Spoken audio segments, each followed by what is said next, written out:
freestyle, MDKs. Y'all ain't ready, nah, y'all ain't ready. Let's go. You best beware if you see me. Your life's through. I'm on a high and they got to continue. Best beware if we meet, cause when I roam in the street, I'm guaranteed I will win. It will be your defeat. I'm nocturnal, I'll be high. Get my buzz from these skills. It's kinda natural. I'm strong and it's mostly for thrills. Check it out now. I punch your face with a clenched fist. Your life's in my hands. Come and play at your own risk. Here comes another hit. What the hell is this shit? I'm on a killing spree. Time to tag and you're it. I'm on my death fix. I'm on MDK. I keep my high going. I'm on MDK. I'm on a death fix. I'm on MDK. I keep my high going. I'm on MDK. You see my death rate's double when on MDK. I got a shield for protection. I ain't feeling your weight. I'm like a trooper on the loop. Watch me enter the stage. The worst nightmare when you sleep. Now you're feeling my rage. Where I roam, I see mutants. Yeah, the world is lost. Save humanity for all your whatever the cost. I'm like a predator for death. Smash you down to the ground. You can tell you dying slow by them horrible sounds. You best beware if you see me. Your life's through. I'm on a high and they got to continue.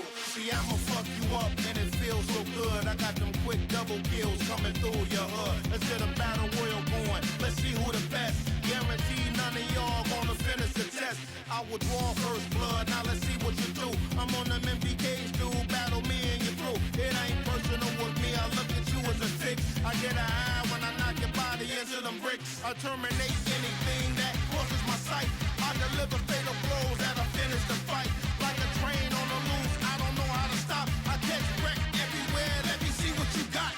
I'm a soldier of a different breed. I get out and lead. I'm high up cause my overkills levels exceed. I'm on a murder tax. Listen, yo, it ain't no escape. You got a meeting with you. Make a time for y'all to relate. I'm on my death fix. I'm on MDK.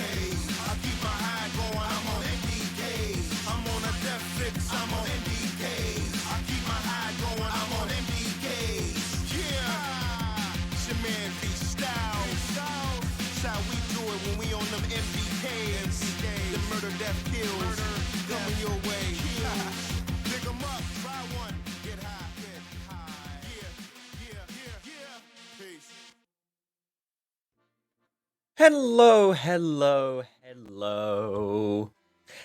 everybody. Take a wild guess what I was doing. It involves food and shoving it in a certain hole on the body. Don't take that out of context, please. Hello. I may or may not have been shoving food down my throat again. Because dinner was a little bit late, and I was thinking to myself, am I gonna have enough time to eat this, or am I gonna have to delay? Nah, I got it. It's good. I got it. I can do it. You can do it, buddy. But hello, everyone. Hello, Kaz. Hello, Mac. Hello, Otto. And hello, Can I Live to Forget? It's been a hot second. How you doing? I hope you're doing well. And Snake the Dragon, pat his head. You can indeed pat the head. Do it.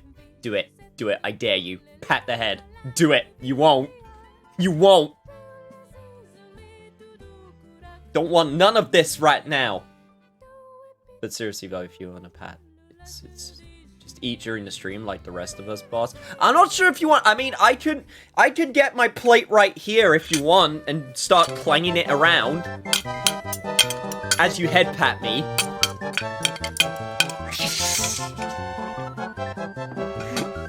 And you know what? You all know what happened last time I tried to eat on stream.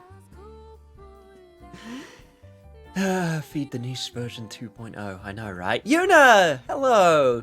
Yeah, kinda needed after what happened today. Aw, did something bad happen today? Ow! Don't bonk me! Ah! Why would you do that? So cruel. But Yuna, I hope you're doing well. I hope it can be, something that, I can help you relieve that. Wow, that sounded way better in my head. You know what I mean. I hope you enjoy yourself. Oh, no. That was the way I worded it. Wow, good job, me. Hello, Cheston. Snaker, thank you so much for the host as well. Always appreciated. Anyway, because I am slightly cruel, aren't we all, at the end of the day? Sup, finally got my copy of this game yesterday after it being held by customs and being sent to the wrong dispatch center. Ouch! Ah, I hate it when that happens. I remember, what was it? Hello, Kokichi. How you doing? What was it about? Metal Gear Solid 5. That's what it was. I got a copy of Metal Gear Solid 5 when it came out. I pre-ordered it. Phantom Pain, not Ground Zeroes, just to be, just to clarify. And I ordered it, and then the day came when it came out, and then it didn't come. And then I waited another day, and then it still didn't come. And then one last day happened, and then it still didn't go. So at this point, I'm like, alright, I'm going to check this order right now, because this is taking a while. I looked at the address that it got sent to.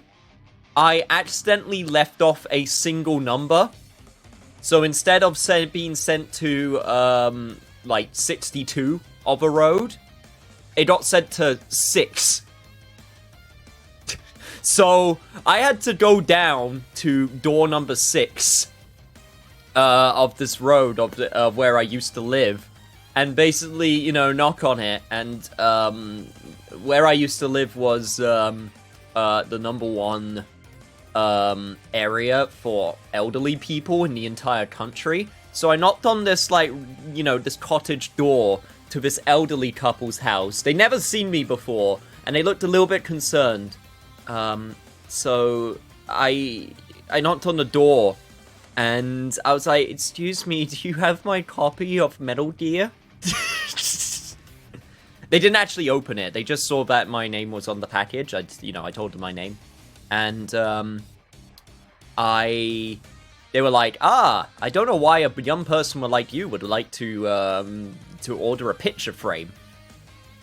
They thought that I ordered a picture frame because of the shape and size of the box, and I went, it's not a picture frame, but I'm gonna have fun with it, don't you worry. What's up? We lost one of our dogs today. I'm taking it okay, but my mom's really... I'm so sorry, Una. Okay, I'm sad because I took care of it during the day, but my mom has it rough. I hope your mom recovers. I know when you lose a pet, it's always difficult. As someone who has currently has 3 dogs and has had 5 dogs and a cat and various other pets throughout my lifetime. Yeah, it's never easy. As long as they had a good, nice, healthy life, then, you know, that's all you can hope for them. I'm sure that they absolutely enjoyed every second being with your family. And there's, there's peace in that. I believe so. Aqua, hello! How am I doing? I just ate dinner and I'm doing fine. Decided not to get a bulldog again. Yeah, just give it time, honestly. You know, before you decide if you want another one, you know? Because, you know, some people don't like going through the separation. It's just a matter of, you know, do you want to go through that again? But, you know, the times you had together are so, you know, nice and wonderful that at the end of the day, for me personally, I think it's worth it. Yo, Rex! You did it! You beat a strong enemy! I'm proud. I don't know who you beat. They probably deserved it, and I'm proud. Take solace in the fact that I am proud of you.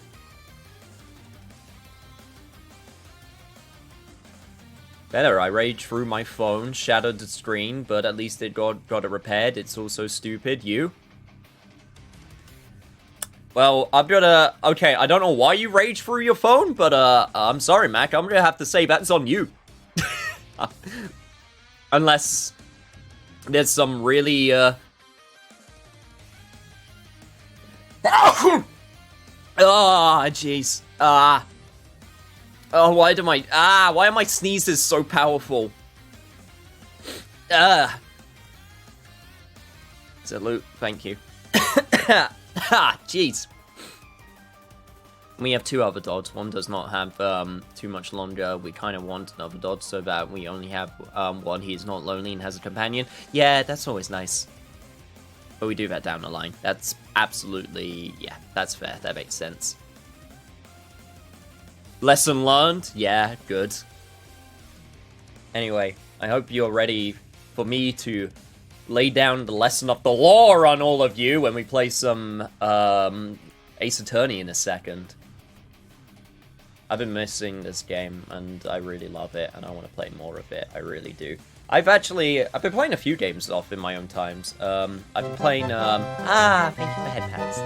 I've been playing, I mentioned before, I've started replaying the Outer Worlds, so I've gone further in that. I also beat Mario Galaxy, which I was not expecting to do, but I did. I'm trying to 100% that game and unlock Luigi mode, because, I would actually really like to play Mario Galaxy on stream, but I wouldn't want to play the regular Mario Galaxy because that's been done to death. I want to play Luigi version because I think that'll be interesting. Because there are legit some differences when playing as Luigi that people don't usually know about. It's technically harder. It's technically hard mode. It's definitely interesting. And there's also some slight differences with some game stuff, but not too big. Like, all of the missions and all of the galaxies are, like, the exact same, but there's some slight differences.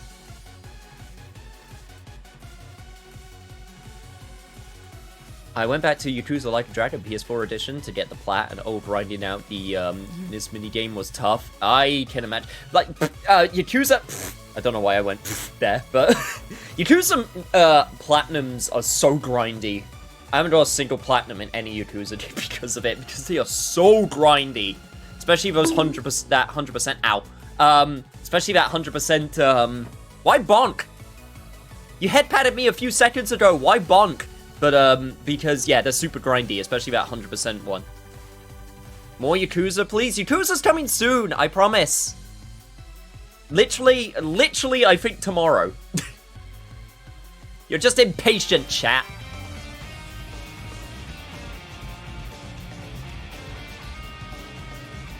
I have Kiwami 2 and 6. 6 is very easy because 100% grinding out Clan Creator was rough. Yeah, there's always something though. Thank you for making me feel the heat.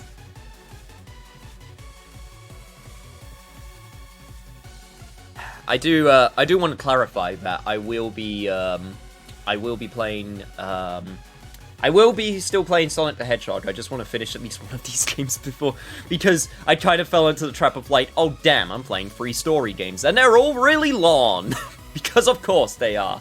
But I have not forgotten, don't worry, Sonic will still happen. I've got it there, it is sitting on my, not my desk, but like on my shelves to the right of me. It's there as a constant reminder. I cannot escape. I will not escape. I will not let myself escape. Until it is done. Yo, I'm here for Sonic 06 stream. Well, you're gonna have to wait, Tilda. You're gonna have to wait. I'm also gonna have to, click on my, there we go. There we go. Angry eyes. You're gonna have to wait. What? Welcome back. I hope you're, resting well after your, vacation. Wow, rude. Yeah, but not untrue. For now, you're gonna have to make do with lawyering.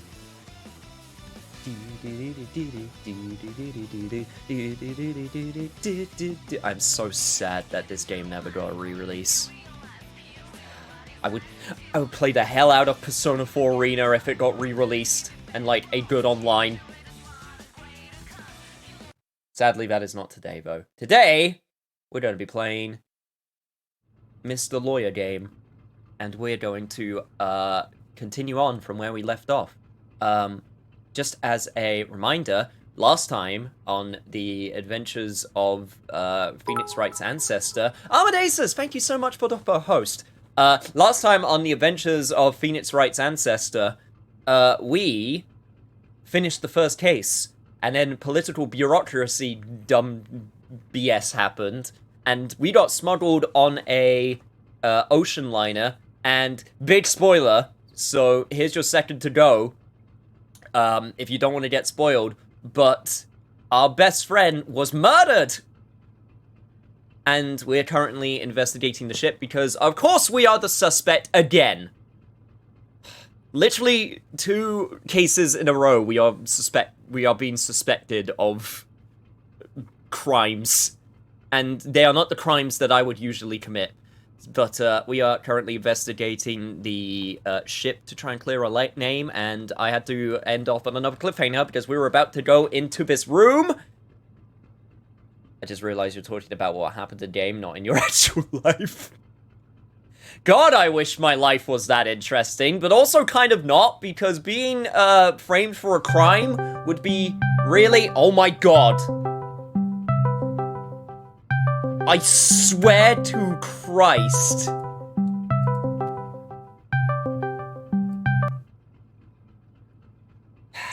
Is God calling you? Is he just checking in to see if I've converted? No. I swear to God, my friends wait until I start streaming before they do their Discord calls. This is why I need to remind myself to be put on Do Not Disturb. I swear to God, they wait until I start streaming before they do their calls. Anyway. There is no God here. That's why streamer mode is godlike. I put it on streamer mode, though! It's supposed to be on streamer mode. It used to be on stream... I don't know. I'm gonna put myself on Do Not Disturb now. Alright. Let us continue. Not today, God. You're not getting me this time. Next time, bring your A game. Not, it's Knuckles.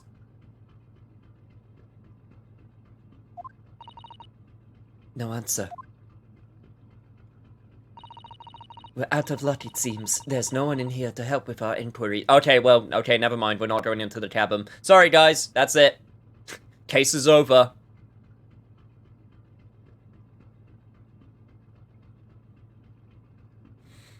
I guess we give up now. Oh my god, I just remembered Idris Elba is going to be playing Knuckles in the new Sonic movie. I can't believe that's a thing. How did they convince him, chat? I don't understand.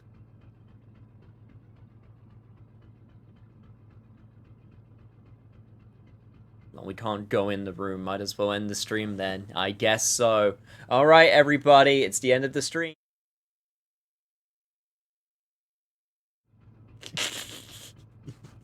You're not getting rid of me that easily. Damn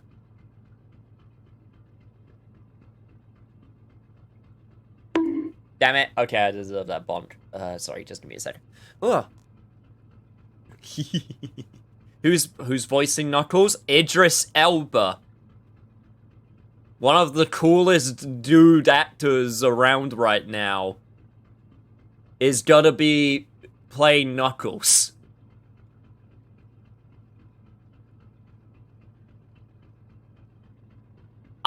I don't understand. I don't understand how they got him. You know what, God, if you want me so bad, then come join me and watch my streams and send me those subs, bro. Do a man a solid. How annoying. I know, right? Ah! What was that? It came from inside the cabin. Such a high-pitched scream. It must have been a woman. Stand aside. I'm about to break down the door. Mr. Sholmes! I shan't be stopped. When the fit is on me, I revel in kicking doors off their hinges. I almost thought it was you for a second that was screaming. Please, wait, Mr. Sholmes. The door doesn't appear to be bolted. It doesn't. Then how the deuce can I dispatch this muscular urge? What, pray, can I kick? I think we should go in. There's no time to think about stress relief. There is always time for Le Boot Ryunosuke. Also, just make sure you don't kick me, please. There is no mate capable of expressing how much I love this fucking idiot. Clearly, he was a big Sonic fan. I wouldn't put it past him. What was this dude? What is his name? Herlock Sholmes? Yes, it is. It's Herlock Sholmes. It's amazing. I love it. Who are you? A Western gentleman. This man looks Russian to me. Which means I get to do more dumb Russian accents. We heard a woman scream. A woman? Don't be absurd. As you can see, there's nobody but me in this cabin. True, this old man does appear to be the only person in here. But in that case, you just screamed. Get out, all of you, now! Please excuse the intrusion, but you're Mr. Grimsby Roylott, I believe. That's me. And you are? I am the one and only, the actual Herlock Sholmes. You've heard of me, no doubt. No. I am a great detective among detectives, who adorns the covers of popular magazines, no less. Oh, God. Oh. Oh, that was a bit of phlegm that went the wrong way. During my grand entrance. So I assure you, as I die of my own spit, that you may trust me completely. The man uses that magazine like a business card. Oh, thank you for the care package. I need that. Sholmes is a douche? Fits? I know, right? The funny thing I always find about Sholmes, which is a detail which I feel sometimes gets overlooked, he is a massive asshole. Like, he is a dick. A lot of the time because he has a really poor grasp of social situations. A detective. I do not trust detectives. We distinctly heard a scream emanating from within these walls. But there wouldn't appear to be a lady concealing herself within the wardrobe this time. So, might I be as bold as to ask you to open that small traveling case? What? Don't be stupid. How could anyone fit in a small trunk like that? But it is quite fashionable these days, is it not? Traveling inside one's trunks. Don't call me out like this. Don't look at me! Oh my. Did you see that, Mr. Naruhodo? Yes, the case just shook! Leave now! Otherwise, I'll call the steward! So this is Casimir's neighbor, Mr. Grimsby Roylott. There's no doubt about it. The strange Russian man is hiding something. I couldn't agree more. Let's see if we can find some clues before that burly sailor returns. So, how are you doing, Russian man with scissors? Little child me could fit in a case like that. I could probably fit in a case like that too. Maybe. Possibly. Maybe not the most ethically sound thing to try out though. Did you inspect the newspaper Holmes gave me? Yes. Can't find anything out of place, blah blah blah. I think it's just gonna... yeah. I'm afraid I can't read a word of Russian. No, me neither. No idea what any of this says. The pair of you floundering is a sorry sight. Allow me to offer some assistance. The article on the front page of this newspaper is concerned with a fearsome Russian revolutionary. It reads, Revolutionary villain Bolshevik flees Russia via Shanghai. Yes, you told us that before. It reveals also that those who see the man's beard with their own eyes never live to tell the tale. Oh my goodness, he is fearsome. Well, presumably a newspaper photographer was alright, wasn't he? The solution is obvious, of course. If he despises his beard to that degree, he only needs to shave it off. I'm not quite sure that's the problem, Mr. Sholmes. And I don't think there's anything else right now, unless there's anything... Oh! Hello? This is interesting. Have you found something relevant, Naruhodo-san? Yes, a picture that is slightly more, better resolution than all the others, which means that I'm supposed to look at it. Well, no, looks like it might be interesting. Wow, that got suddenly really much better resolution. I can't read a single word, I'm afraid, even in higher HD. No, nor can I, but look at this picture. Perhaps it's about a beautiful young Russian princess, do you think? She is very pretty, isn't she? I suppose you enjoy your articles like this, do you? I don't know. Can't make any sense of it. Ah, I'm glad you've noticed this article. Ah! Allow me to give you a short summary of its contents. Thank you. Pops up everywhere, this Mr. Sholmes. It's about the disappearance of a young lady last night. Renowned prima ballerina of the Novovich Ballet disappears from Shanghai. During a performance in Shanghai, the famous dancer was reported missing. She is, of course, the talented, young Nikolina Pavlova. Why are Russian names so hard to remember and pronounce? It would appear the woman was in costume when she was found to be missing from her dressing room, wearing the diamond tiara you see pictured, which is worth some 20,000 rubles. Rubles? Rubles. How much is 20,000 rubles? I have no idea, but I'm quite sure. It must be an unbelievable sum of money. Susato-san's eyes are shining like diamonds themselves. The tiara is the property of the Novovich Ballet.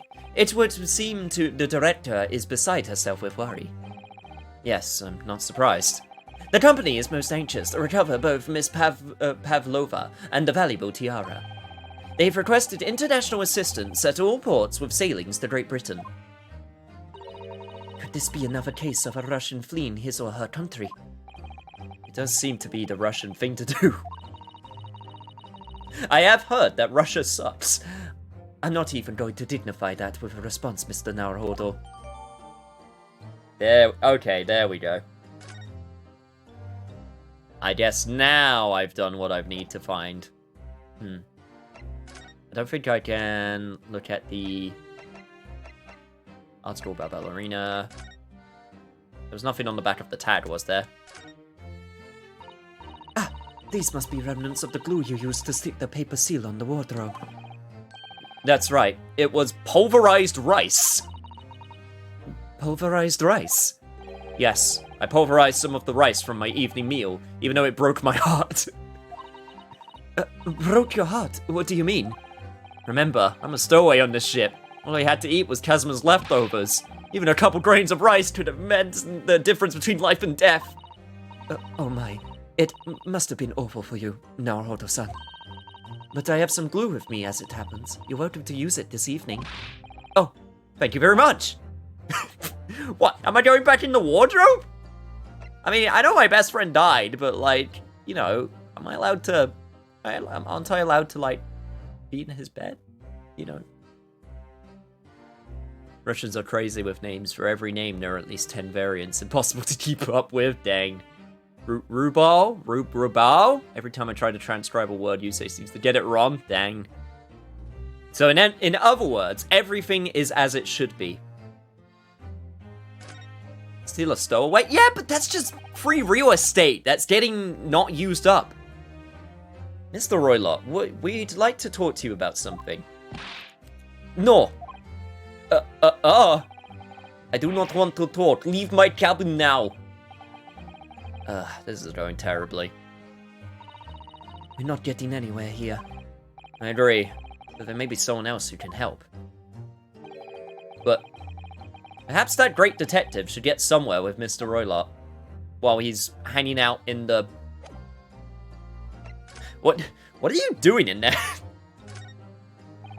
Do you have a moment, please, Mr. Sholmes? You need only address me as Sholmes.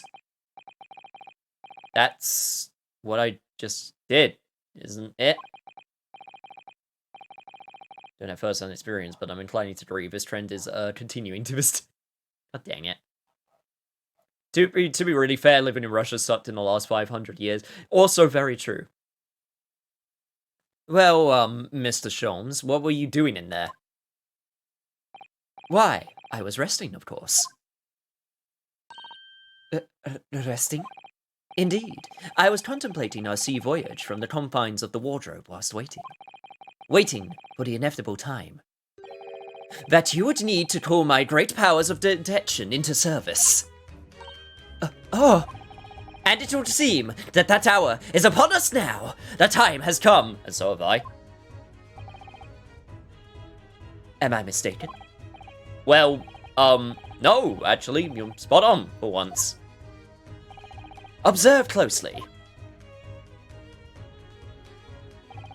Our Russian host in this cabin, Mr. Roylott, is clearly trying to hide something. Oh god, here we go. And do you know what is the most effective weapon to use against our Russian hiding a secret? Why? The truth, of course, and also fair minimum wage for every worker. Though it should be pointed out that such methods are not exclusively for the Russians. Right. Can you imagine how the Russians will react when the secret he guards so closely is exposed? Would you like to witness it?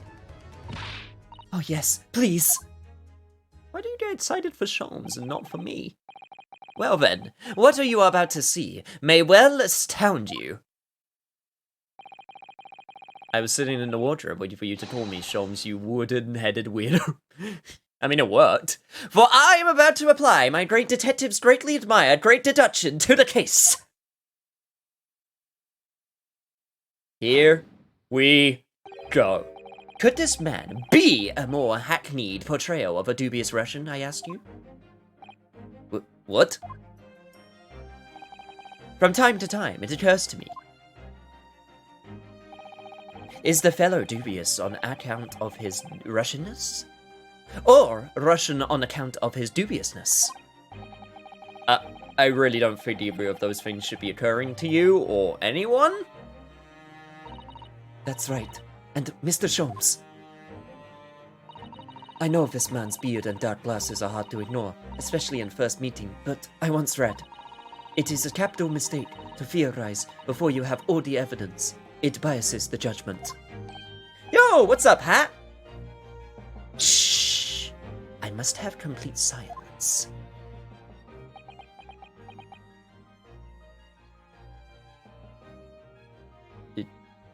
Does that not count the music? Is the music allowed to keep going then? What are you doing? Why are you peering at my face like that? Ah, just as I thought. Yes, I have quite made up my mind now. There can be no other explanation that accommodates all of the facts. Mr. Roylott, I have reached two incontrovertible conclusions. What do you mean?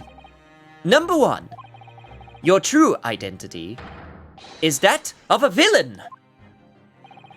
Using those shears, you're about to end the existence of something most dear. Are you not? And number two, the other conclusion I have drawn. You are, at this very moment, no less in the midst of committing a most grievous crime. Beneath that beard, your mouth quivers with nervous tension as you realize you have been discovered. Does it not?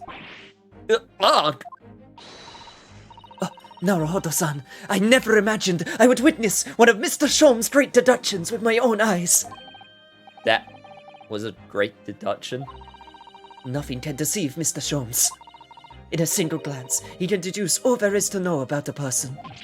What? What an ineffable twaddle!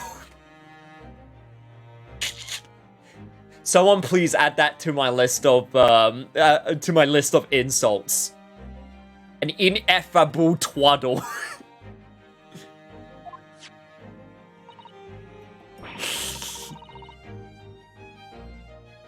Was just playing this game 2 hours ago? Nice, I hope you're enjoying it. Oh yes, I've read about it countless times in the adventures of Sherlock Holmes. And now I've experienced the astonishing impact of his great deduction firsthand. This is like a dream come true. I can do deductions too, you know, I can do it too. You see my loyal work, I can do deductions. I can hardly believe it, but all the colour is drained from Mr. Roylot's face. Looks like somehow both of Mr. Sholmes' conclusions were right. How could you? How could I possibly know such things you wish to say? Yes, senpai, you're very smart. Shut up. Don't patronize me. I'm trying, okay? Very well then, I shall elucidate. I shall explain how it was that I arrived at this pair of conclusions. So, do I cordially invite you upon a journey of logical discovery. Let us board the train of reasoning. Put plainly, let us work through my deductions together. Patronize you? Oh god, the great deduction! The game is afoot! Oh my god, this is amazing. I love this. Topic 1, Old Man's Identity. So, the dubious-looking Russian, Mr. Roylott, obviously, what catches the eye in the first place? He's got the spotlight and everything. I remember this vaguely from the showcase that they did at E3 this year. That being attention, I was trying my best not to pay attention to it because spoilers. But I love this. This game's presentation is so good. It's the enormous pair of shears in your hand. Now we ask ourselves, what could you possibly want with such an implement? The answer, of course, is staring us in the face. You are on the verge of using the shears to cut away the copious beard you spot. Now, moving on. The question then begged is this: why would you desire to rid yourself of this magnificent beard, Mr. Roylott? Once again, the answer is plain. We have clear evidence to shed light on the matter. Regard, if you will, this morning's newspaper, in particular, the fascinating front page article. Which, it would appear, you have read also, Mr. Roylott. I'm sure it needs no further clarification. The evidence that reveals your true identity is the article about the revolutionary. In translation, the headline reads, Revolutionary Villain Bolshevik Flees Russia via Shanghai. As you cannot fail to observe, the subject of the article possesses an extremely copious beard. Having noted the article yourself, you decided to remove your incriminating facial hair before it gave you away. In short, your true identity is beyond a doubt. You are the fearsome Russian revolutionary himself, Villain Bolshevik! Not that I've heard of you myself. You understand.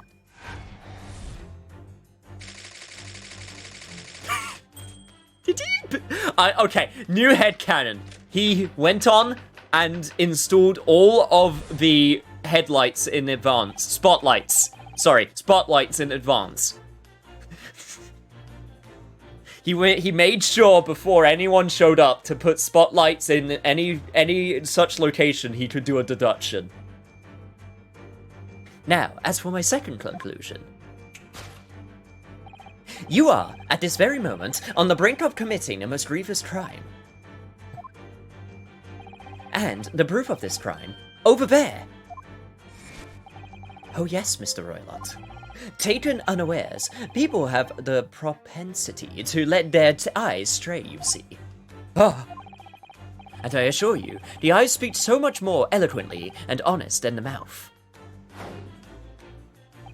The answer we seek lies where the fugitive glance falls. The proof of your crime sits before our very eyes. Yes, that traveling case. It is time, I think, that the case be opened and its contents laid bare. No, I refuse.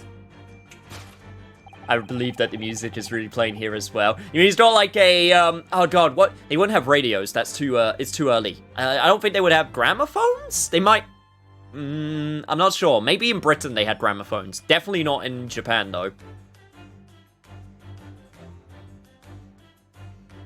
Maybe a record player.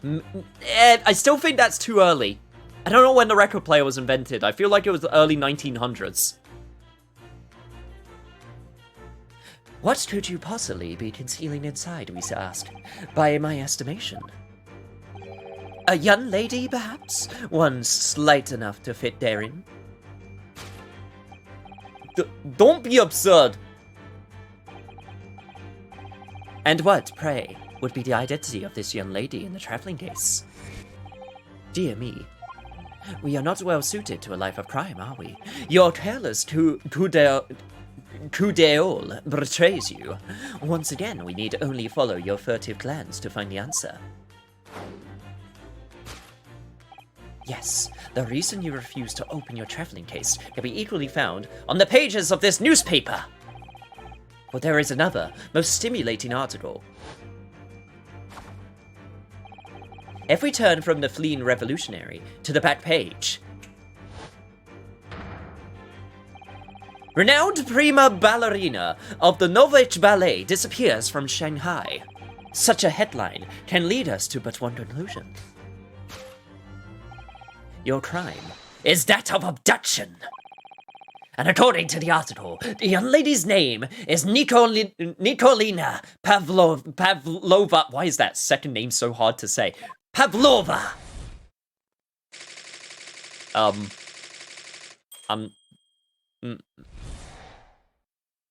This is set last 1800s, early 1900s. Coup d'eau. So it lands. Cam kids, shut up! It's a foreign name! Come on, give me a bit of slack on that one. Thus concludes Herlock Sholmes' great deduction of this Russian enigma. Elemensky! Please tell me that's what he says instead of elementary. This man's a fucking genius! Susato-san, that wasn't one of the great deductions I've been hearing so much about, was it? Well, the stories are full of Mr. Sholmes' brilliant deductions, you know. But that did seem a little different somehow. Excuse me, Mr. Sholmes, could you come over here a moment? Pray, what can I do for you? It's about your deductions, would you mind? Not at all, go on. Well, to start with, there's the newspaper article. I think we had the same discussion before, but these two men look nothing like each other. Ah, yes, I recall our discussion earlier, and at the time, I believe I told you that the man is a revolutionary, well able to revolutionize his own appearance. In fairness to Mr. Sholmes, Mr. Roylott does look more like this man than you do. That's not the point. And another thing, the part about him abducting the ballerina? Indeed, a truly startling revelation. At first glance, the case would appear too small to accommodate a young woman. Not just at a first glance, it is too close, small, clearly. You'd be lucky to fit a 5-year-old child in that case, not that I try. Even if you pushed really hard, not that I try. I don't suppose the missing ballerina is 5-year-old child, is she? You mean you don't know?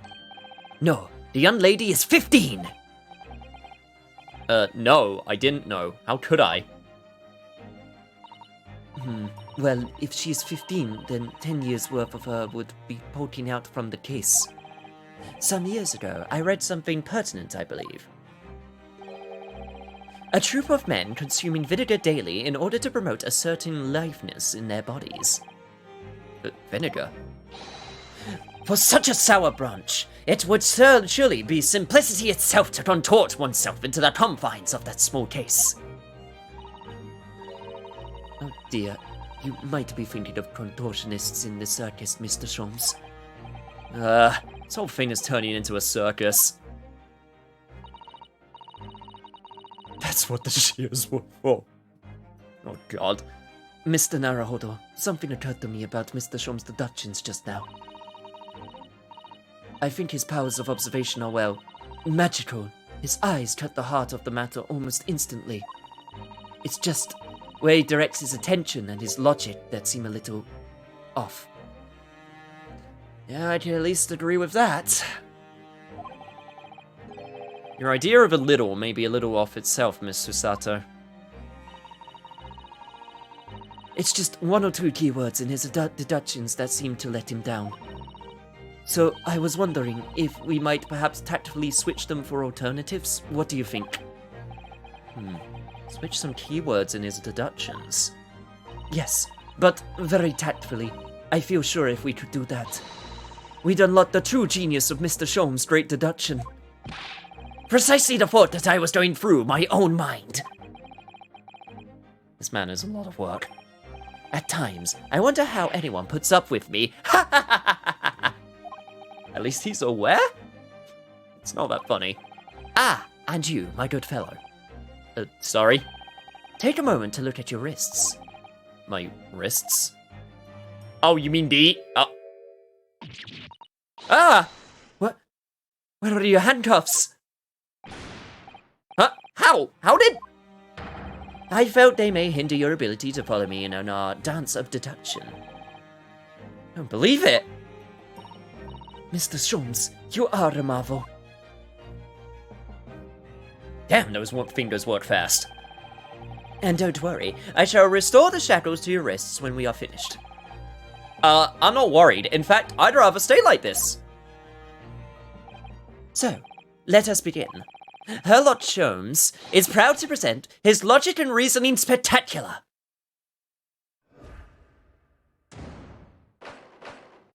All right. Hold it, Mr. Sholmes.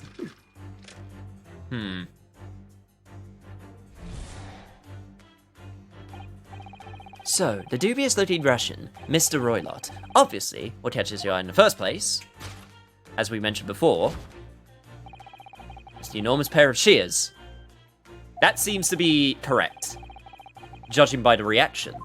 However,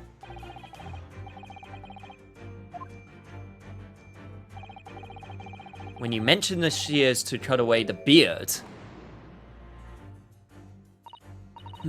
I'm not sure. Would you really use shears like that to cut off a beard? Doubt that's something I've ever had to worry about. It doesn't quite sit right with me, though. It doesn't seem to be sitting right with Mr. Roylott either. Which means, I suppose, that the deduction is wrong. Let's try to switch a key word here, Naruhodo-san, and see if it helps matters. Alright, but how? I think we should start by taking a long, hard look at Mr. Roylott. It's really his beard that he intended to use those shears on. Exactly. But if we do manage to find something that seems to fit sense of Mr. Sholmes' deduction better, then what? Then I'll leave the rest in your capable hands, Naruhodo-san.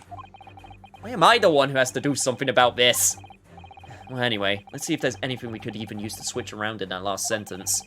What exactly was Mr. Roylott really going to use with those enormous shears for?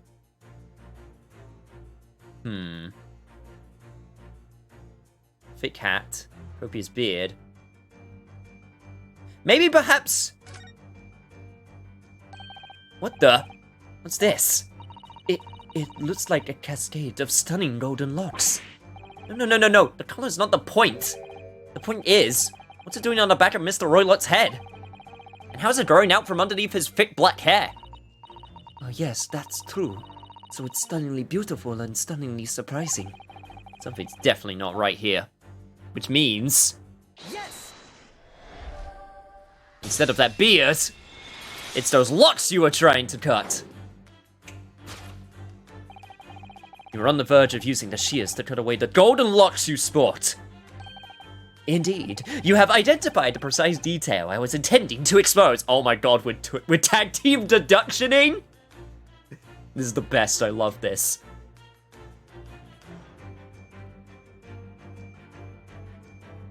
I love this.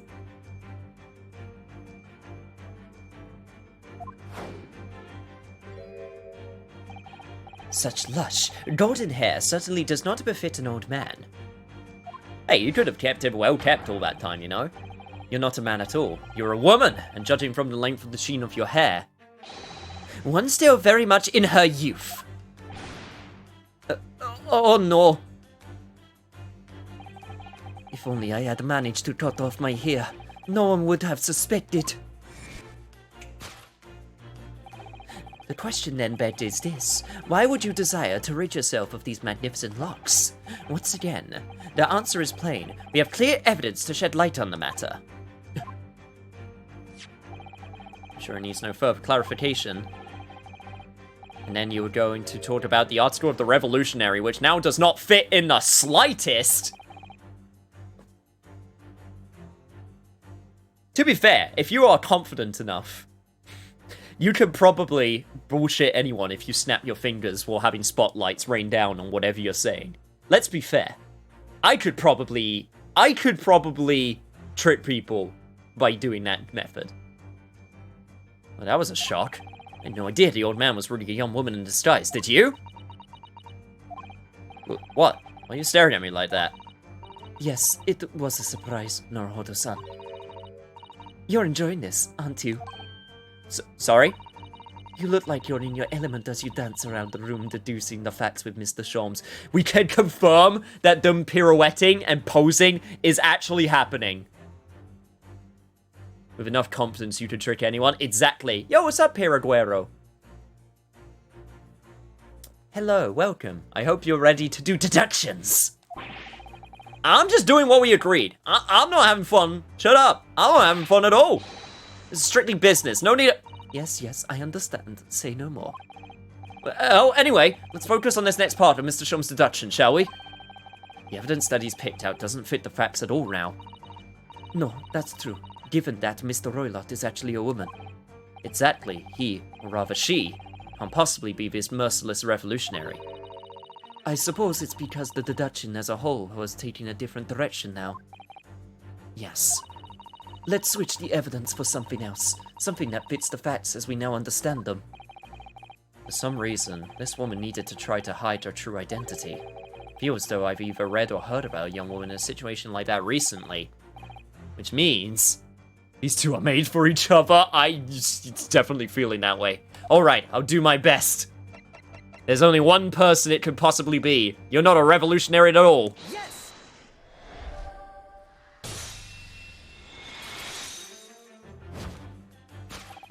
The evidence that reveals your true identity is, of course, the article about the ballerina. That's right. You've hit the nail on the head. Renowned prima ballerina of the Novich Ballet disappears from Shanghai. It would appear we are finally able to address you by your true name. Yes, because your true identity is that of the Novich Ballet's prima ballerina. Miss Nikolina Pavlova.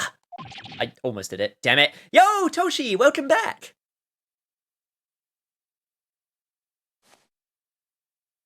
Also, be careful not to stab yourself in the head.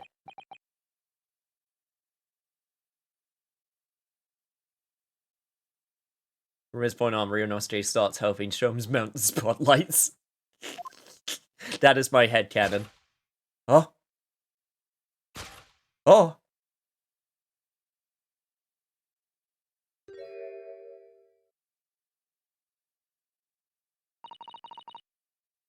You are not 15. I refuse to believe a 15-year-old could look like this. This is JoJo levels of ridiculous saying, I am a 15-year-old prima ballerina Novovich. I have mastered my craft before the age of 20. I say in a series when lawyers can exist when they are like 24. Matt, she's 15. Be careful what you're saying. She's 15.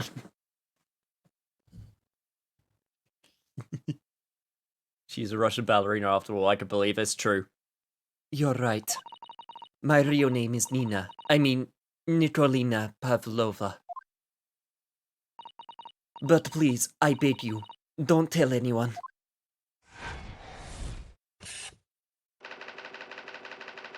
So I'm not the only one who thought Jotaro did not look 17? Oh no, not just that. I'm also talking about Giorno Giovanna being 15.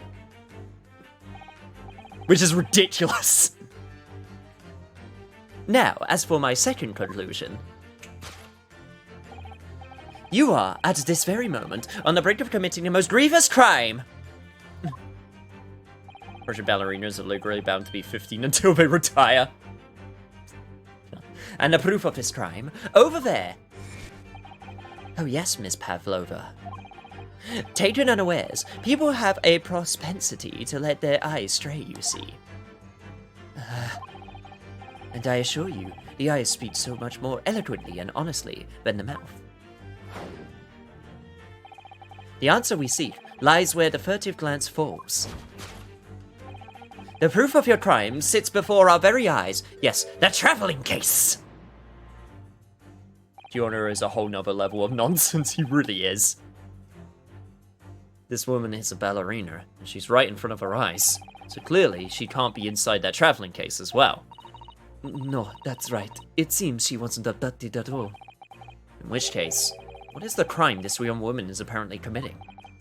I could see I'm going to have to step in and fix the great detective's mistake again. You seem to look pleased, Naruhodo-san. Do you like the idea of another chance to dance around with Mr. Sholmes? Stop it! Yo, Pira, thank you so much for the follow. Always appreciated. Is this the second case? Yes, it is. Anyway, there must be something else here that shows what this woman is up to.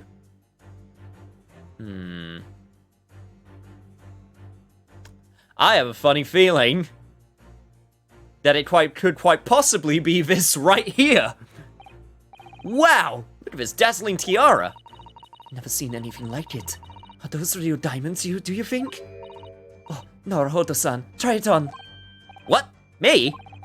Isn't it usually girls who wear tiaras? Wouldn't you like to try it on? Naruhodo, like, I know it... Okay, look, I know it's the 1800s for you right now, but come on, this is your chance to be progressive. Wear that tiara, son. You're gonna look fantastic. Oh no, I couldn't possibly. It's far too beautiful.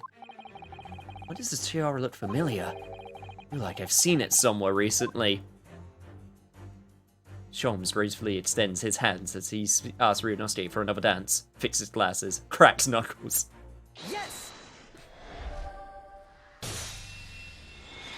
Rock them rocks, exactly!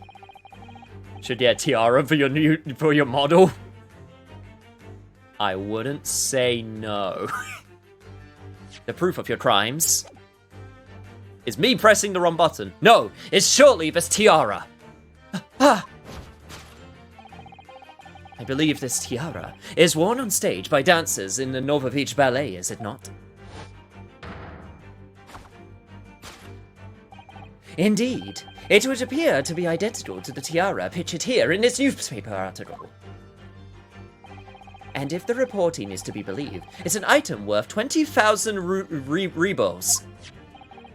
In summary, the crime you have committed is theft. Oh no. Yes, you left your ballet troupe, unlawfully taking their precious tiara with you. Dark!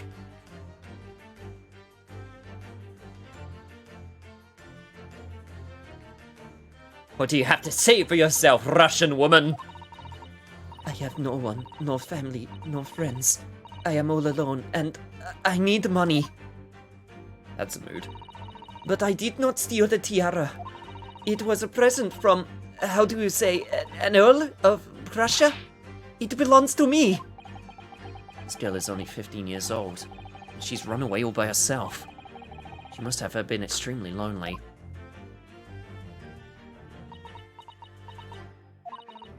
All right, I will tell you everything. There is no point hiding it now. Come, let us not be so hasty. What? There remains one unsolved mystery about you. Mystery? What do you mean? You have staunchly refused to open this traveling case of yours in our presence. It is reasonable to conclude, therefore, that there exists some reason why you wish it to remain closed. Is that not so, Miss Pavlova? Princess, you say? I could work it. I can make it work. My dear girl, there is no sense in playing games with me. Nothing escapes my attention.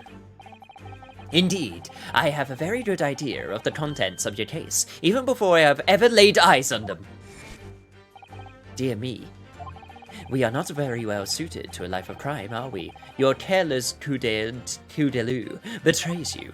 Once again, we need only follow your furtive glance to find the answer. Oh? Yes, the reason why you refuse to open your case is written in the books on the shelf! What? Completely changed tact with his deduction now! I think Mr. Sholmes is adapting his logic to the changing circumstances, don't you? Maybe. But why has he suddenly brought the bookshelf into this? It's just a wild guess, surely. Do you think so? Well, it doesn't seem likely that the reason why this young woman doesn't want to open her case would be written in a book that doesn't even belong to her. Yes, that's true, but still. Miss Pavlova certainly did cast her eyes in that direction. I noticed it myself. There has to be another reason why she won't open her case. And it must be somewhere in the same area where her gaze was involuntarily drawn. I agree. That's the only answer. Whatever she has hidden inside that case. Sholmes, fake it till you make it. Imagine Sholmes brings a spotlight around with him wherever he goes. I talked about this! The headcanon now is that Naruhodo, every time he needs to do a deduction, helps him set up the spotlights in advance. Oh, he absolutely has his own spotlights. 100%. There's the books on the shelf. Why won't she open her case? Let's take a look. Looks like these are all the same books that we have in our cabin. I suppose the steward likes to make sure passengers have plenty to read for the long voyage. And have you noticed how all the books have fallen over, just like in Kazuma-sama's cabin? It's almost like somebody's taking a sweep at them. Maybe we missed Pavlova? Or she was practicing her ballet? Anyway, the point is, I don't have time to look through all of these books at the moment. We couldn't even if we wanted to. They're all in Russian. Well, that's a relief. Let's try a lot elsewhere. Also, the random-ass trophy. What about the rules of passage? Travel aboard the SS Buria. Passengers must not keep weapons or other dangerous objects in their cabins. Pets are also strictly forbidden, Exactly the same notice in our cabin, too. I wonder what happens if you break the rules. Oh dear. I'm sure the punishment would be severe, Naruto-san. You'd probably be left to adrift in the freezing cold stone ocean. Or shut inside a tiny wardrobe for days on end. So I've actually been serving time for weeks now, have I? Oh god. Don't mind me, just randomly dropping my controller. I think that this is what you're actually scared of, Miss Pavlova, Russian woman.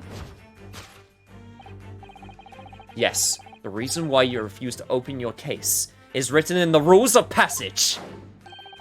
Passengers must not keep weapons or other dangerous objects in their cabins. Pets are also strictly forbidden. Indeed, that case of yours is something forbidden from carriage on this vessel. That is the real reason why you refuse to open it, thus revealing its contents.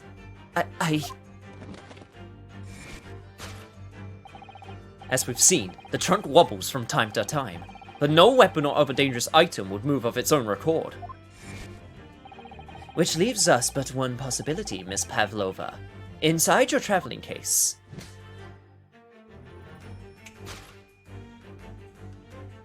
Spin to win! Is the last item listed as forbidden in the vessel's rule of passage. A pet! Ah! Also the music, very important.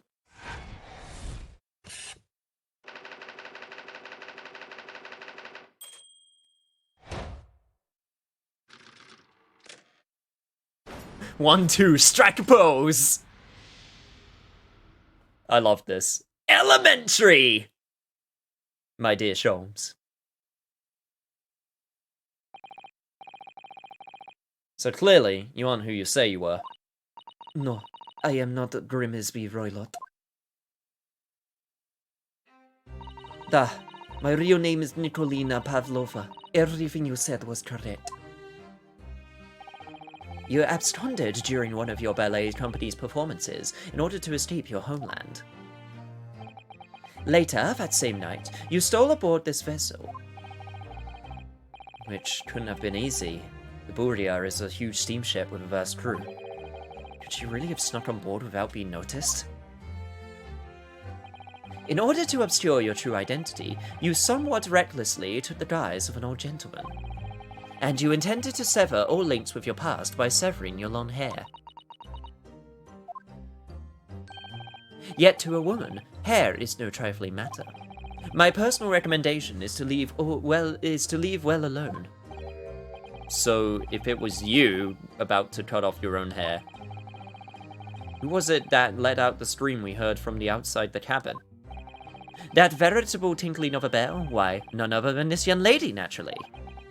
More like a full set of pipes, if you ask me.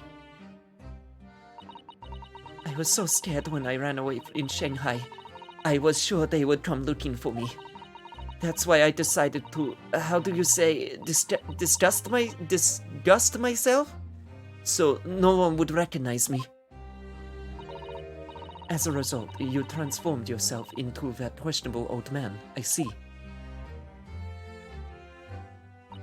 I put on for a hat and fake beard, then just before you came in here, I saw it in the paper. Right on page, there was a picture of me. I was so frightened, I couldn't stop from screaming. I knew that if I didn't change my appearances completely, they would find me.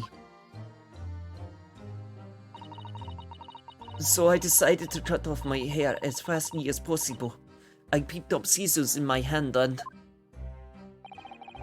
At that precise moment, we walked in through the annoyingly unlocked cabin door.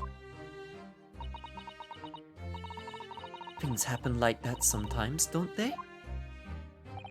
Things do indeed happen like that, from time to time. And before the rest of the game includes Russian. Oh god, I only have so many Russian accents I can do, and then none of them are good. Who's two even talking about the same thing? There's just one more thing I'd like to know. What exactly do you have inside your traveling case? You are right, it is my dear friend inside. My only friend in the whole world. Please, don't tell anyone. If Captain finds out, if you say to any of the crew. Your secret is safe with us, I assure you. But in return, you must tell us in as much detail as you can muster about the events of last night. Yes, alright, I will tell you. Well, Mr. Naruhodo, wasn't it something? Mr. Shom's great Deduction? It was something, alright. Yes, it was certainly something. I'm just not entirely sure what. It was fabulous. It was extravagant. It was mesmerizing. At least Miss Pavlova has agreed to tell us what she knows. That's incredible. Indeed, it is incredible. Ah, and one more thing. It was over the top. I wouldn't have it any other way. Oh yes, what? Observe your wrists. My... Oh, come on! Ah, your hands are cuffed again! Yo! What's up, Necro? I'm sorry, Necro, you just missed the most elaborate, extravagant, over-the-top deductions with totally not Sherlock Holmes, Herlock Sholmes. Unknown Riddle, thank you so much for the follow. Sorry to raid and run, but haven't played any of this yet and big Ace Attorney fan. Don't worry, I completely understand. Please go. We are in spoiler territory. Same, also not a problem.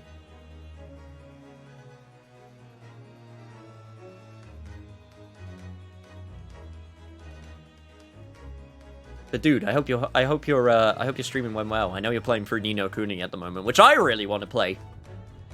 I feel bad because every time we play a game, I feel bad with any streamer because there's loads of games that I want to play and I want to play them blind, and then people that I like watching end up playing them. So I'm just like, well, guess I'm just gonna have to wait then. Ni no Kuni 2 is so much better than the first one. I actually did beat Ni no Kuni 1. I still really enjoyed it. I do want to play it on. I want to play the first game on camera still. It's very, very traditional RPG, and I think it's personally, I like it a lot. I think it's very, very old school with a lot of the way that it handles things. The combat is a lot better in 2. I played 2 a little bit, so I do know the combat's a bit more responsive. 1 is also quite grindy. Just gotta play everything faster than anyone else. Duh, exactly. Because I'm still a lot angry at the first one's story for falling apart at the end like that.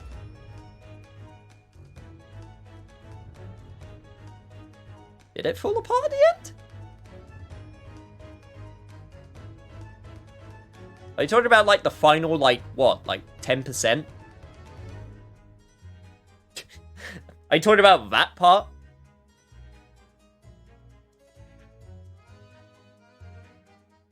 I wouldn't say it fell apart, personally, but that's just me. Maybe because I'm used to a few games doing that.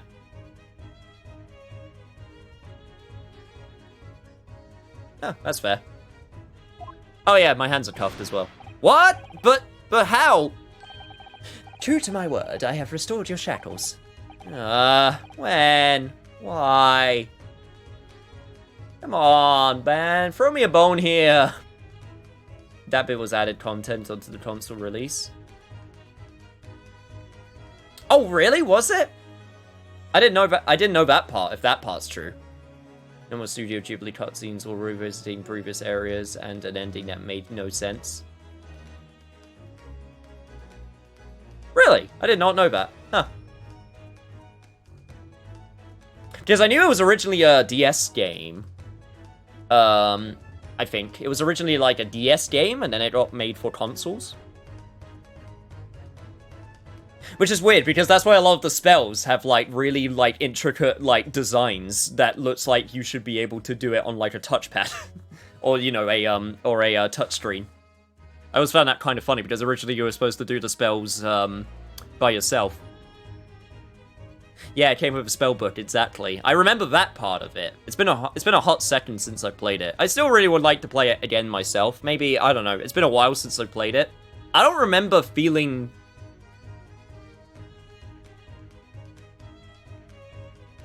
I remember enjoying the ending. I don't remember being sad. I don't know.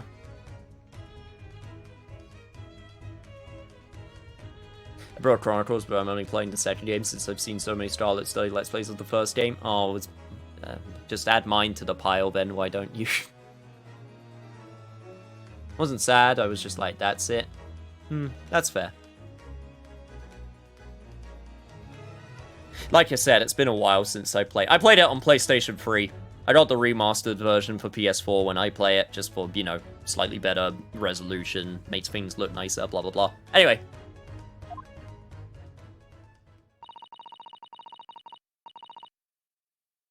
Just be careful with spoilers, because some people haven't played it yet in the chat, and I'm gonna play it one day. So that's the only thing I'll ask.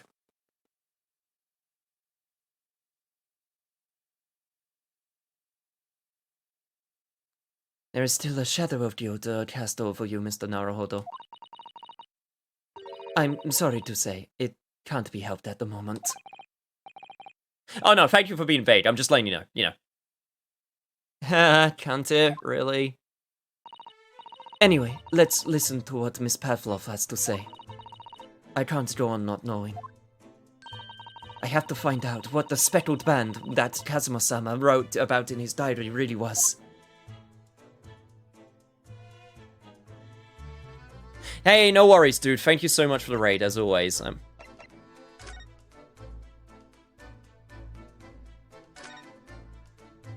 I hope you enjoy your Windows update.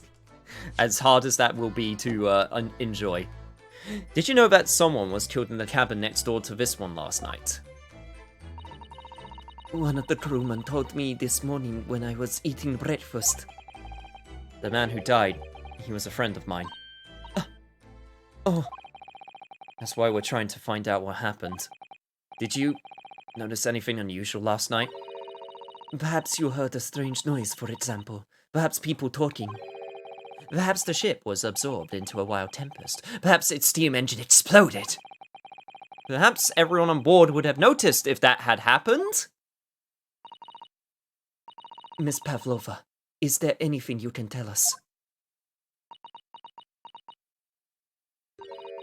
I don't know. I'm sorry, but all I could think about last night was what I had done and whether they would find me. I didn't notice anything that was happening around me. Oh, I see. That doesn't really help. So you've run away from your ballet company, haven't you? The Novovich Ballet? Duh.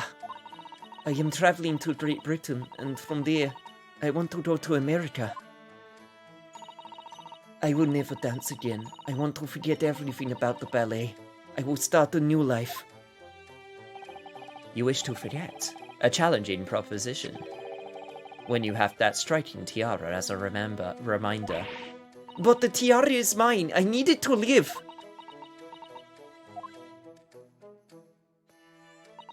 I have no money of my own.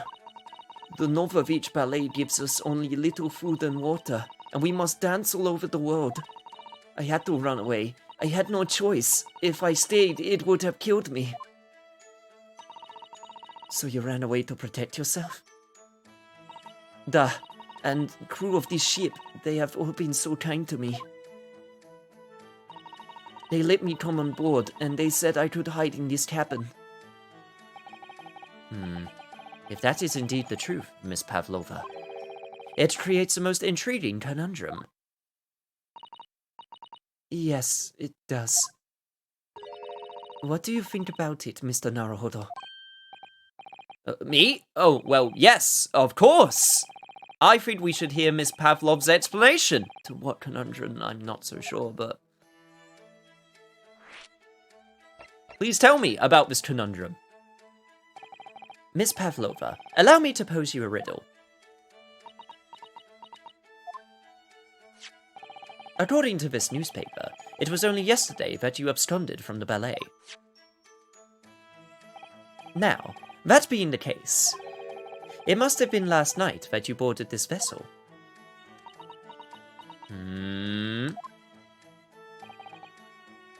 However, the SS Buria stopped by no port last night. That's it, of course! So how is it, pray, that you came to be aboard? Now that I think about it, the crewman outside the cabin acted very strangely when we mentioned that. It was just after we asked him about when the occupant of this cabin came aboard. Flashback voice! I get way too excited whenever I get a chance to use this. Also, damn it, why did that program close? Chat, give me a second. I got it, she swam aboard. I mean, to be fair, the boats in this time are very slow. I would not put it past them. Go take a sippy sip while this opens.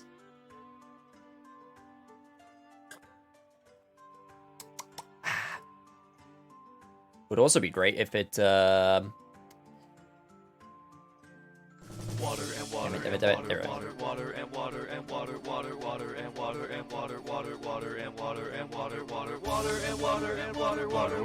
Thank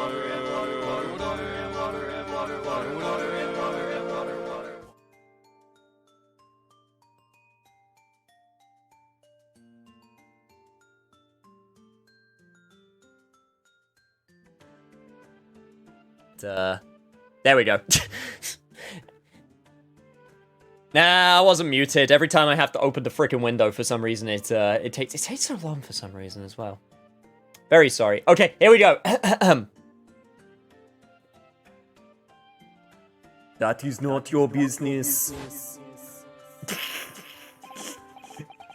That was all I had to say. Yes, you're right. He did seem to be hiding something.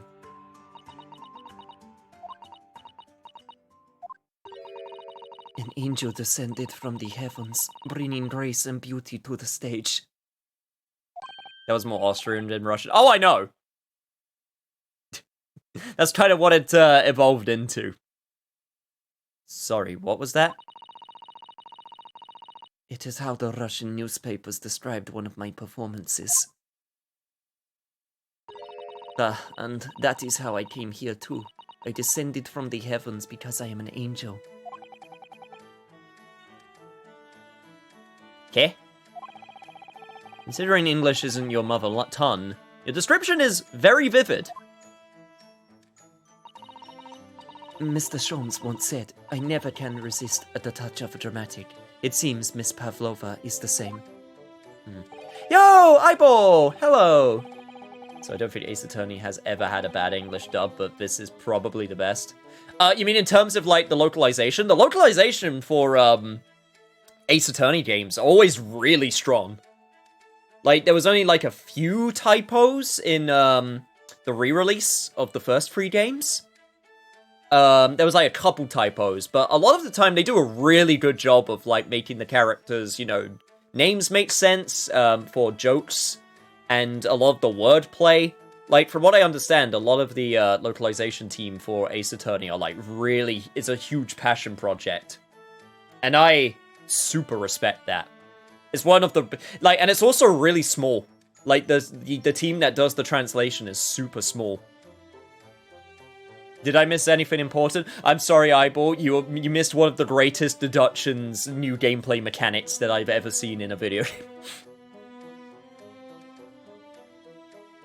A genius descended from the heavens, bringing grace and beauty to detection. Words once said by about myself. A quote from a wonderfully extravagant advertisement for the adventures of Herlock Sholmes, in fact. Coming now to your local, news agents. Are those the things yet? Yes, Mr. Showy. Anyway, it doesn't seem like Miss Pavlova is going to tell us what really happened. Descending from the heavens like an angel. Well, you are very pretty, but I have to also remember that you are 15, so that's all I could say. How is she? Look at her!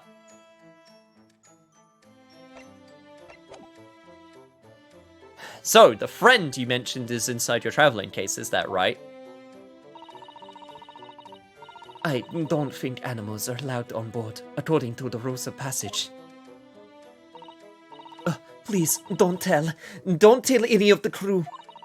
If they found my precious... Then the burly Russians would bestir themselves into unison to throw you and your case overboard, no doubt. Ah! So reassuring, Mr. Sholmes. But what sort of pet is your friend? A little puppy? It is, isn't it? No. Maybe an adorable little rabbit? No. Ha! You credit as Russia as a land with small rabbits, do you? Oh, they don't have small rabbits there then? You may well ask. I have no idea. Ha. I'm sorry, Eyeball. Don't worry, you'll have the chance to see it in action. When you do, it's glorious. I promise you. You two are miserable bundlers when it comes to understanding the nature of young ballerina's friends. Isn't it obvious? It must be a chicken! I would say you are dumb. But this is after Omelette and Nugget. So you're actually a genius. Really? Consider the benefits. A rousing wake-up call, daily fresher eggs, and, when adversity strikes, it could satisfy the needs of sustenance. So you'd eat your friends. I'll remember that. No. Well, it would appear this friend's identity is a closely guarded secret not to be revealed.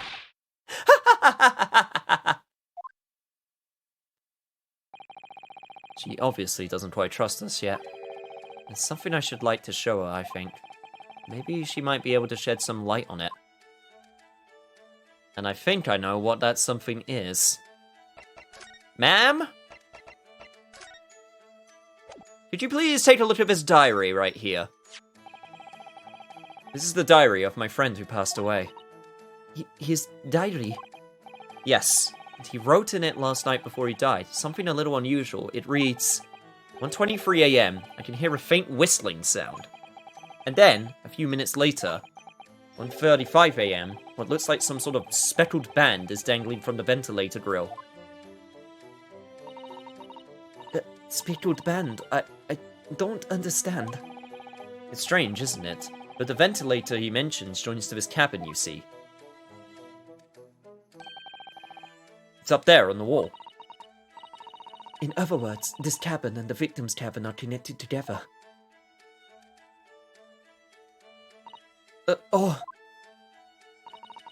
Miss Pavlova?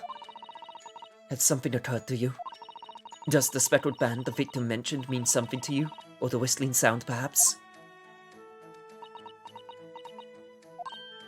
Russia's pretty big. I would say they would have almost anything. True, but it's also very, very deadly. And very unlivable in a lot of areas. Like, Russia got ripped off. They have so much land and nothing to do with it. No. I don't know anything.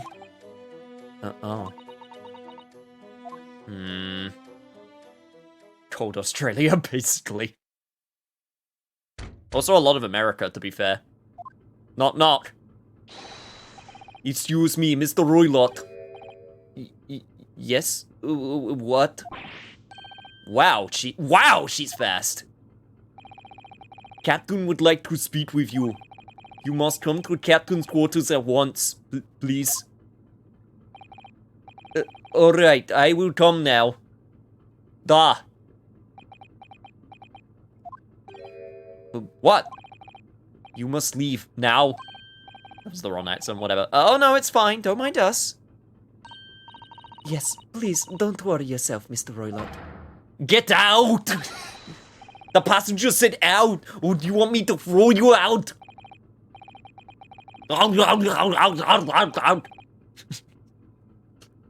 It's like we'll have to leave investigating this cabin until later. Otherwise this freaking cabin man's just going to start doing more weird noises at us.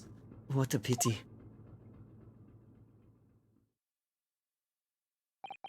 And so we lost our chance. Having still not managed to investigate Miss Pavlova's cabin, we were unceremoniously chased out. That is to say, we were quite literally picked up and thrown into the passageway outside. Jesus.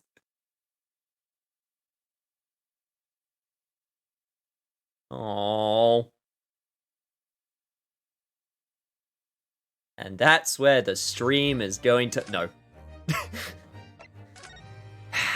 Gosh dang it. Didn't get a chance to look around. Question now is, where the hell do we go from here? I wish we hadn't been thrown out like that. I wish we managed to find some clue as to what the speckled band might be. We didn't manage to investigate at all. And I imagine that we won't be able to for a while longer. We'll never get past that sailor guarding the door. It's clearly glaring at us as if to say, don't even think about it. Wait a minute! What is it? Well, what happened to our great detective friend? Where did he go? Oh yes, he's completely disappeared. When did he do that? He's very, very good at disappearing. Slipped away as quietly as the wind, but not before ensuring that these were securely back on my wrists. The Schwarzenegger is strong with this one. Indeed it is. Well, my question is... Let's do it thoroughly, but I can't find anything out of place. It's right on the D-pad. There we go. Does that mean we can at least go out this way? That door leads to the second-class area. It's locked. I can't open it. Damn it! No, well, that stands to reason. No one wants to let the murderer escape. Gosh, she gave me a very stern look when she said that. Ah. Is there anything more with the ship protocols? Put it on top of the table there is really huge. There's a pen with it too. Yes, I'm sure that's the ship's log. Shall I have a little look through it? Hey, I can actually look at it now. Perfect. Meticulously recorded. You wouldn't expect to. Oh no, we've read through this before. Dang. Look here. Last night log is mostly blank. Assuming that means there was nothing to report, which is interesting. Damn it, there's nothing here. All right, let's try moving.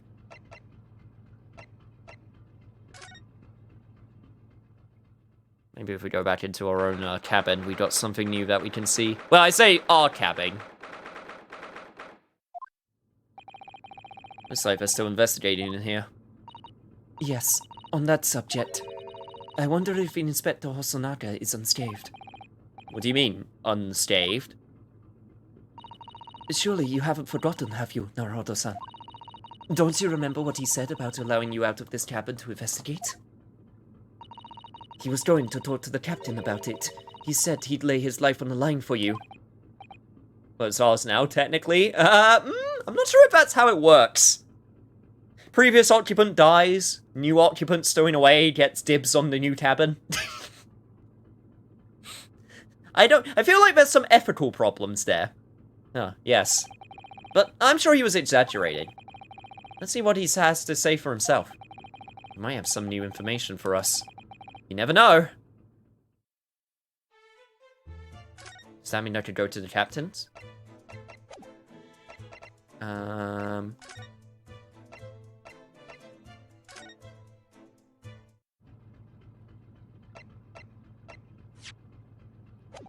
Oh god, oh god, oh god. Okay, examine, and then right on the D-pad. Come on, please be unlocked. Damn it, it's gotta still be locked. Oh, maybe if I talk to the crew, person, they can let me out. Let's go back to the cabin.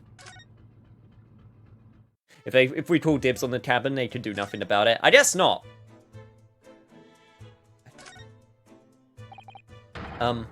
You, where did you go? Sorry, I just went to the next door cabin to investigate. Why? Who gave you permission for this? Well, I mean, Seaman Hosonaga did. That new Japanese, was it? Later, I will roll him into a hot ball and throw him in cold room. Phew. He's gone back to guarding the door. I hope Inspector Hosonaga doesn't find himself in too much trouble on our account. He really has gone out of his way to help us, hasn't he? When we get back to Japan, we'll have to take him for a steak at Le Carnival. Hopefully not waiting himself. Fuck, but sense justified a means. Not sure if, in some cases, if that would be, advisable. That would be a very long time from now, Naruhodo-san. I don't know, maybe we could find a nice, restaurant in Britain. It's clear that these letters were written with the ink was somehow spilled on the floor. They spell out a Russian word for wardrobe. It does seem to be an unambiguous pointer to you, Naruhodo-san, as you were sleeping in there. To be truly unambiguous, it should have just spelt out my name, don't you think? Well, either way, one fact remains. It's hard to imagine that Kazuma-sama would have written his last words, or word, in Russian. Which begs the question of who did write it? Good question. Oh! Oh no! You're back. Inspector! What happened to you? Your face is... Please, don't worry about it. Oh, they're just scratches. Made by a bear, maybe? When I told the captain that I'd given you permission to investigate, he told me he'd pummel me with his fists and then toss me overboard. What? But the pummeling was over in a flash, and he must have decided against throwing me overboard. So it was nothing, really. It's like he wasn't joking when he said he'd lay his life on the line if he had to. Oh. Well, thanks to your efforts, we now know a little about the neighboring cabin. Yes, so I understand. Oh. I bumped into a man claiming to be a great detective a little while ago. I think his name was something like Herlock Holmes. I don't think he was a German, though. Ah, that explains it. Shall we compare notes, then? We can tell you what we found. Yes, let's do it! Oh, I'm gonna make you some good-ass steak. What? Nikolina Pavlova? She's in the cabin next door? Oh, do you know who she is? Please, what self-respecting ballet fan wouldn't know that graceful angel? Oops, I think I upset him there. Oh god. He looks so sickly and now he's all beat up too. Oh god, I know! I don't like this, I feel bad. Well, that tells us the neighboring cabin is unrelated to the case at least. Oh? How? Because angels don't go around committing crimes, do they? You know Lucifer exists, right? Literal fallen angel. Oops, now I've definitely upset him. Inspector, has your investigation in here proved fruitful?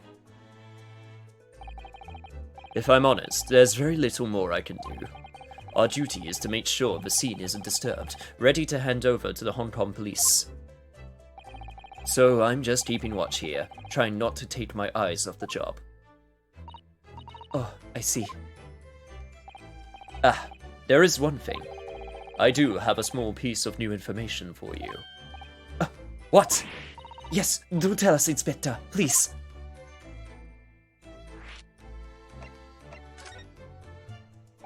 Tell us now! What is this new information you have, Inspector? It's this. The Bureau's medical officer has finished his examination of the body. I managed to obtain the report. Oh. Kazuma's post-mortem report? Kazuma-sama. So, what was the cause of death? Damage to the cervical vertebrae is what's written in the report. His neck was broken? Yes, it would seem so. There was no obvious wounds or other signs of injury, so at first I think they were considering poison. But it turns out they found no trace of poison in his system at all. Well, what weapon was used then? Nothing has been found as yet, but the fact that there are no signs of a wound suggests it may have been a blunt object, something that wouldn't leave a mark. Ah, I see. Oh, the body's nerves run from the spine to the brain. A strong enough impact to the neck could induce death. It is a possibility, and no obvious wound would be left. Oh, Kazuma. It was a lalafell?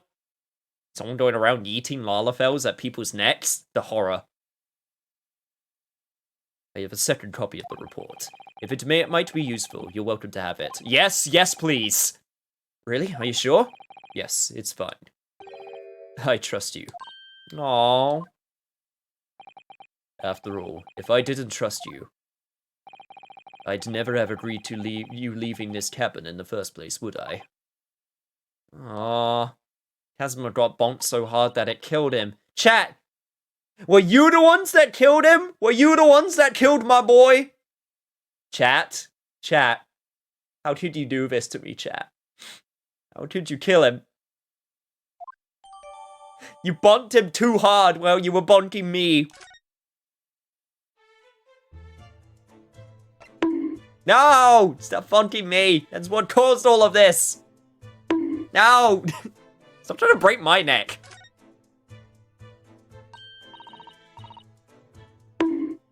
Ow!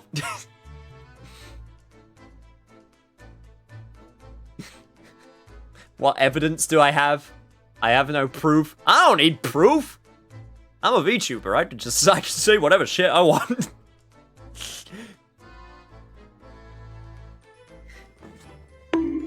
Ow! Ow!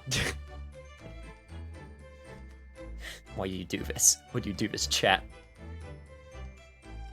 I knew the bonds would be the death of somebody. Yeah, I know. Ow! I just would have thought it would have been me first. Oh, Mr. Sholmes was here, was he? Ow, Jesus. Yes, he seemed to be enjoying himself a little too much as he crept, about on the floor investigating. But then he suddenly left. I suppose he must have become bored. You say I'm booking the next ow to be your terrible Russian accent. Ow! Ow! Ow! That hurts very much. Ow! Ow! Ow. Did you say anything at all? Ow! Actually, ow, now that you mention it, yes. Just one thing, but he practically shouted it. It's shoe polish, was all he said. Ow. Shoe polish? Wonder what he ow meant. I will, ow, get through these sentences. Ow! Why? Damn it, chat. There's no evidence suggesting that Kazuma didn't just dab it. Why are you trying to, ow? Ow! Why? Why do you do this? Alright, stream's over. I'm leaving. Ow! This is just abuse at this point. I'm filing you all for animal abuse. Ow! This is how Kazuma died. Ow! Try and do your bunkings when I go.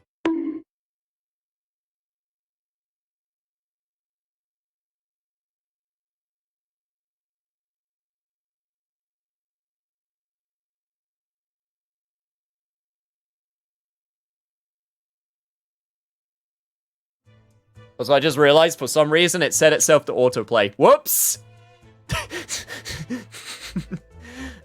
It was when he was over here by the piece of broken glass. Do you see? Yes, perhaps he was talking about this brick-colored mark, do you think? Yes, that must be it. But how could ow? Okay, I deserve that bonk. How could Mr. Sholmes know that it was shoe polish? That leaves me cold, I'm afraid. I have no idea. What is it, Susata-san? Ow! Freaking ow!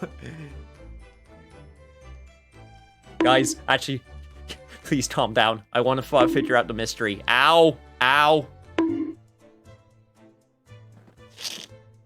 You know, I could take away your bonks, right? I could just do it. Alright, come on. That's enough now. That's enough. We've had our fun.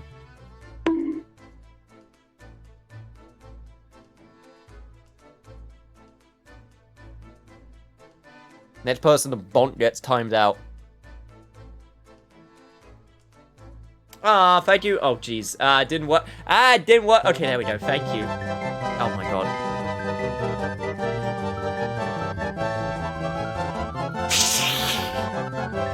I keep on forgetting to put a cooldown on that.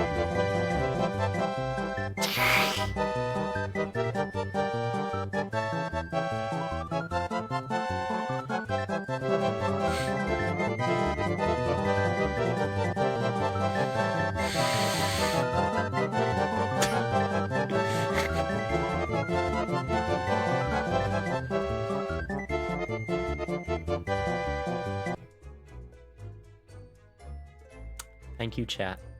I appreciate it. Hello, Raz. How you doing? I'm trying to solve a murder mystery and I just end up in the middle of chaos.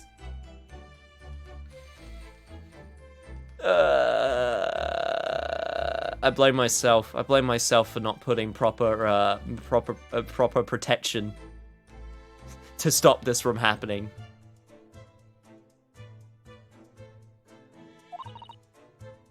Gotta kill chaos. But yes, hello, welcome. I hope you enjoyed Head Pat Hell. Should always use protection? Yes. Yes, you should. What a beautiful 2 minutes of hell that was. Well, Kazuma-sama was wearing leather shoes with very dark tan hue. Dark tan? Sort of dark brownish red then? I have no one to blame but myself. What, for being just so bonkable? Yes, a little like the color of red wine, but darker. I often repaired them for him. Oh! Does this mean that this mark was made by the polish on Kazuma's shoes as they scuffed on the floor?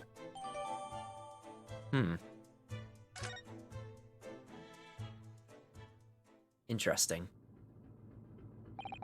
Well, not gotta be sore from all that bonking. I actually did have a headache earlier, but it's way better than it was. I was a little bit tempted to push this stream back further, but like, I was like, nah, I can do it. And then I did. That's really all I could tell you at this stage. I should return to my post. My fellow crewmen's eyes are boring into the back of my head. Yes, that might be for the best. Thank you.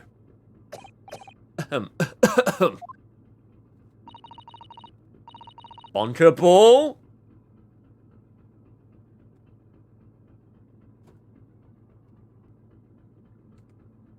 You know it.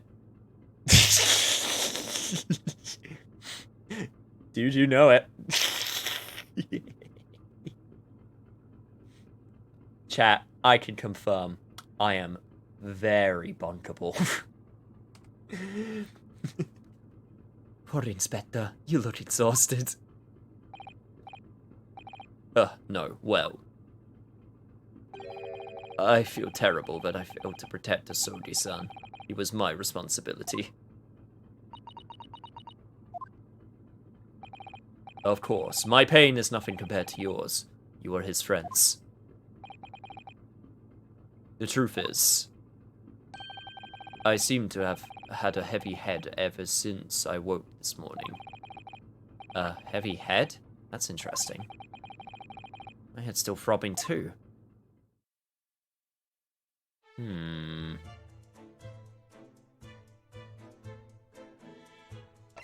Interesting.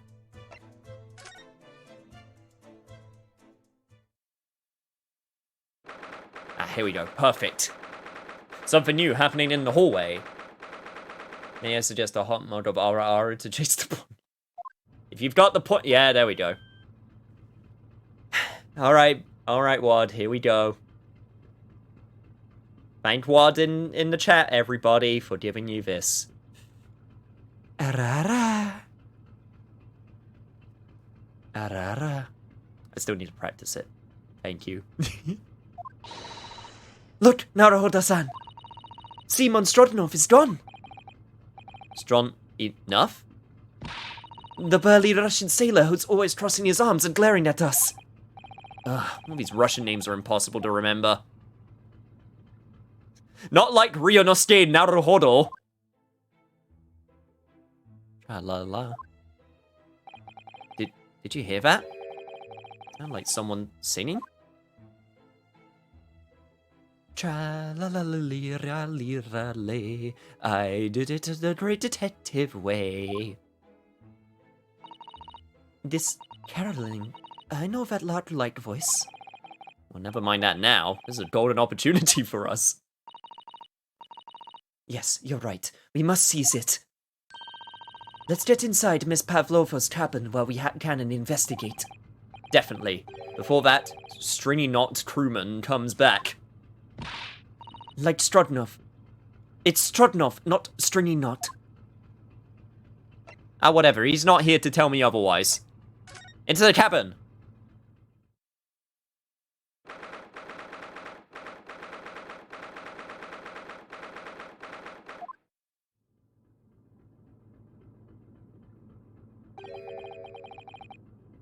Miss Pavlova isn't back yet.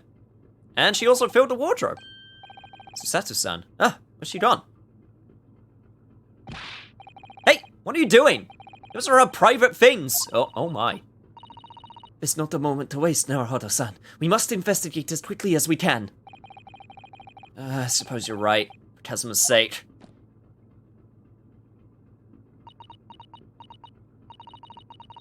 Not just for Kazuma-sama. What? What do you mean? It can't be long now until we arrive at port in Hong Kong. I don't want you to be in those handcuffs when we get there. Really? We must solve this case, Naruhodo-san. By ourselves if we have to. Yes, we will. Oh, Susato. Thank you. That milk? I wonder what this little saucer is doing on the floor. Yes, it doesn't look like it's been dropped. More like it was put there deliberately. Ah! Do you think there could be a leak in the roof just above here? What? A leak? Is this ship quite safe? I'm sure that even if there's a little leak in the roof, doesn't mean the whole ship is going to sink. No, you're right. Of course you're right. She's really trying to persuade herself, isn't she? Yeah. A lark is a songbird that sings beautifully in the evening, I think. Yeah, having a bit of a lark. Oh my, Miss Pavlova's case is open. It's completely empty inside, but according to the great detective's great deduction, she was hiding her special friend in here. Yes, a friend that she had to keep secret. Because you're not allowed to bring animals aboard the SS Buria. I wonder what kind of animal she had in there. And more to the point, where is it now? I am very concerned about where this animal could be possibly slithering. Naruhodo-san, are you there? Sorry, I'm right here. Yes. Why? Oh, good. I thought you might have climbed into the wardrobe when I wasn't looking. There's no place like home. Believe me, I don't have some strange compulsion to jump inside every wardrobe I see, you know. Well, anyway, I'm not sure anyone could fit inside this one. It's full of beautiful outfits. I suppose they're all stage costumes. I was rather hoping we might find Miss Pavlova's friend hiding in here, but no such luck. Is that really it? Damn. Okay, let me take a look at the ventilation shaft. So this ventilator connects to Kazuma's cabin next door. Yes, although what a fool a shipbuilder must be to open a ventilator into another room. Ah, maybe! It's so that if there's a gas leak next door, the occupant of his cabin would notice and raise the alarm. Or the occupants of both cabins would die of gas poisoning. That is also a possibility. Anyway, last night, Kazuma wrote that he saw a speckled band coming out of this ventilator. One is rarely to go back into the closet once they are out of it, I'd say. Oh my. Let me take a look. Anything in the trash? I suppose every cabin has a waste paper basket. Shall we have a little look and see what's been thrown away? Naruhodo-san! It's poor etiquette to go stifling through someone's rubbish, you know.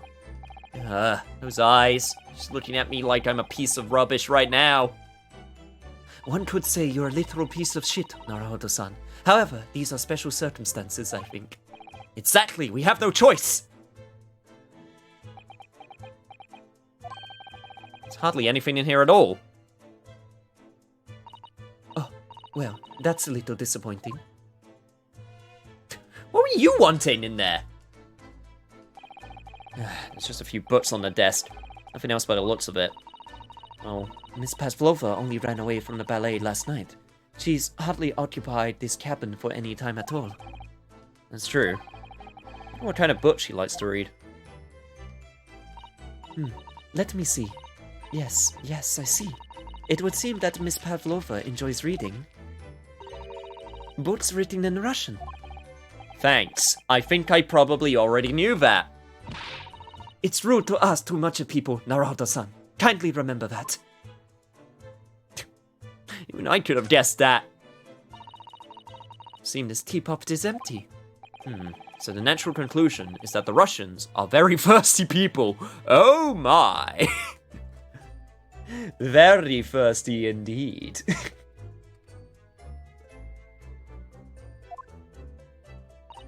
Or because Miss Pavlova only came into this cabin last night. She hasn't had the chance to make any tea yet. You can't drop truth bombs like that without a warning. I mean, it could be either.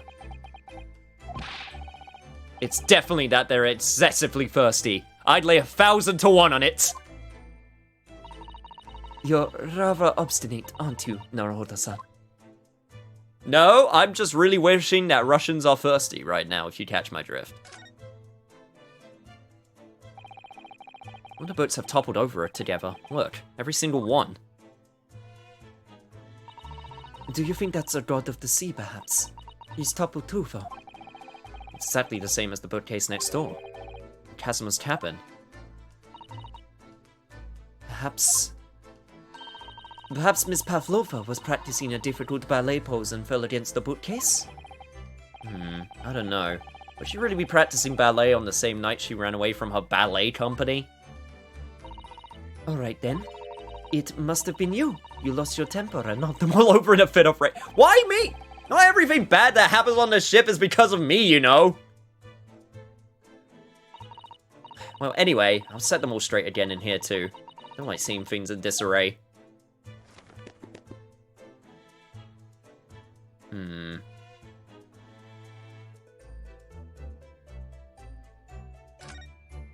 Is there anything else?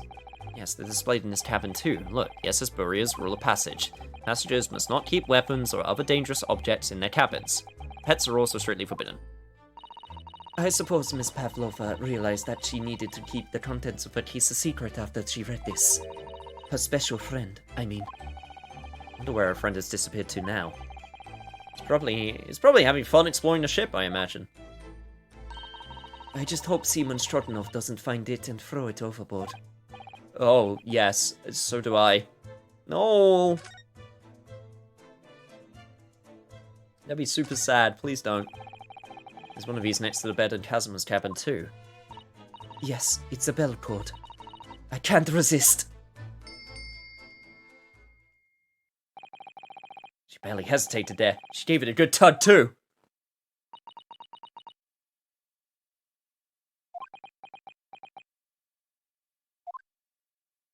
Oh. No, I didn't actually expect anyone to come.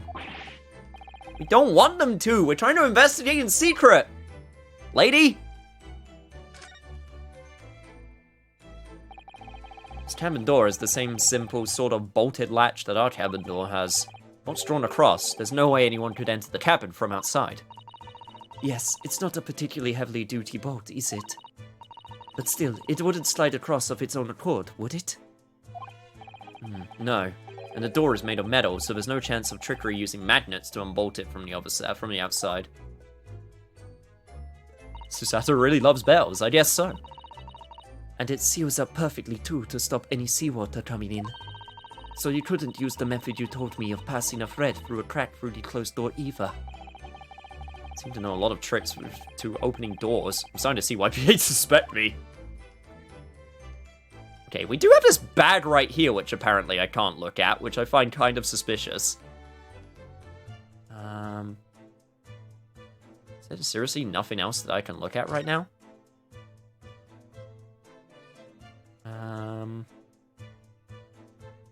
No, I can't see anything else. Damn.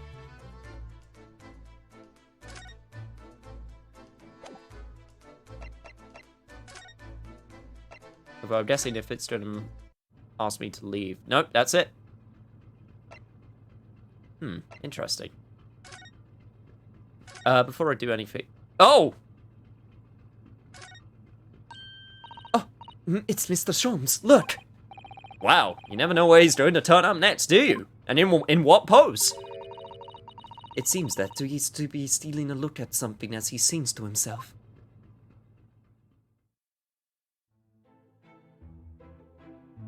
Tra-la-li-ra-li-ra-lay, I did it the great detective way. He's still singing. Even he hasn't noticed us. or he's simply in extremely high spirits. Yes, there were times, I'm sure you knew, when the yard bit off more than it could chew. And through it all, when there was doubt, it's lucky her luck was about. This son of yours sounding really creepy, man. Excuse me. I solved it all, and I stood tall. I did it the great detective way. Mr. Sholmes! Ah! What is it? You want to fight? Had I bet General bout to fisticuffs? Honestly, interrupting a fellow when he's singing, and I was about to reach the climactic finish. Sorry, I thought you were never gonna stop, so I figured now it was as good a time as any. I very nearly dropped you to the floor with one of my famous right hooks. Are you sure? Because it more looks like you're doing the Macarena.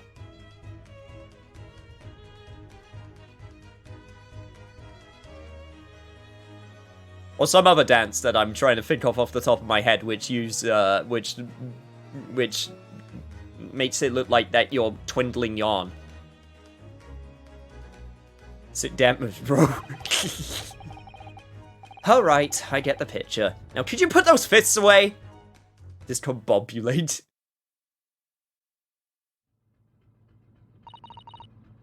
Mr. Sholmes, you seem to be examining something before we interrupted you.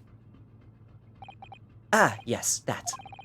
I was immersed in the study of the ship's log, as penned by the stockily built crewman who's usually on guard here. Oh, yes, the ship's log. And did you find anything useful from it? Well, after 2 a.m. this morning, the majority of entries are blank. Which means that there was nothing to report. Nothing of note happened, so... You truly are a student from the land of the rising sun. You've been utterly blinded by it. Sorry? Your logic, my boy, is inverted. Whatever do you mean, Mr. Sholmes? Observe the other pages, and all shall become clear. It would seem the same crewman oft stands sentry in this first-class passageway, and he has an almost religious practice of recording nothing to report every half hour. Oh, he writes that in every 30 minutes? Nothing to report. Precisely. Put simply, the seaman writes nothing to report when there is just that. And yet, the ship's log from last night is largely blank. He didn't even write nothing to report. Do you mean... Yes, there were circumstances afoot last night, which led to the seaman being absent from his post. What kind of circumstances? What happened? That remains a mystery for now, but we can be sure something significant took place. So significant that it caused the seaman to forget his regular habit of scribing nothing to report in the log. These are important details. I would stake my life on it. You must log the ship's log in your mental file. In other words, my court record. Got it! I'm waiting for the Irene Adler to swoop in and totally bamboozle the man. Now that deduction was worthy of a great detective. But I won't actually tell him. I don't want to inflate his ego. Ah, you're starting to understand what my way is, I see. What makes Sholmes brilliance.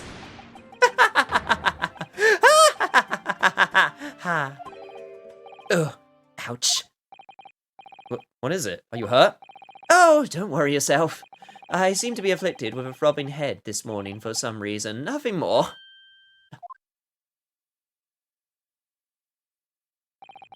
Well, my friends, until our next encounter. What's wrong with the pipe? The pipe is a must for Sherlock Holmes. If you've inflated his ego anymore, it would pop. No, if you inflated his ego anymore, then it would be about 1/10 the size of Seto Kaibo's ego. He's still singing to himself. I can hear him as he wanders down the passageway. Is something wrong, Susato-san? You seem lost in thought. It's just, well, I feel the same. Sorry? Ever since I woke this morning, I've had something of a headache. A sort of continuous throbbing. You too?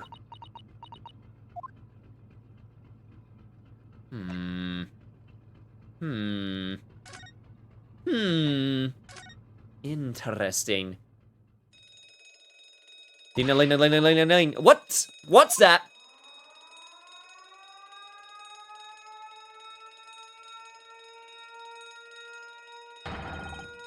Shut down the engines immediately. Vessel sighted quarter mile 4.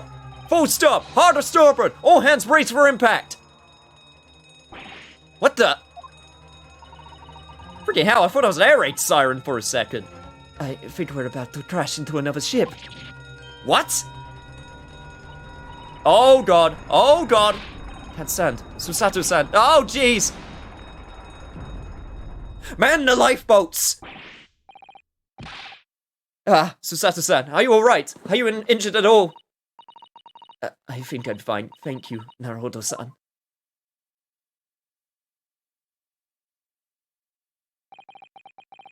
It's like we avoided a collision.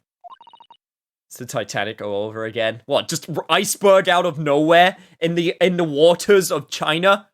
Or near China? That would be impressive. I would be impressed by that. I think... Yes, the ship has come to a stop. Oh my goodness. What about you, Naruto-san? Are you hurt? No, I'm fine. Just about. Oh god. Hello, is anybody in there? Shout if you need assistance. Well, that sounds like...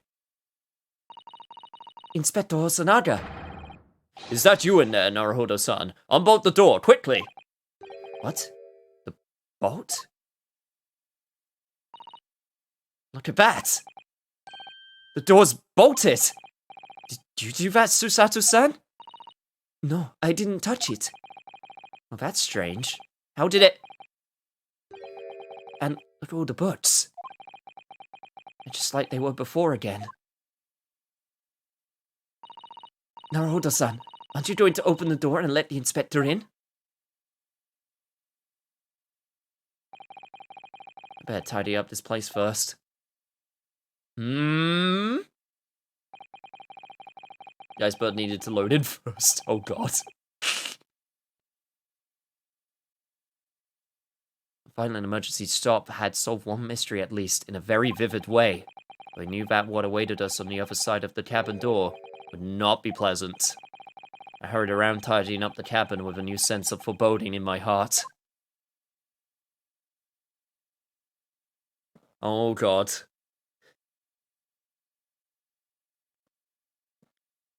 Is it a ferret? No, I think I got an idea what the pet could be, but I'm not going to say anything for now. Just an idea.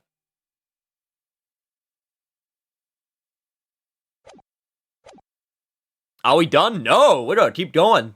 We still got time. We got plenty of time.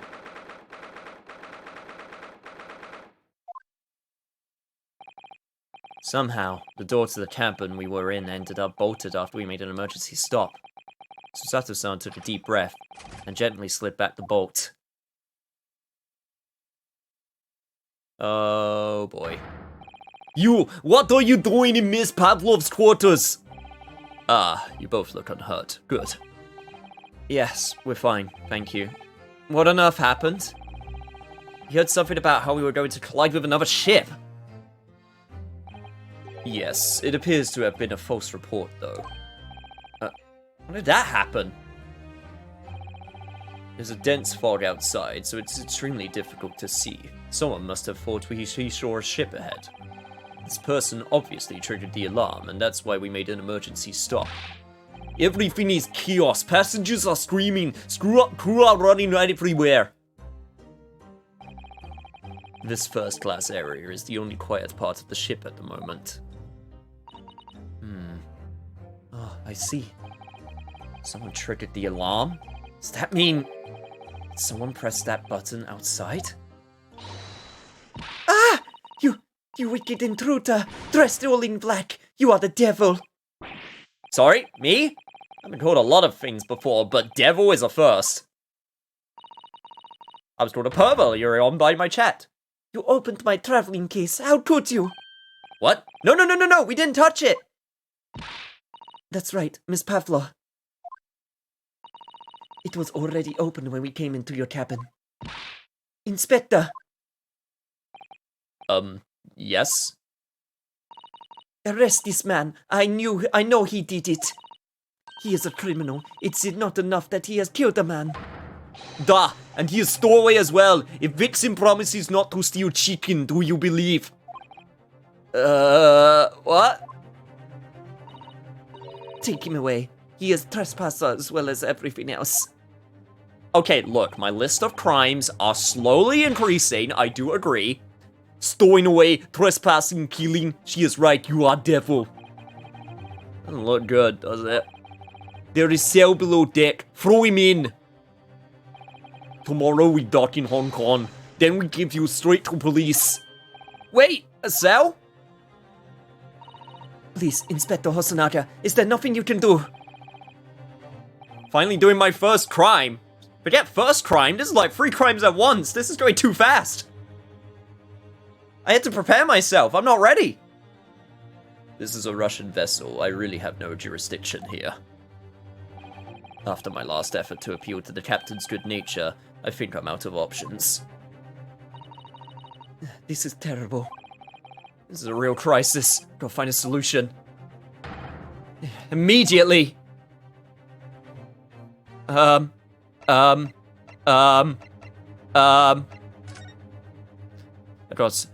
rather do something. Miss Pavlov. Miss Pavlova, can I get out? Listen, I'm sorry that we snuck in here without your permission, but Get out now. look, we just needed to investigate in here to help understand. I'm guessing that means get out. It's no. Wait, one sec. Chat, give me 1 second.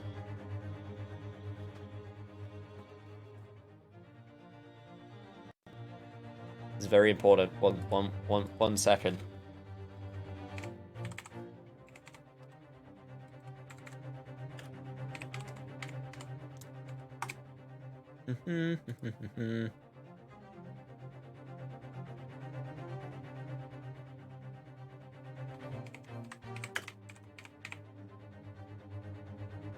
Yeah, sure, this will do. Убирайся. Yeah, there we go. That one. It's no news, she's not going to listen. Saw the Vizenda, so goodbye. I need to find someone who will. Yo, what's up, failure? God, this is so bad to say. No, you're never late. I'm always just early. You're never too late to join. You've got yourself in a difficult situation here. By entering this cabin uninvited, I mean. Sorry, I was just so desperate to find a clue. I'm afraid there's really nothing more I can do to help you. If I push my luck any further, a punch to the face will be the least of my worries. I'm really sorry. I have to take responsibility for giving you the freedom to investigate Miss Pavlova's cabin. Now this has happened, I'll have to report to the captain at once. Skibliat. I really need to get some help here. I need a savior to rescue me from this crisis. Please, just give me a little more time. I do nothing for you, except show you way to ship's prison cell. Thanks, but no thanks.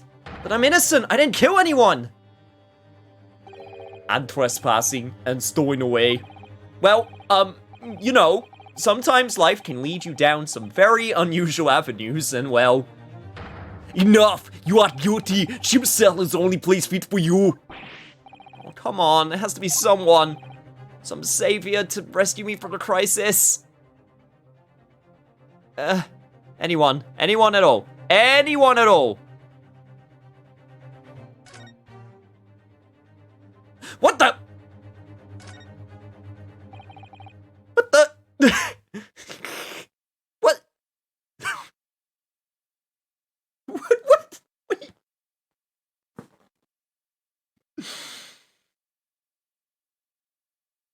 I don't know where I'm gonna find this man. I swear to God.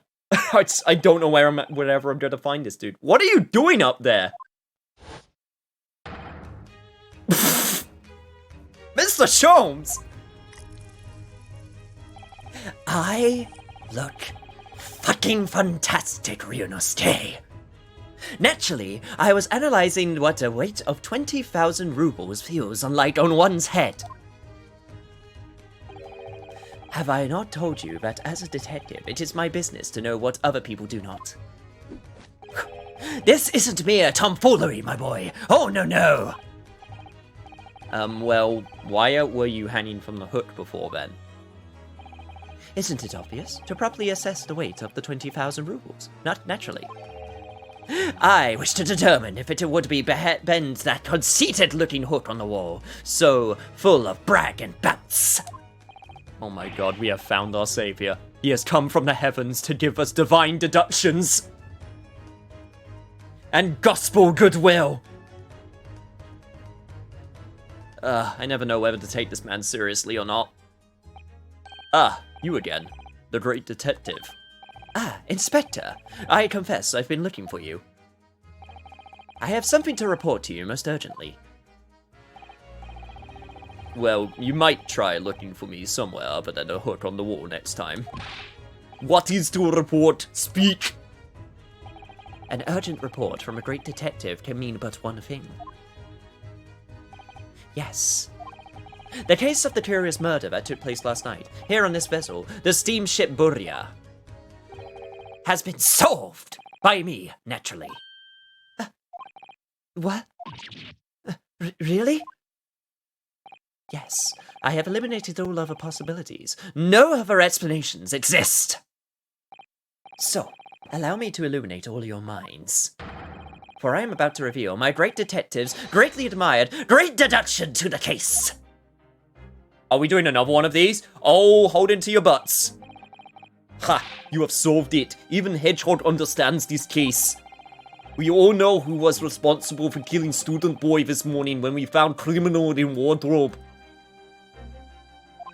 It is this doorway, and he has handcuffs to prove it! Okay, you put those on me. Don't even try that. I didn't do it! The trouble is, there doesn't appear to be anyone else who could have killed the victim. Because, as everyone knows, the cabin door was bolted shut from the inside. That means the culprit must be someone who was inside the cabin. Yes, it's what's called a locked room mystery in detective stories. Ah! Locked room! That is point! The room was locked. Well, I can't deny that. There's no way the bolt could have been drawn across from outside the cabin. You're all quite mistaken. The cabin next door is not a so-called locked room at all. What? Nani? Oh yes, there is another entrance. An entrance used last night by the culprit in order to gain access to the cabin despite the bolted door. What other entrance? We never discovered one. Why, it gapes open-mouthed even as we speak. The ventilator man! The ventilator? You think this is funny? I cannot even put my arm through that hole. That's because your arms are as thick as tree trunks. He thick, man. Big thick arms. Why am I always getting confused? Prepare your snappy fingers and fart spotlights? I hope so. You're suggesting that the culprit entered and left the victim's cabin through that tiny opening. It's not possible. Ah, but it is. And last night, the victim even witnessed the intruder in the act of passing through the ventilator. Mr. Sholmes, do you mean... Are you referring to the words Kazuma-sama wrote in his diary? I can hear faint whistling sound and what looks like some sort of speckled band. Yep. Yes. Precisely, my dear madam. But what does it mean? What is this speckled band? The answer to that particular conundrum is in this very cabin.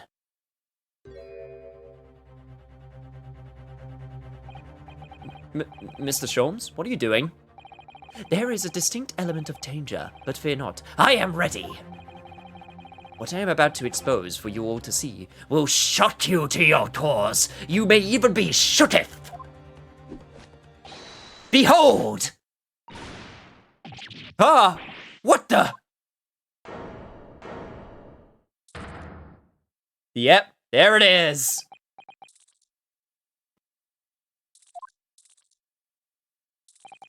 Allow me to introduce you all to the band, the Speckled Band. Snack! Indubitably. Aw, cute snack.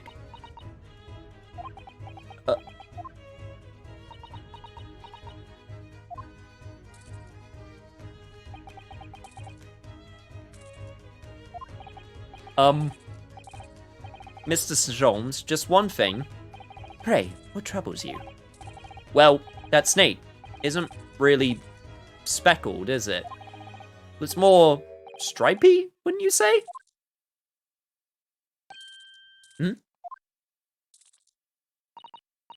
Yes, you're right. I think in this case you'd have to call it the Striped Band, wouldn't you?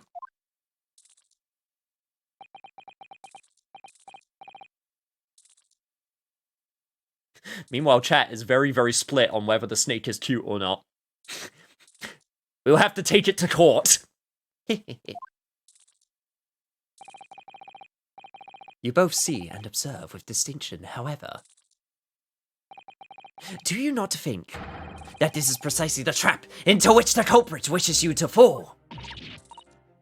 Oh my goodness, really? It's a trap? Boop that snoot. How exactly? Yo, we can vote? Yeah, you can. Open your polls right now. I'm gonna vote on this one because I've got my opinions. Snake is cute, that is my judgment call. Get that poll going. Get that poll going, mods. I want to know what people think. I think perhaps it is time I explain the intricacies of my train of thought. Are you ready, Miss Pavlova?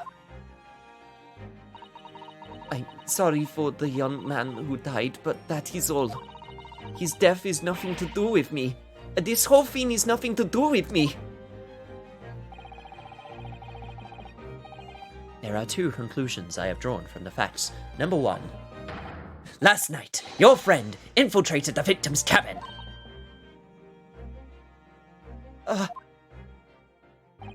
And number two.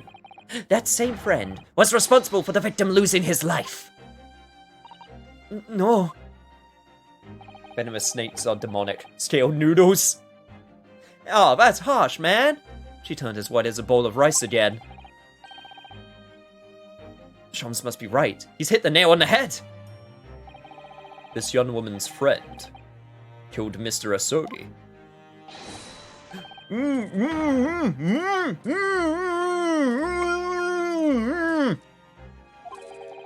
Looks like he can't speak with that snake coiled around his head.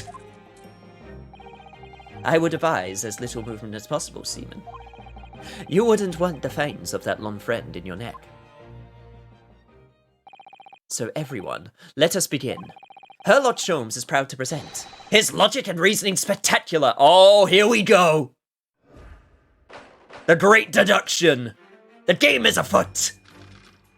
Also, vote now if Snack is cute or not.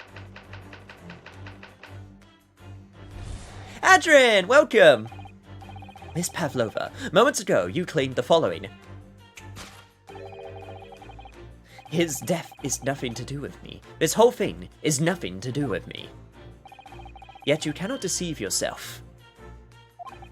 Yes, when you recall those horrid events, your aching heart smarts with pain. And it is that very pain that evidences your inextricable link to the victim's death. So we asked, what was the nature of this intruder that stole into the victim's cabin on that portentous night? Why, naturally, it was the friend with which you boarded this vessel, was it not? Ah, as I suspected. Another telltale glance.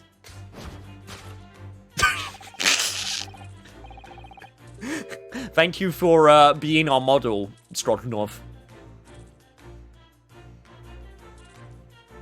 Also, that Bondo camo is also super cute. Hi. I hope you're doing well. Without a doubt, your friend is the writhing serpent we see before us. And yet, that fact leaves us in a quandary. The victim's written observations on the night in questions tell of a speckled man. Whereas, regrettably, this specimen's markings do not fit the description in any way.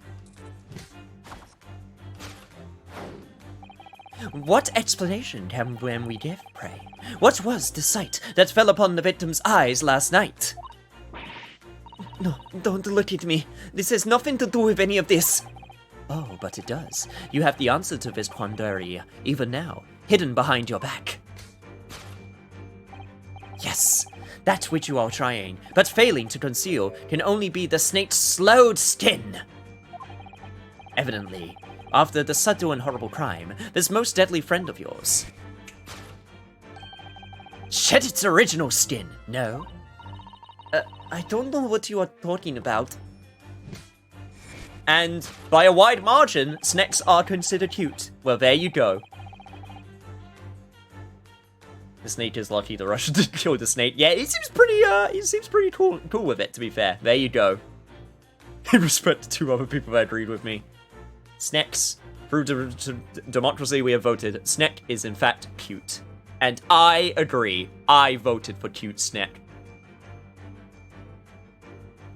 Long live communism. Well, we are dealing with Russians. Last night, through the ventilator visible in this cabin, your then speckled friend slithered next door. Using the bell cord on the other side as a bridge, the serpent silently descended into the victim's quarters. In the dim light, it appeared to be the young gentleman who was about to lose his life as a speckled band.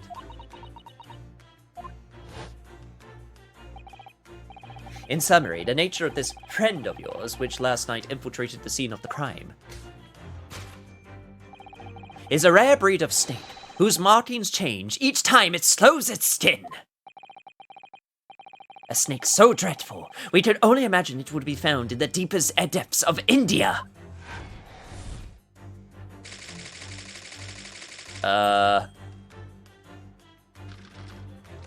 Oh god, what could be the second freaking conclusion?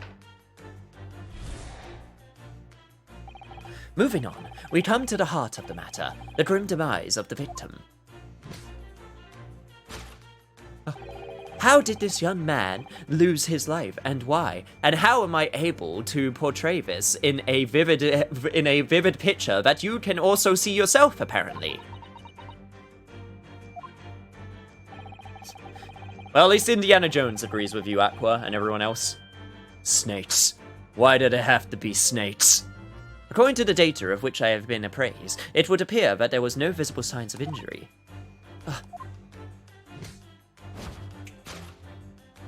In fact, the circumstances of the victim's death can only be explained by a terrible venom. Now, if we take that as a fact, it was Gandhi who planted the snake. Gandhi's, but specifically the one from Civilization. super murder happy Gandhi. We can reasonably imagine that there remains evidence to affirm it in the scene of the crime. Oh no, could there be? Yes, an examination of the deceased body will prove the cause of death conclusively.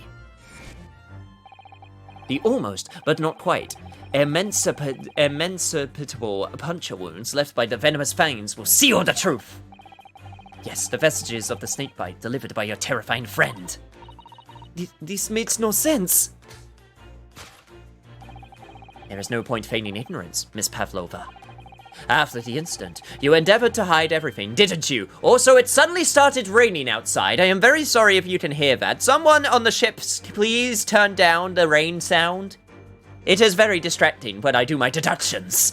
After the incident, you endeavored to hide everything, didn't you? But now your involuntary glance betrays the hiding place you choose. That's right. You hid the evidence that links you to the victim's death in the traveling case. When we first met in this cabin, it came to my attention that your case moved periodically. Your serpent assassin was relentless inside, no doubt. You don't... It is telling that the victim made note of low whistling sound that he heard minutes before his end. That was your signal, was it not? The sound that you had used to train your serpent friend. To train? Indeed, you'd put the serpent through this ventilator, and wait, after a period you'd summon it back with a whistle. You couldn't know if the animal had done its duty, so you listened for signs of life next door. If the victim appeared to not have been dispatched, you'd release the snake once more. Do you deny that the snake has undergone such training? It's not true! Having slithered through the ventilator and down the bell cord, the creature needed only to sink its fangs in once. And its venom would course through the victim's veins, ending his existence forever. Definitely snakes like ball pythons, but I generally have a soft spot for reptiles. I like reptiles too. That is the true nature of the speckled band that took the poor young man's life. There can be no doubt. My logic is infallible. Uh-huh. Death by venomous snake's bite, huh? How would the snake inject its venom if there was no signs of injuries? I guess we're about to drop that truth bomb on him. Thus concludes Herlock great deduction of the speckled band. Uh-huh. Well, this is quite the sight. A Japanese lady, a beat-up investigator, and a big strong man with a snake over his head all walk into a bar. Seems logical enough. Let's go home, everyone. And that solves this case.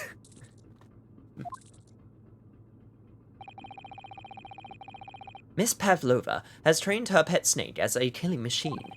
There, on the floor, you observe a saucer of milk. The promise of food is the key to training any creature.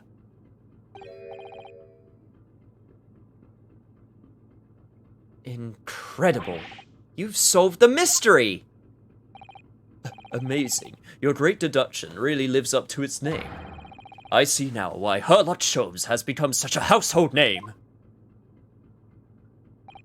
My dear man, it was nothing remarkable. As the Russians say, I could have done it with one left hand.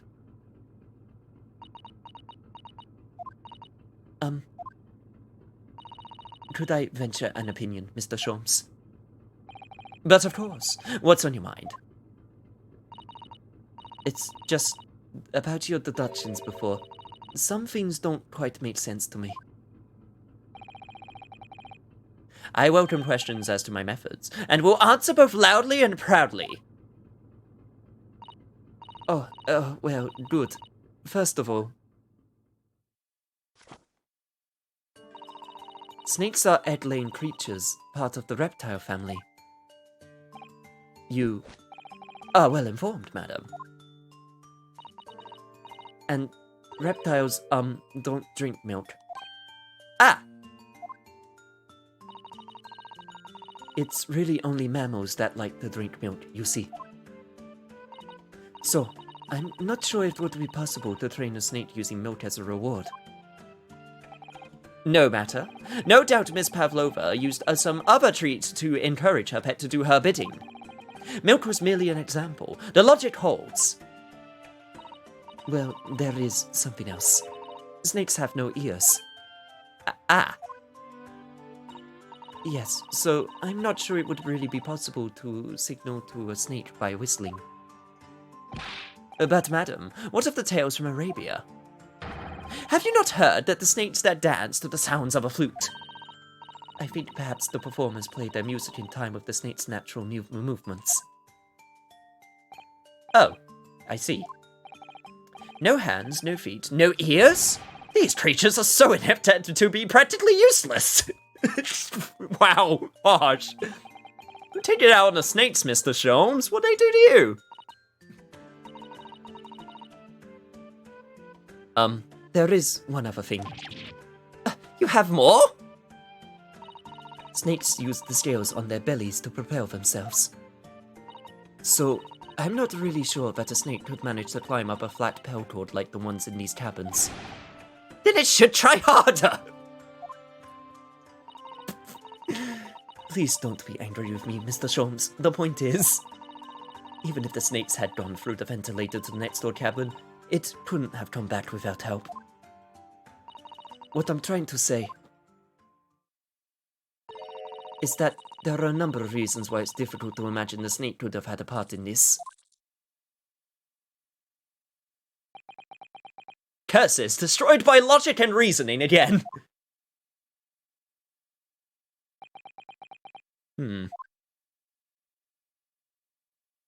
Snakes can climb a wide variety of surfaces, but they really struggle with glass and metals. Really? Probably flimsy bell cords as well. I think...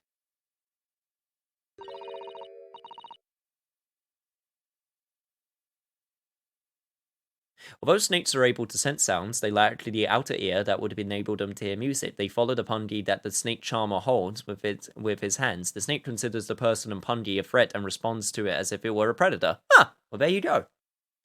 We need to step in and help again, Mr. Naruhodo. Oh no, you don't mean... Yes! Yes, I do! We need to modify Mr. Sholmes' latest deductions and turn them into great ones they ought to be. I had a feeling that this was coming. Alright, let's give it a try. Just what was I waiting for? Just what I was waiting for, Mr. Naruhodo. Yes, right! So, cast your eyes down to your wrists again. What? No! You've done it again! Your handcuffs are gone. Where did they go? Fear not. I shall see they're restored after our work is done. I just really want him to pose with me. Really wish you'd leave them off. Now, everyone, let us begin. Herlock Sholmes is proud to present his Logic and Reasoning Spectacular! Featuring Naruhodo-san. And Yusei Kayaba. Alright, let's figure this one out. So. His death has nothing to do with me. This whole thing has nothing to do with me, you keep on saying. You cannot deceive yourself. She looks down at her hand, which is interesting. Because he mentions the aching heart. She does have a pained expression on her face. Yes, that's true. She looks as though Kazuma-sama's death is weighing heavily on her mind. But you're not so sure Mr. Sholmes had read her quite correctly, is that it? Could there be some other way to interpret her expression then? Let's take a moment and really look closely at Miss Parvola. I think, yes. A claw scratch, eh? Yes!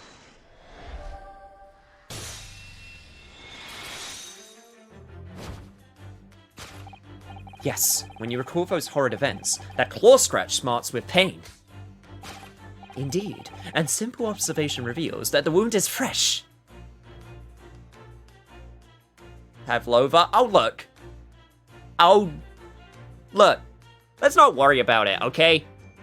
Yeah, exactly. Otto understands. There's no point. Pavlova. Whatever. Pavlova. Whatever. I'm doing the deductions right now, chat. Your grand delusions are only going to bring you so far.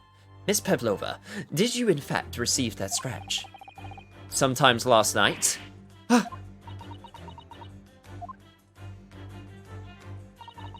When I think about the young man who died next door, I feel so sad. And when I am sad, the pain from this wound is worse. And it is that very pain that evidences your inextricable link to the victim's death. So we ask, what was the nature of this intruder that stole the victim's cabin? So they mentioned a friend, which seems to be true. But then, She looks over to her right. Is it a writhing serpent we see before us? No. It's not the serpent. It seems that the scratch mark on the back of Miss Pavlova's hand was made by this friend of hers, doesn't it? But snakes don't really have things that they can scratch with. Yeah, they don't have claws, do they? No, they don't. They don't even have hands or feet in which claws might grow. Well then, if that snake isn't her pet, what is? What's the true identity of this friend of hers? We should follow her gaze, Naruto-san. Of her gaze, huh? That was a photo frame the entire time? You were looking over at this framed photographic print, weren't you, Miss Pavlova? But let's not get distracted by the print itself. Oh no. It's the frame that is your friend, isn't it? Because it so beautifully displays whatever you put inside it. That deduction was wanting in every way. Yes, I was wanting you to hear it. I'm quite proud of it. I find myself wanting never to have heard it. I'm quite... Oh, come on! Fine, I'll try again. Freaking deductions. Fine, I'll actually look at... Okay, fine. Fine, I jumped the gun. I jumped the gun. It was what's on the frame, not the frame itself.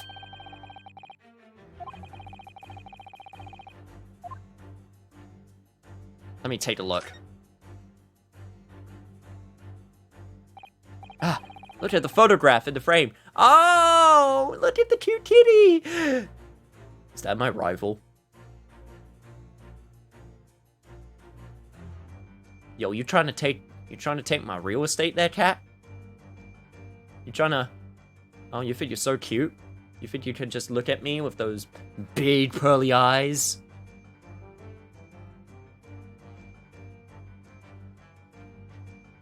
You guys like me better, right? Right? I'm the better cat here, right?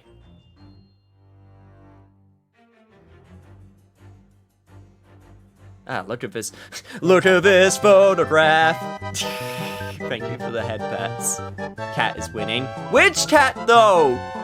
You can't just say cat. No, you don't get away with that.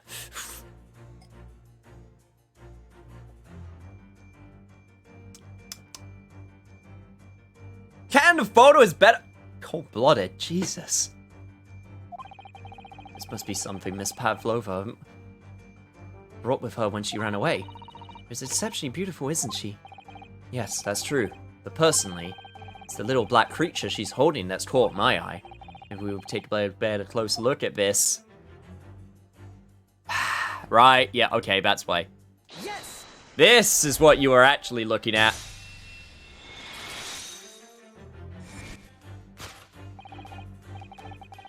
Without doubt, your friend is the little kitten we see before us. Yes, the scratch on the back of your hand makes that abundantly clear. Oh no. Chat, please don't do this to me. Don't do this to me. The whereabouts of this black kitten isn't clear, but what is clear is that you brought the animal with you when you ran away, didn't you? Ah!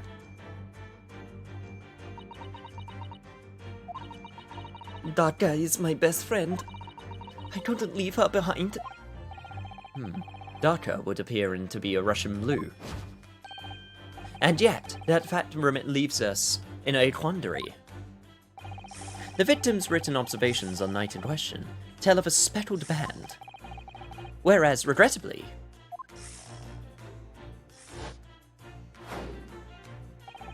this specimen's markings do not fit that description in any way. What explanation can we give, pray? What was this sight that fell upon the victim's eyes last night? No, don't look at me. This has nothing to do with any of this. Oh, but it does. You have the answer to this quandary even now, hidden behind your back. Yes, that's what you are trying but failing to conceal. Yeah, that is not the snake's slowed skin. Did you see that? She just took something out of her pocket and hid it behind her back. If she just left it in her pocket, no one would have ever have known. Ah, yes, ploys like that are Mr. Shom's specialty. He's ever so cleverly forced her to reveal something. Well, deduction was a speciality. Maybe making me believe that was a ploy too. Anyway. I find it hard to believe that's the skin of a snake. In which case, just what is Miss Pavlova hiding behind her back? It is a...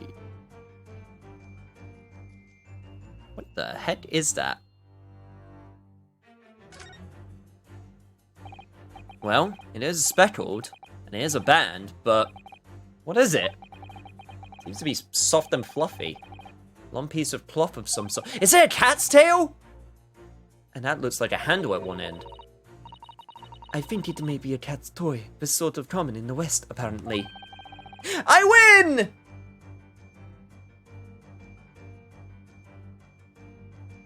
Yay, thank you, chat. Thank you for having faith in me. Oh my god, that was way closer than it should have been. Oh my god. Wow. Wow.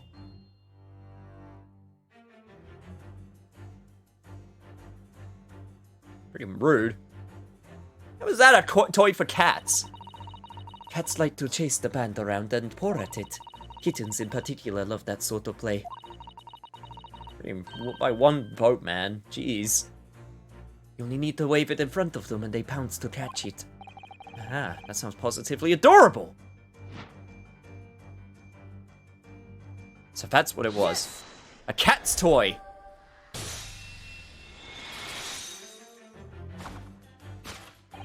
Yes, the thing that you are trying but failing to conceal is, a cat's toy. Precisely, and the true nature of the now infamous speckled band. Ah! And it was this toy that you dangled through the ventilator. You waved it around, I presume. Naturally, the victim could not fail to notice it. But why? For what reason? My dear boy, there can only be one answer to that. After her feline friend disappeared through the ventilator into the neighboring cabin, Miss Pavlova attempted to use the speckled cat's toy to incite the creature to return. Ah.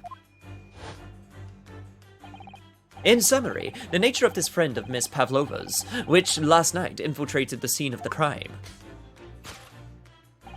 is a blithesome Russian blue breed of cat by the name of Darka. Yeah. A truly troublesome feline young Darker is proving to be. She must be caged and once found. You will forgive us for borrowing the photograph of your pet, Miss Pavlova. Photograph added.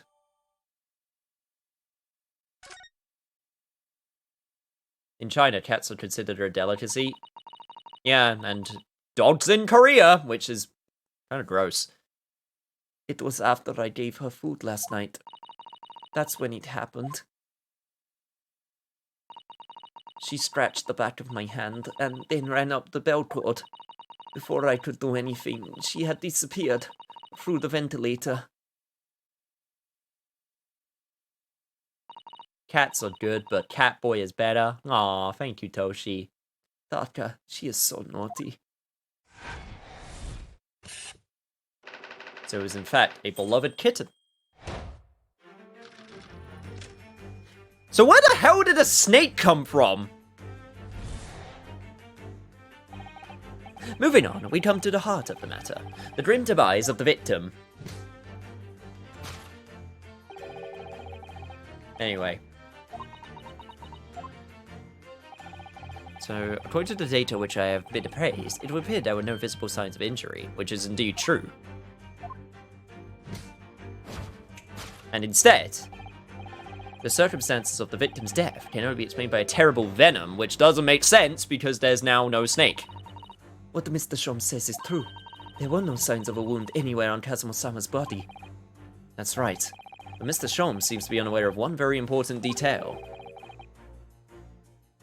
Kazuma wasn't poisoned. Yes, it would seem so. Let's give him the information he's missing now. And it would be the post-mortem report right now.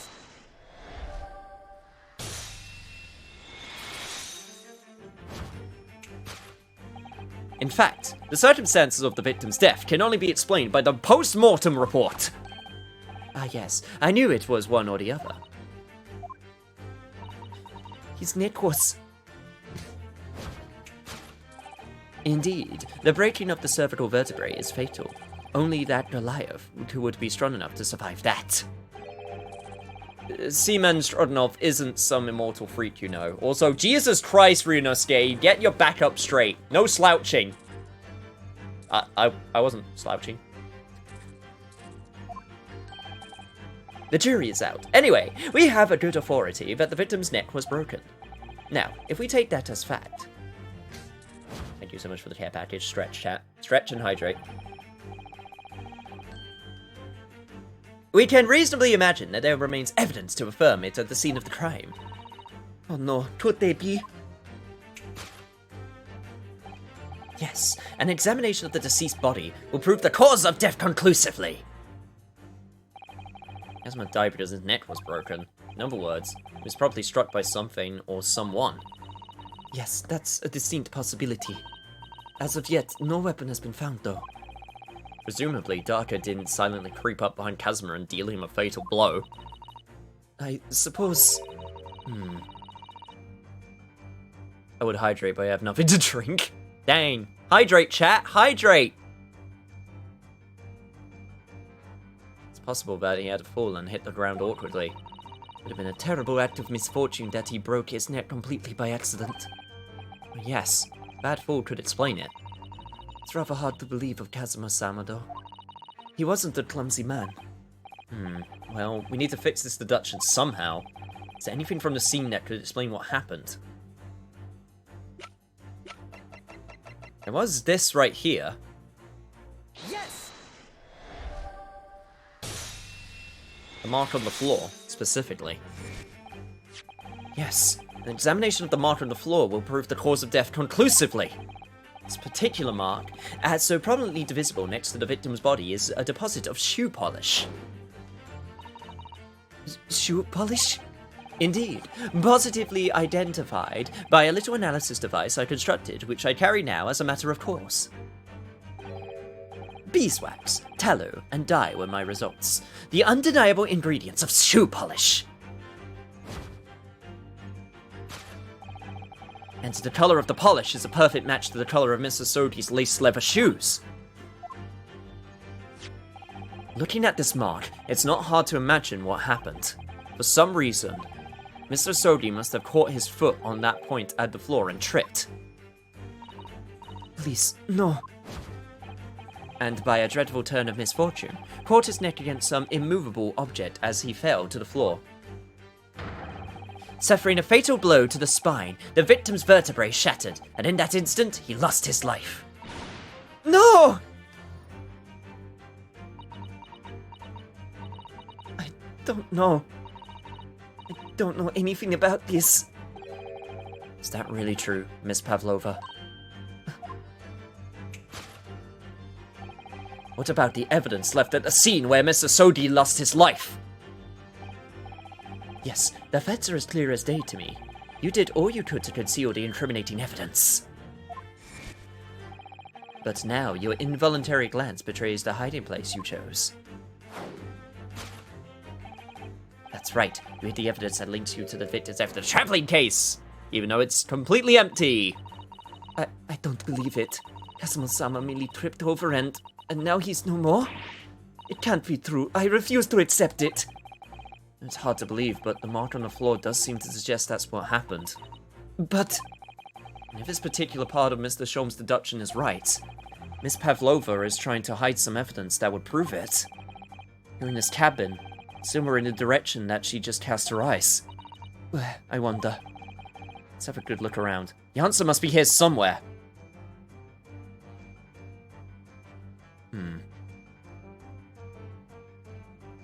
Is she looking at the tiara again?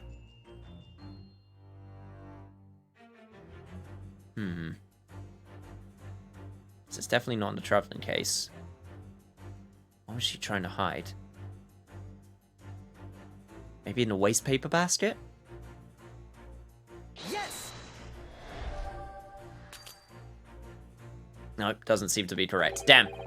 Which does mean it is the tiara. Failure, could we please not mention that? I'm gonna...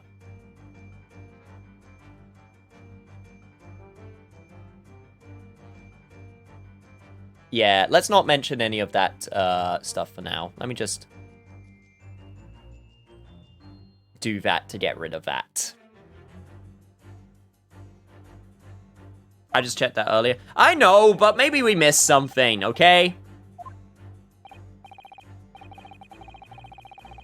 Fine, maybe I should have checked it more clearly. I just wanted to check it out.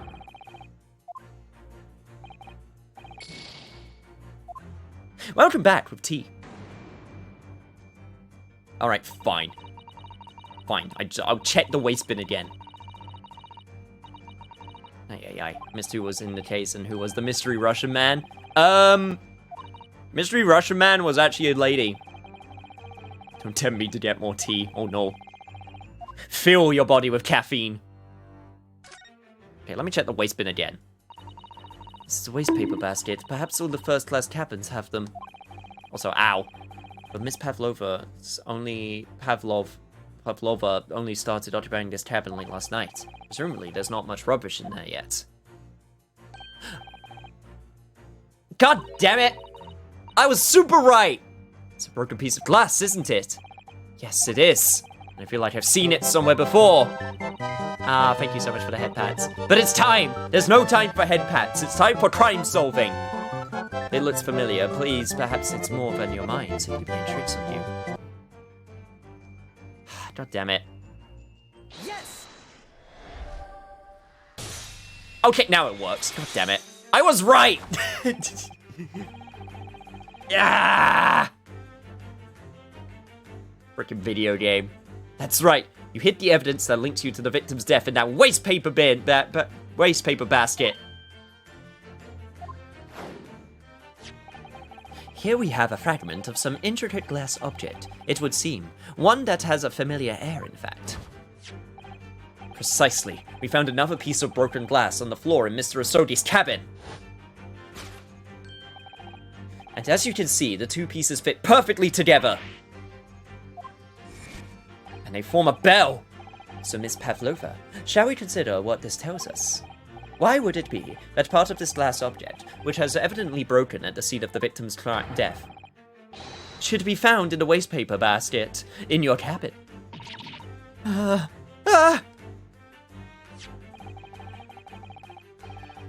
He's not jumping to count. Yeah, I'm just 3 steps ahead of everyone else. You're well acquainted with this glass bell, are you not? I don't know. In that hushed Russian accent of yours won't save you this time, dear girl. Why?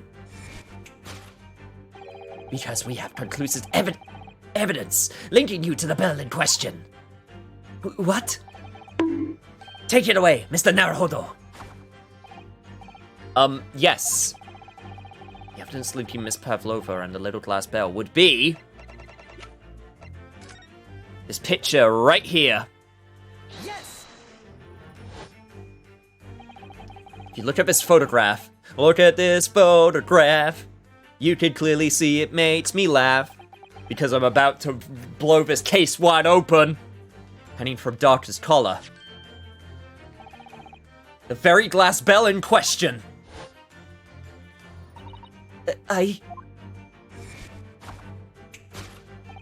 The truth has caught up with you, Miss Pavlova. The young man who lost his life last night did so after a truly inauspicious fall. And the cause of that fateful stumble?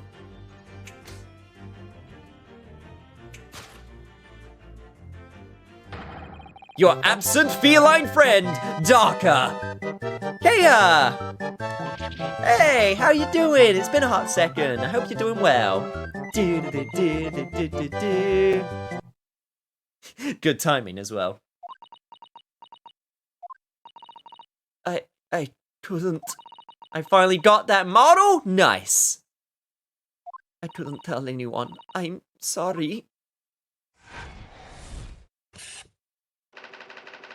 Death by tripping over a cat. Oh, my model? Yes, I did. yes, I did. Oh, you haven't seen it yet? Yeah, no, I totally got it. Look at me. Playing or singing Nickelback is a violation of the Geneva Convention. I'm sure they can make they can make an exception for me. I don't have enough money for a model. Don't worry, you'll work up to it. I believe you can.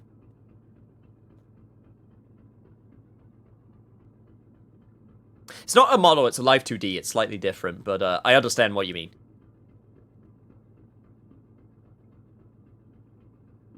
Why don't you tell us now, Miss Pavlova? Tell us exactly what happened that night. Yeah, still a model, technically, I guess. I guess it's just because people say the two just to make it easier to, you know, distinguish which one's which. It was a little after 1 in the morning. It was so late, but I hadn't had time to feed Darka, so I gave her some food. And then, all of a sudden, she scratched me and jumped out of my hands. People do say that cats become very anxious and nervous in new environments. She was so fast, she disappeared through the ventilator before I could stop her. And that is how you acquired the rather nasty wound on the back of your hand, I take it. Yes, Yo, Cry as well! Everyone's showing up. Hello, how you doing? And I had read the rules on the wall. I knew that I was not allowed Darka with me. Water and water and water. Hydrate up if you got it. Smoke if you got him.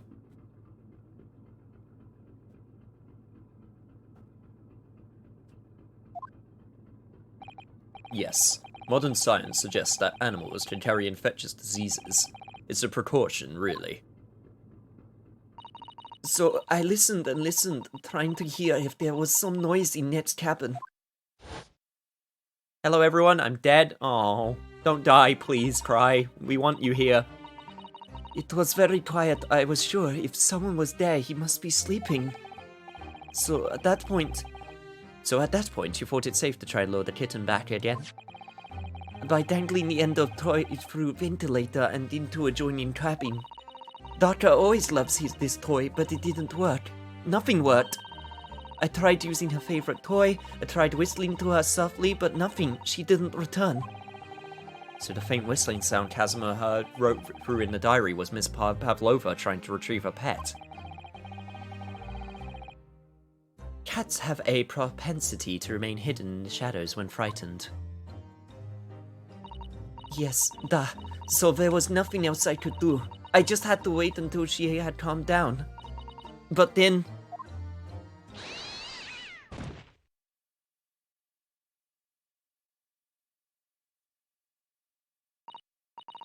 I nearly passed out with shock. I heard her cry out and then... Oh, it was such a dreadful bang. Then afterwards, nothing. It was totally silent. Casimir was...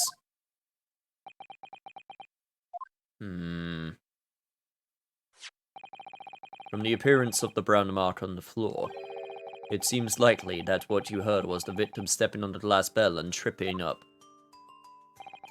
Yes, Asburia is a large vessel, but even she can pitch and roll violently without warning. If Mr. Asogi was already off balance as a result of the ship lurching when the kitten got under his feet, the combination of unfortunate factors could easily have caused him to fall over. But what became of the kitten afterward?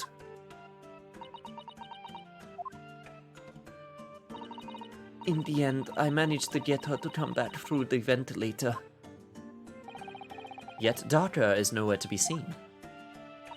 I must have forgotten to lock my case, and now she's disappeared again. Gracious, that cat is insufferably restless as I am. And also, that is very irresponsible. I know you're like 15, but come on, lady. Well, he knows something about himself, at least. When I wrote work this morning, I heard that your man in the cabin next door to mine had died. But I couldn't bring myself to tell anyone that had happened. I was too scared. Scared that they would send me back.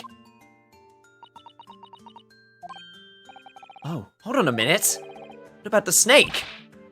You're right. Where is it? The snake isn't your friend, Miss Pavlova. Then whose is it? And where did it come from? What on earth is a dangerous creature doing on this? Ah, boop that Snoop. Ah, look at him. Welcome back, cat. Lost power for a second, dang. Oh, I didn't say. Snake is my friend. His name is Pirosco. Pirosco? What? What? That snake belongs to you. He escaped from cage when emergency alarm sounded. I was looking for him. I did not expect to find him in here. He's called Dumpling? Yes, how did that snake get into this cabin? But animals are not permitted on board. Aha, we are at sea for 1 year. You want me to be alone without close friend? Without someone who understands? Can you find someone a little more human who understands you better? But my dear burly fellow, a gargantuan venomous snake. Surely you can appreciate the danger you're putting everyone in. No venom. Roscoe does not have venom. He is harmless, very long, but very gentle. He is adorable like Granny. It's venomless. Yes, now he is hungry, so he is in bad mood. But once I feed him, you will see big snake smile. And you feed him what? Milk, I suppose? Ha! Like they say, they milk chickens? Ridiculous. Snakes that drink milk are only in stupid stories. Roscoe eats mouses. Big fat round mouses. Ah. Oh, so... is that what the mousetrap in the passageway out there is for? Of course. How else did I catch my friend's favorite food? Nothing says top of the food chain like the look in their eyes right now.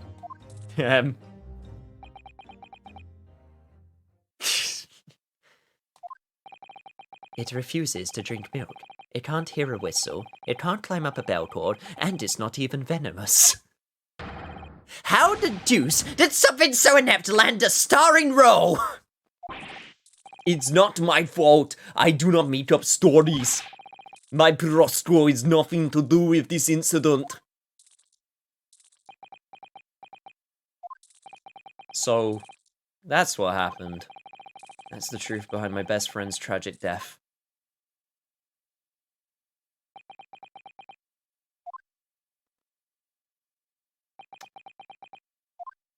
But there's still questions.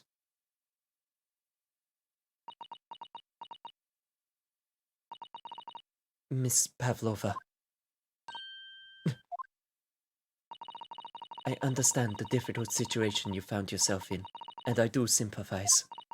But please remember this. A young man lost his life. If you're going to attempt to cover up your guilt with lies, then no matter what the circumstances, I cannot forgive you. But... What are you talking about, Miss Mikotoba? What lies? Miss Pavlova just confessed everything. It was just a series of unfortunate events. An accident. It's more like pie or stuffed bun, but I was close anyway. Ah, fair enough. Keep a rattlesnake as a pet. That's a dumb way to die. I know it's not a rattlesnake. Look, you know what? That's his responsibility. I'm no great detective like Mr. Sholmes, but I don't have a gift for knowing the truth. But even I can see, that was not the truth. Don't you agree, Mr. Naruhodo? To be perfectly honest, yes. There's a discrepancy in Miss Pavlov's story. I'm sure of it. Just can't quite put my finger on it. I confess, I was intending to let Scotland Yard deal with any outstanding issues on this matter. Oh. I am only present here for a very specific reason. The truth is, you, Mr. Naruhodo, are simply a distraction. Distraction? Rude. You hope you've not been finding your shackles too uncomfortable. Ah! Not again! When did you do that? Especially as they're on your wrists as a result of my intervention. I was rather hoping I could resolve matters before we made our next port call. You were, Mr. Sholmes? Yes, but I overlooked one important detail. The deceased young man was a very close companion of yours. Was he not? Yes.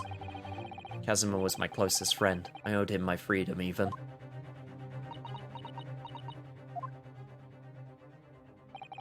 In that case, we must follow this to its conclusion.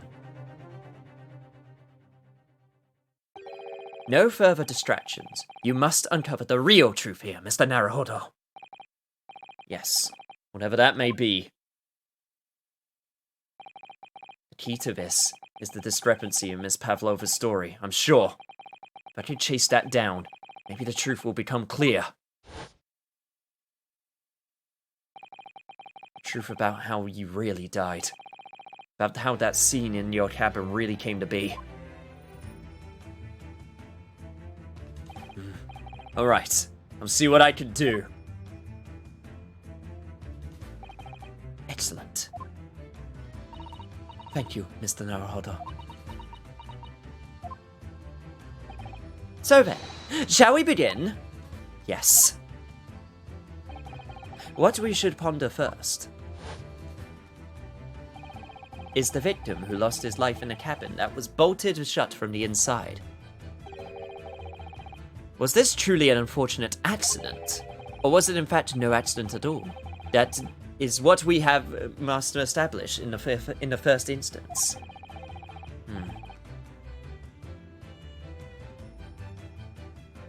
But we've already established it, haven't we? The man tripped over the kitten that had climbed into his cabin via the ventilator. Tragic, yes, but still an accident. Wait! Let's just take a step back.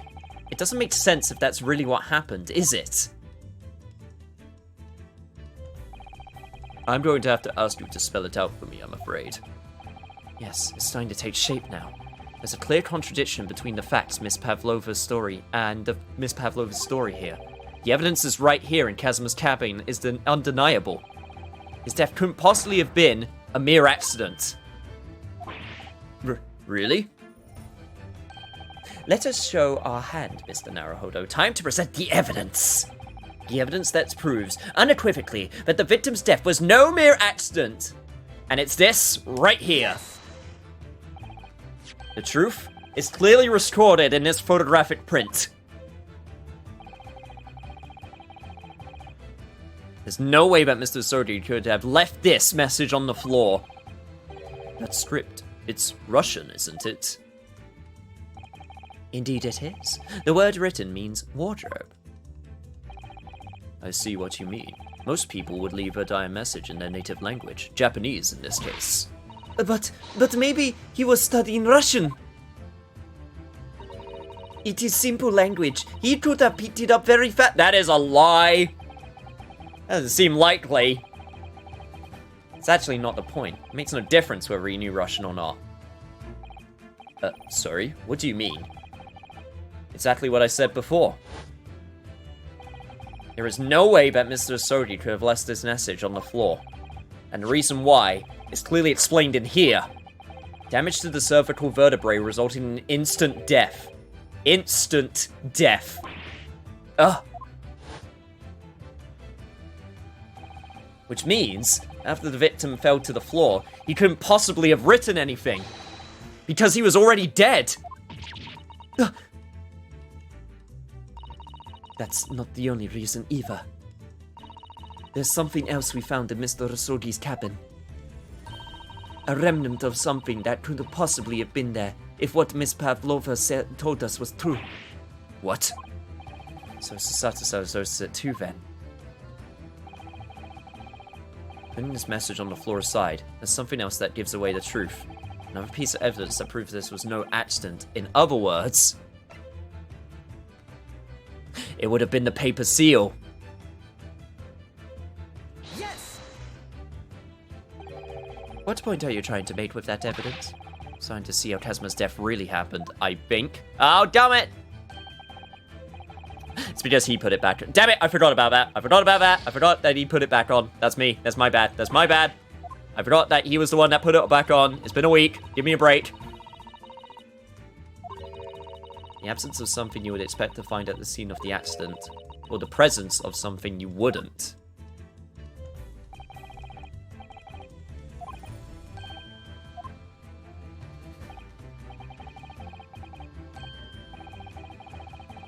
I guess it would be the second thing that I was thinking of then. It looks easier to because it's a native language. That also makes sense. The evidence right here is that in Kazma's cabin is undeniable.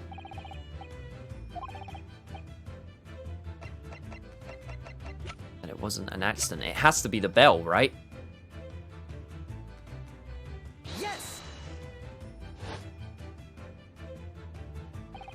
Yes! This piece of broken glass next to the mark on the floor. But that's the glass bell that Kitten had around its neck. We already know about all that. It was broken in half when the victim tripped over the cat and fell. So we already have a satisfactory explanation. Where's the flaw in that logic? Unfortunately, there is a very big flaw. A fatal flaw! What? That's really what happened. Then how did one half of the bell end up back here in this cabin? Ah! Yes, I remember that we found the other half of the glass bell in that wastepaper basket. Would you care to explain that, Miss Pavlova? Oh no. Both these pieces of evidence clearly point to the same conclusion. That when Mr. Sogi died last night in his cabin, there was someone else in the room. That same person deliberately arranged the scene to disguise the truth, in order to cover up his or her own guilt.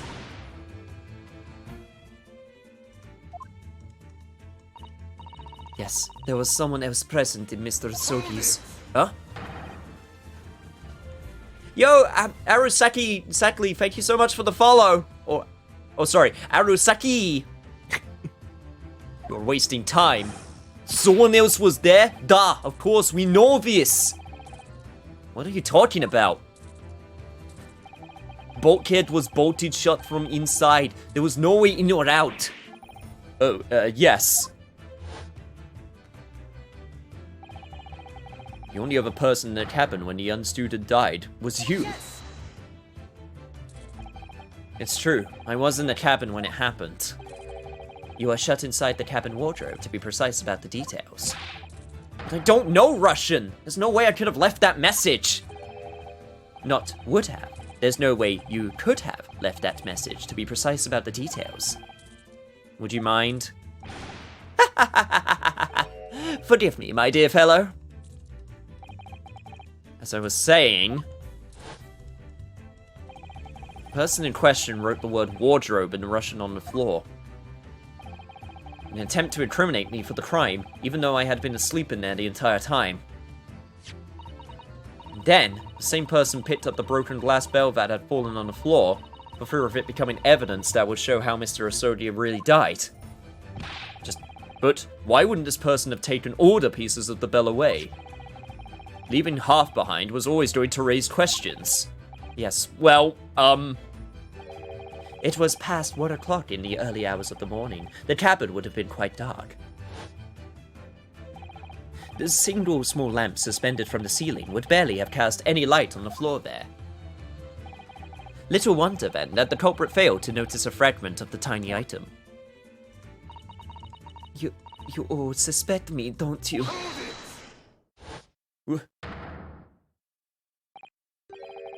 Seaman Strodnov? Nina is woman of sea. She is daughter of strong sailor. 2 years ago, they noticed her dancing skills and she went away to join ballet company. But before, she was dancer on this ship, a member of ship's band. You do not accuse ship's angel of being criminal. Ah, so that's it. You say that when young student died, Nino was there in his cabin? But that is not possible. I give my tooth. Which tooth? Well, this is most interesting.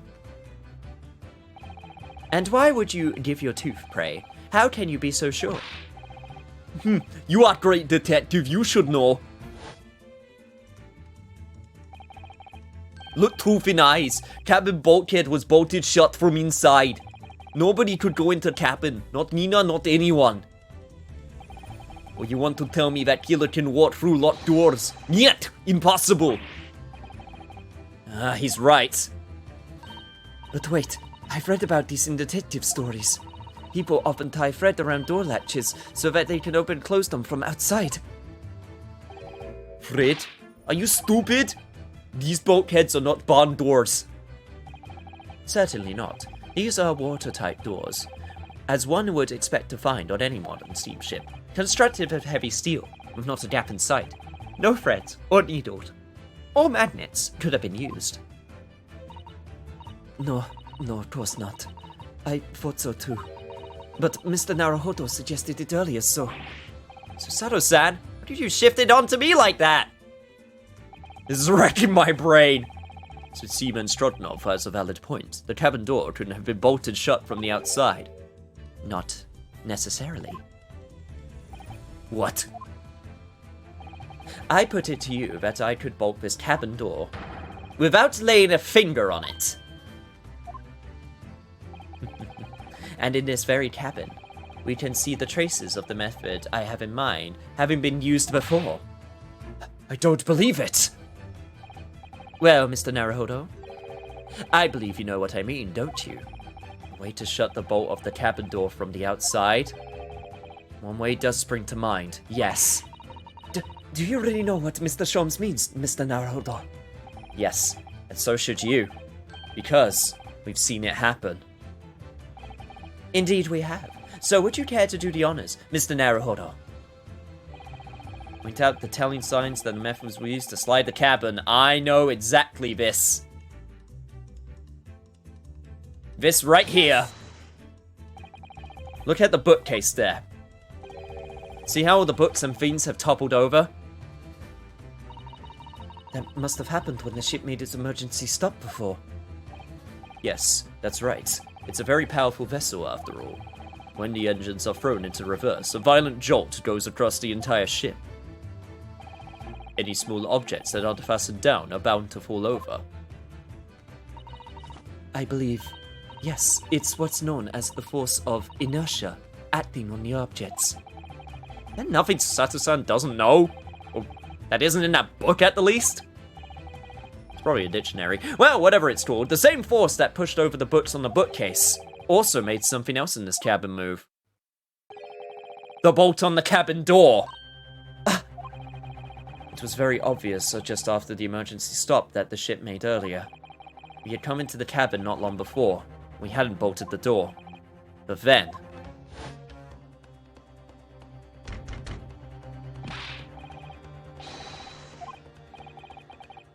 That's when Mr. Husanaga came in.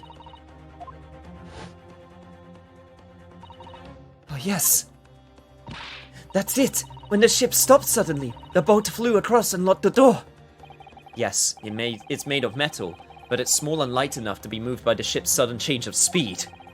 Or the force of inertia, is if you want to call it that. Are you trying to say that last night, after Mr. Sodi was killed,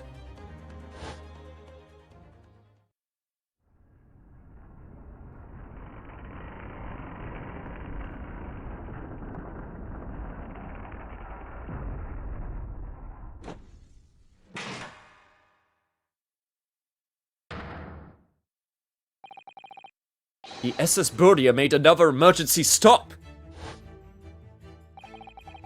When I woke up this morning and looked around the cabin, I thought it looked a little odd. All the books on the shelves had toppled over, and all of the ornaments. It's almost as if someone had run their hand across these shelves and deliberately knocked everything over.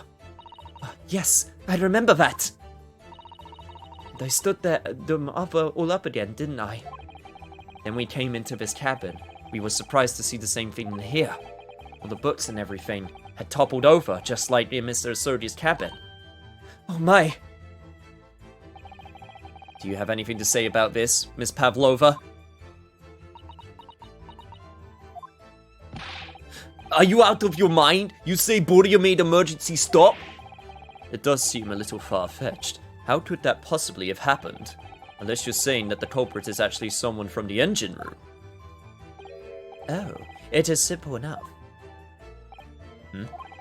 Are you forgetting the button in the passageway outside? Used to trigger the emergency alarm? Yes, of course. There was a notice, wasn't there? Telling you only to press the button in times of emergency.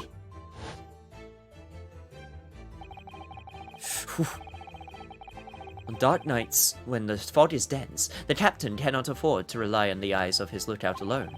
Hence the placement of a number of buttons around the vessel to allow any crewman to raise the alarm. The sort of button one is almost compelled to press to satisfy one's curiosity.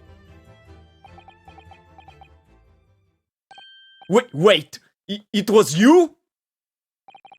When the button is pressed, two things happen in the interests of safety. The emergency alarm bell rings, and the vessel comes to a complete stop. As indeed, I did it a little earlier today.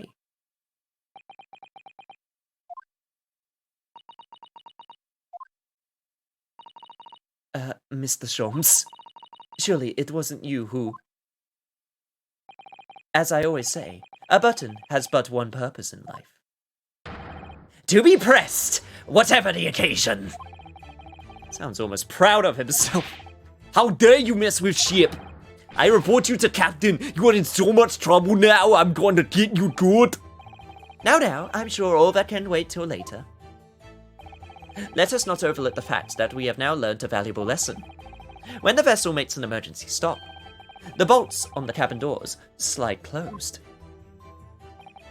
So, what we must now consider. Yes, it all comes down to one thing now. Last night, after what happened to Mr. Asogi. Jesus Christ, this dude Shoals nearly murdered everyone for the sake of his own curiosity. God dang it. Did this ship make an emergency stop, or did it not? You are idiots! Boria is a huge ship with many passengers. If we make an emergency stop even in the middle of night, there will be chaos everywhere. What are your thoughts, Mr. Naruhodo? Well, it's certainly possible that some kind of emergency happened last night. We have evidence to support that idea. Really? What evidence, Mr. Naruhodo? Fascinating. Do show us, my good man. That would be when we bring in the ship's logs. This right here. Yes! Seaman Strodnov, it's your duty to patrol the first-class area of the ship, isn't that right? Da, that is correct. Why? In the ship's logs here, would be where you record the details of your duties. What are you doing with that? That is mine! Ah, you rather carelessly left it atop the little makeshift bureau in the passageway out there. But as responsible passengers, we took it into our care with a mind to return it to you later. I left it there on purpose! That is where I always put it, always! The point is, looking at what you usually record, it's clear that under normal circumstances, you write the phrase, nothing to report, every 30 minutes. But from 2 o'clock last night until first light this morning, nothing was recorded at all. Nothing recorded in the log. That is... because nothing happened. But if nothing happened, you would normally write, nothing to report, wouldn't you? Oh. Indeed so. Which tells us that shortly after 2 a.m., something happened. Here aboard the SS Buria. Doesn't sound like him, but sounds like something you would do. Something sufficiently significant to make you forget to fill in the ship's log, in fact. Are you suggesting that the ship really did make an emergency stop in the middle of the night? Stop talking rubbish! If I'm perfectly honest, I find that a little hard to believe myself. Huh? Why? Well, because if something as major as an emergency stop really had happened, surely all of us would have noticed. That's very true. Thanks to the emergency stop we experienced earlier, we all know what it feels like now. The ship lurched so violently, and the alarm bell was so loud. I can't imagine that anyone would sleep through that, even if it happened in the dead of night. Well, no, that's a good point. What of the throbbing? I'm sorry, you want to repeat that? Excuse me? You want to repeat that a second, Sholmes? Well, what of the throbbing?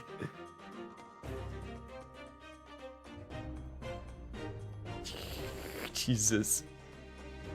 Sorry, but what do you mean? Your head, man. The throbbing of your head since this morning. We have all suffered with it. Ah!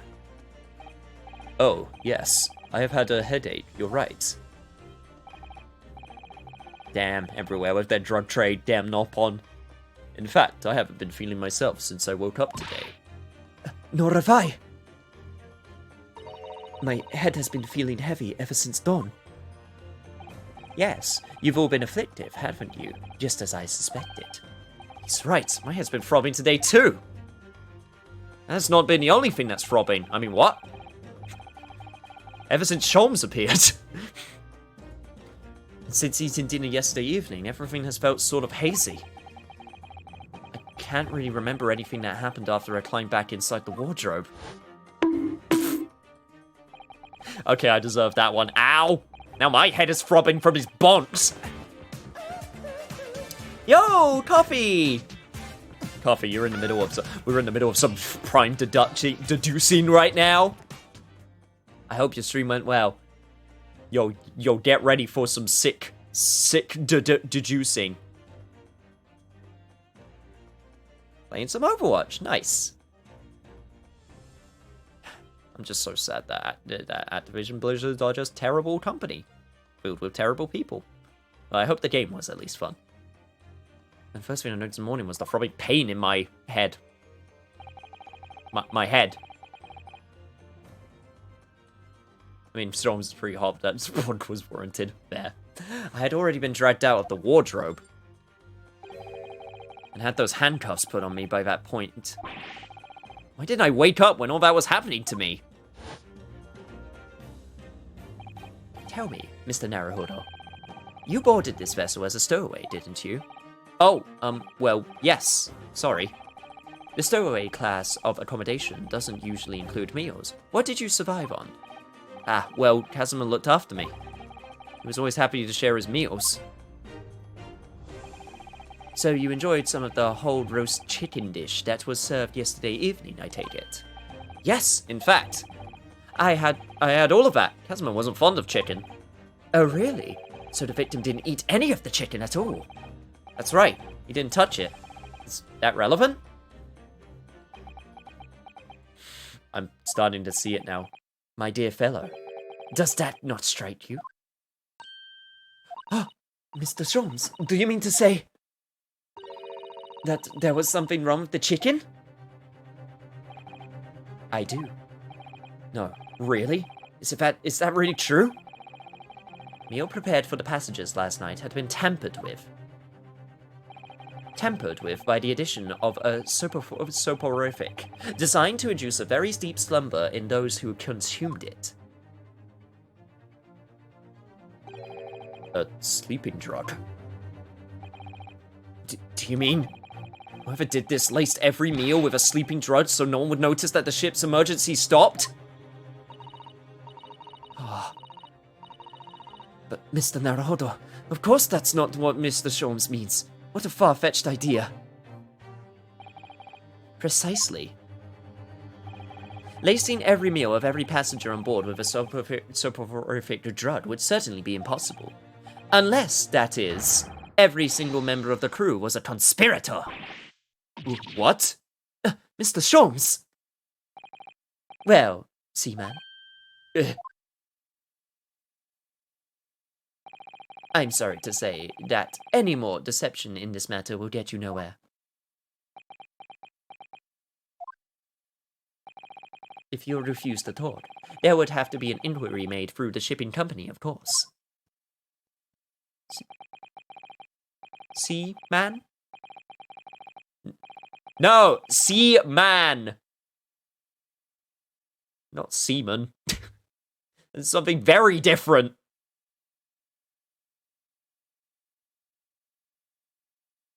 And were that to happen, every member of the crew and the captain himself would be hauled over the coals for aiding and abetting a renegade.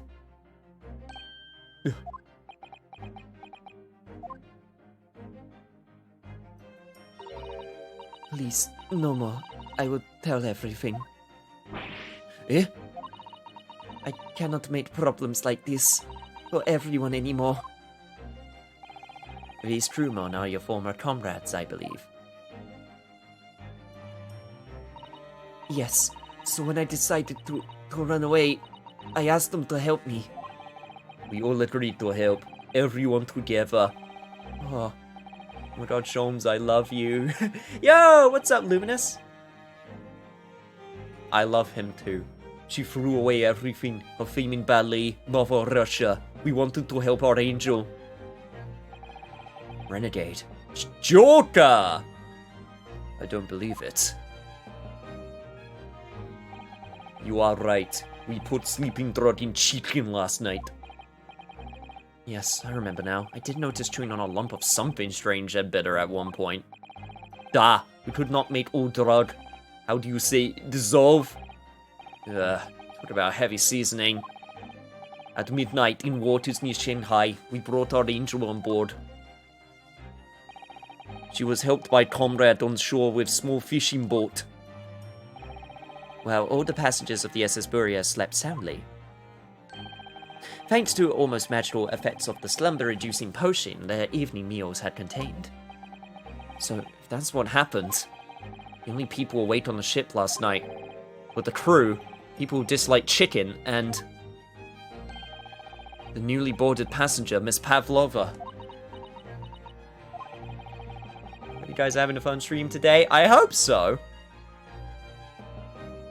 Joker, where do you land on the snack being cute argument? And that means it would have been possible for you. You could have used the emergency stop trick to lock Kazuma's cabin door.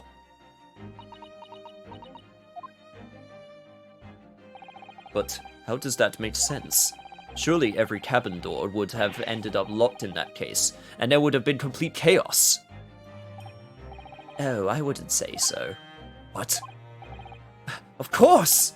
Just like us, all the other passengers would have eaten their evening meal of chicken in their cabins. After which they would have been overwhelmed by tiredness because of the sleeping drug. Quite. And accordingly, all passengers were already in their cabins for the night. Yes! The overwhelming majority of passengers would habitually sleep with their cabin doors bolted anyway, and so not one of them would have found it remarkable to find the door locked in the morning.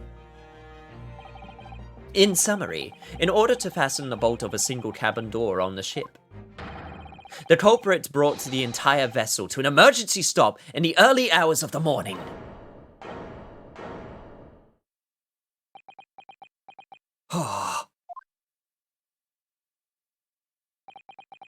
You have taught long time and said many things.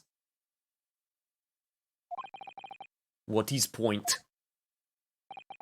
The point is what I said earlier. There was somebody else present on the scene when the victim lost his life last night.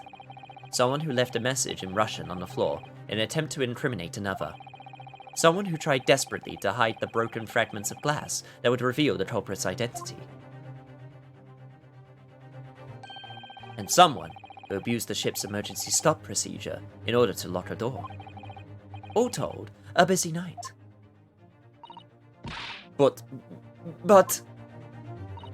I don't know about any of this. I'm just little girl.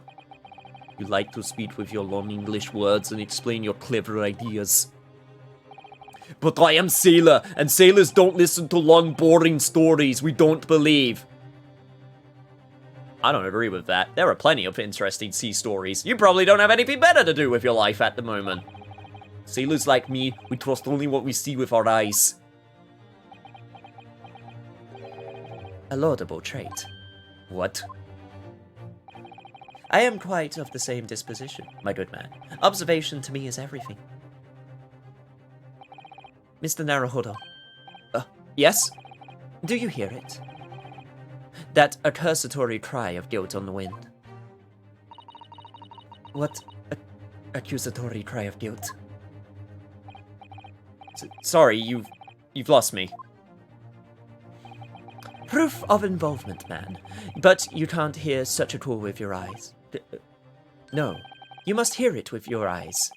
For observation is the basis of all deduction. What are you talking about? Aiko, good to see you again as well. Hello. How's Himbo Holmes? He's doing great. I believe the time has come. So will you. For one final, logic and reasoning spectacular to expose the truth. Here we go. So, Mr. Naruhodo, your assistance, if you please. With what exactly, Mr. Sholmes? With observation, my dear fellow, just as I said, of these two prevaricators. Observation. If you remember, Mr. Naruhodo, we know that somebody tried to fabricate evidence, don't we? By tampering with the scene of Mr. Asodi's death. What we're looking for is some trace of evidence that one of these two has when it happened. Precisely. You are delightfully quick to grasp my meaning. Alright, I'll see what I can do.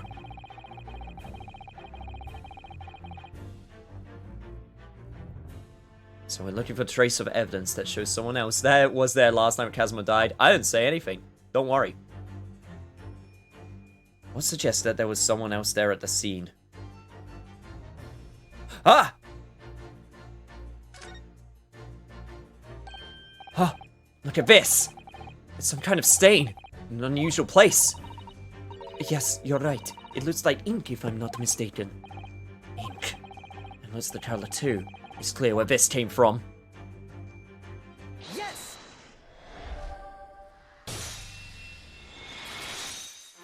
I shall smash all discrepancies! Seaman Stroganoff. You seem to have quite a large purple stain on the back of your white uniform there. Yes, I don't know where that dirt comes from. So nothing in particular comes to mind about the stain? What are you trying to say? It would appear the significance of the stain has escaped your attention, Seaman. Allow us to make it plain. It's a very large purple stain on the back of Seaman Stroganov's uniform, and I think what made it is clear. Indeed it is. So, Mr. Naruhodo, present the evidence that proves it! My pleasure. Alright then. The evidence that proves that the stain on the back of Seaman Stroganov's uniform really is... Okay, let me make sure I get the right one. It would have to be the picture, right? Yes!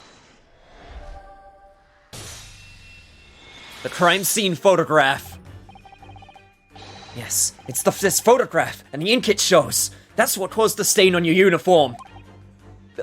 Ink? A rather unusual color of ink. Purple. The penny drops. At last. Now you see the significance. The Russian word on the floor next to the victim's body was written in purple ink. And the stain on the back of your uniform is ink of the exactly same color. If the ink had been dry, it couldn't possibly have stained your uniform in that way. Which means... You must have been present in the cabin in the moments immediately after the ink was spilt. Alright, yes. It was me. I did it. Everything. I arranged everything in Dead Student's cabin to make it look like Wardrobe Man did it. Then I pressed button to make Boria do emergency stop and bolt cabin door shut. I did everything so no one would suspect our angel. Biff, please. Don't worry, Angel. Let me do talking. It was after 1 in the morning. I was on duty patrolling passageway. Then our angel came to me. She was white like sheet. Biff, please, you must help me. I went with her. The door to cabin number 1 was open. When I looked inside, I saw student boy on floor. What happened here? Please, don't tell anyone. My little one, my little furry friend. Everything that happened in cabin is like Angel told you. The kitten escaped through the ventilator in Mr. Surtees' cabin. Then he tripped it over it and broke his neck when he fell to the floor. Yes, that is right. So after the instant when the cat ran away, Miss Pavlova then visited the cabin next to hers. Only to find its occupant lying lifeless on the floor. She said she was worried when she heard sound of something falling on floor. That's when she went to look. No, Angel?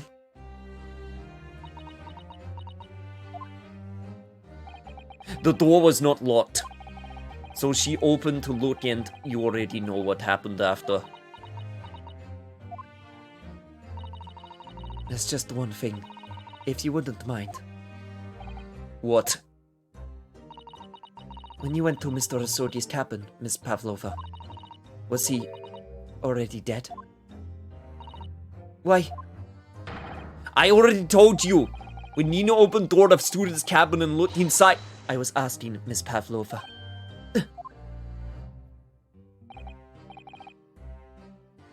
Well, Miss Pavlova? Oh. Yes, that is right. I saw him. It was dark, and he was wearing black, but he was on the floor, not moving. I was scared.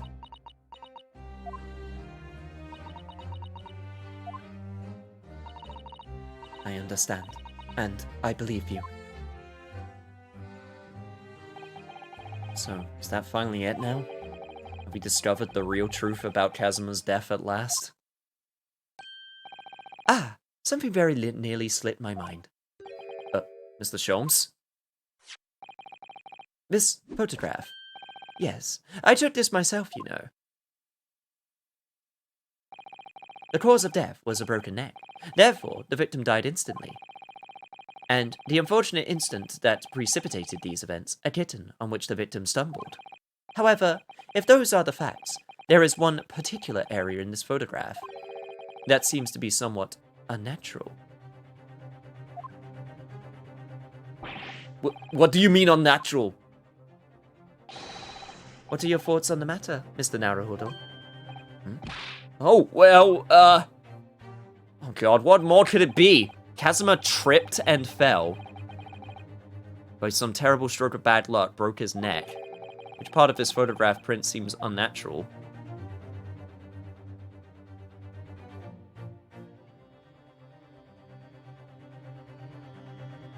Well, it would have to be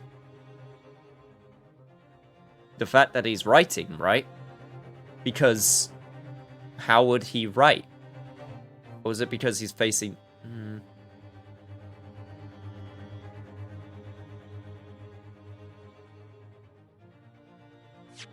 Let me see it. Kazuma tripped and by photo broke his neck.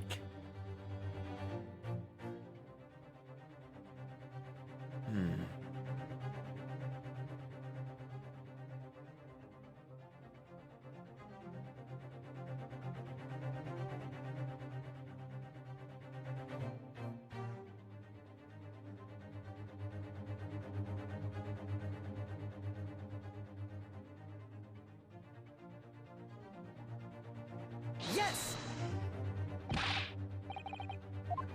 No, that was not it. Allow me. Yeah, I knew that wasn't gonna work.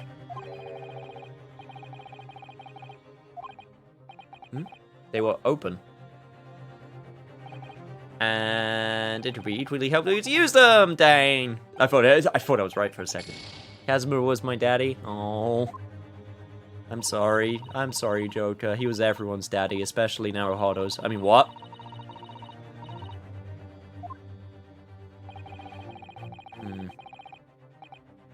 No, I mean to identify another point. Imagine, if you will, losing your footing yourself.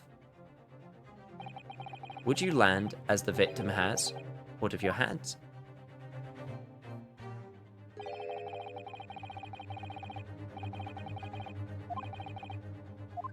Are you talking about the clenched fist? Or are you talking about the pointing finger? He's probably talking about the writing finger. That's the other one I was thinking about. Okay, I'm gonna just do this very quickly, because it's been a hot second since I saved.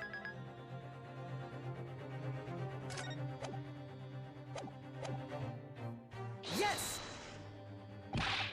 It must be... Okay, yeah, no. Okay, fine. So it's the clenched fist.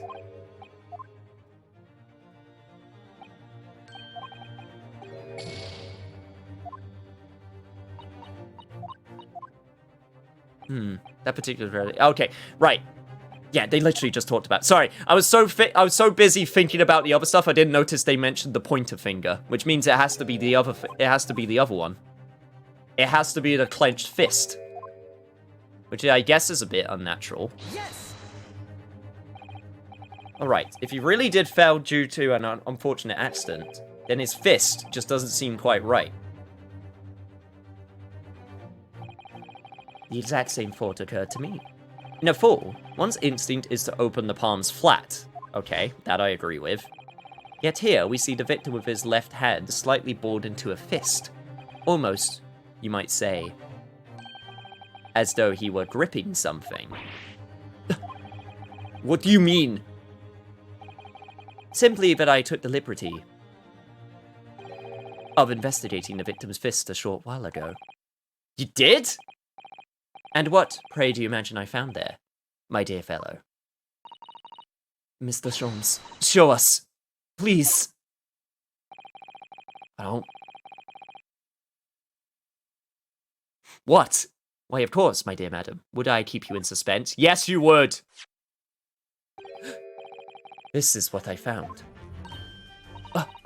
A crescent moon with a little gemstone in the middle.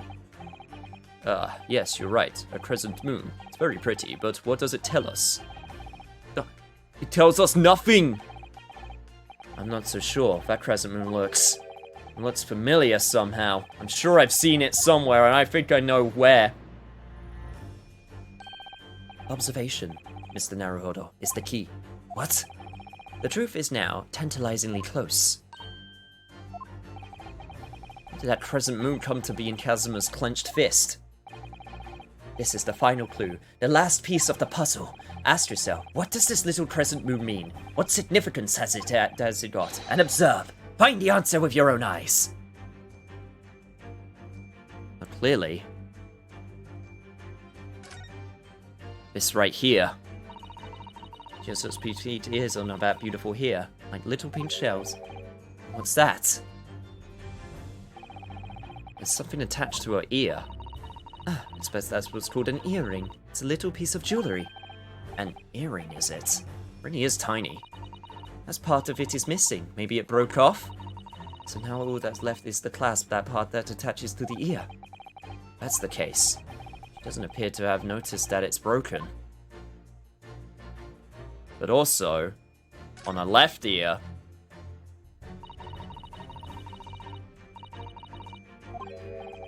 what's that? There's something dangling down from her ear. Yes, that's an earring. Wait. Look!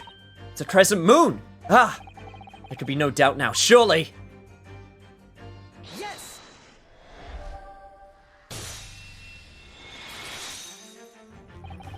Miss Pavlova, on your ear there. Do they not know what an earring is? Remember, this is the 19th century. Earrings are probably not, you know, common. Especially in Japan. Like, this is 19th century Japan. This is 19th century. So earrings are not common, I would imagine. Sometimes before I can't tell Sean's is or just acts like a goof. I see you have a crescent moon as well. And also the traditional Japanese fashion doesn't really do earrings. That's also true. What? And on your other ear, there seems to be a crescent moon missing. The little link holding it on must have broken, I suppose. Now, the missing crescent moon was found in the victim's clenched fist. Clearly, there is only one logical conclusion. Wouldn't you agree, Mr. Naruhodo? Yes. Miss Pavlova, Mr. Asodi must have grasped that crescent moon and pulled it from your ear, perhaps just moments before he fell to the floor. In other words, last night in Mr. Asodi's cabin, you witnessed the moment when the victim fell with your own eyes. In fact, you were quite literally at arm's length from him. But then the question is, why did Mr. Asodi do that? Why did he pull your earring from your ear and hold it in his clenched fist during his final moments? Oh no. Angel? No one can protect you now. Please, Miss Pavlova, tell us the truth. Last night, what did you do to Kazuma? Yet!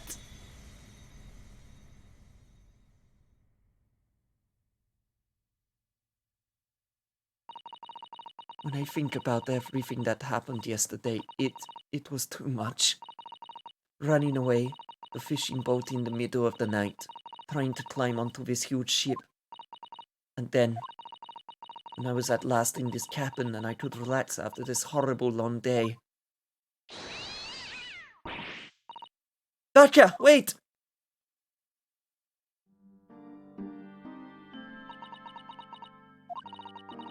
I couldn't believe it when she disappeared through the ventilator. I tried to call her with little whistle. I tried waving her favorite toy, but nothing worked. Daka would not come back.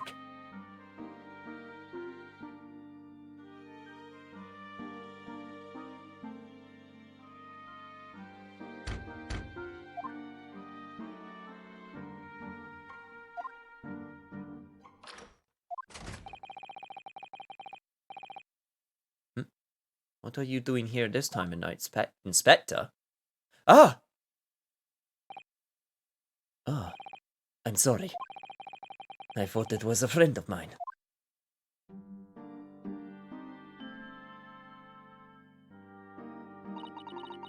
The young man from your country, he was very polite and kind. He helped me to find Daka, and he promised not to tell anyone. But then, when I had my friend in my arms again, and I was going to leave the man's cabin... Just a moment. Sorry, but... Yes? I'm sure I know your face. I have seen you somewhere before. Of course. You're Nikolina Pavlova, aren't you? The Russian ballerina. Huh? No! I don't know that name! My heart nearly stopped when he said that. He knew who I was. How could this man from a land in the faraway east know a Russian ballerina? Yes, I saw your performance in Japan. The beauty of the ballet made a deep impression on me. But what are you doing on this ship? I'm sure I read that your ballet company was performing in Shanghai at the moment. I can't fool him. I have to tell him the truth, and hope he doesn't tell anyone. I have no other choice. I see. So you've run away. Please keep my secret. Don't tell anyone. Give me a moment. I could use another opinion here.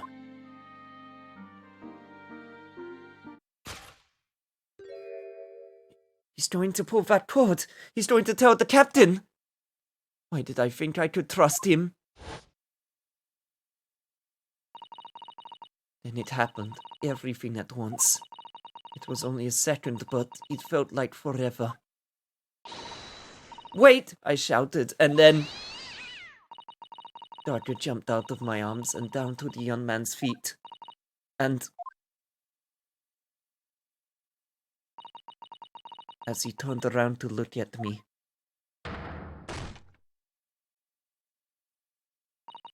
I pushed him. I don't even know why. I don't know why I did it. I was just so scared. And I had to stop him from telling anyone about me.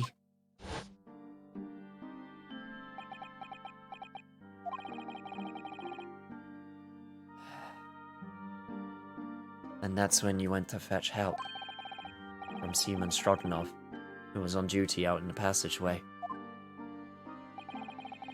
I heard Nina cry out and fall on the floor, so I ran to her.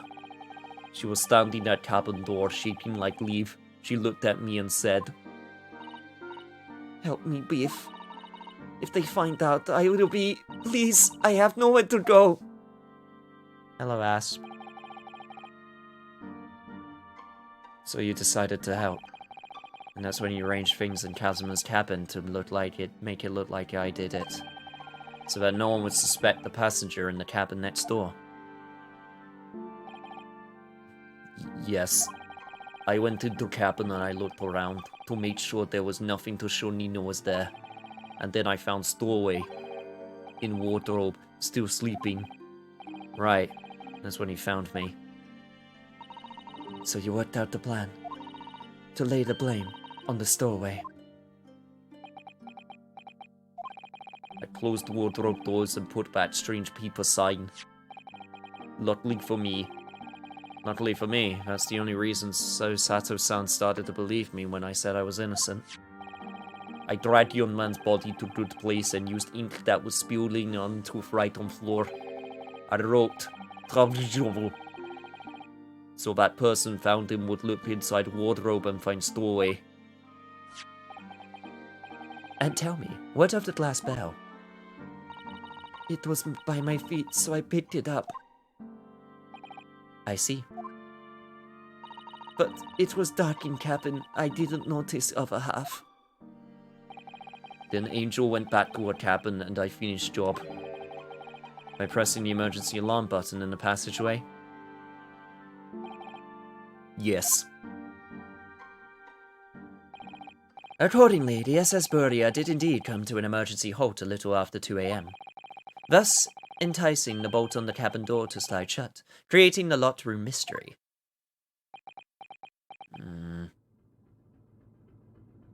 Cam said that high depressingly. A lot has happened. Garderobe. Wardrobe.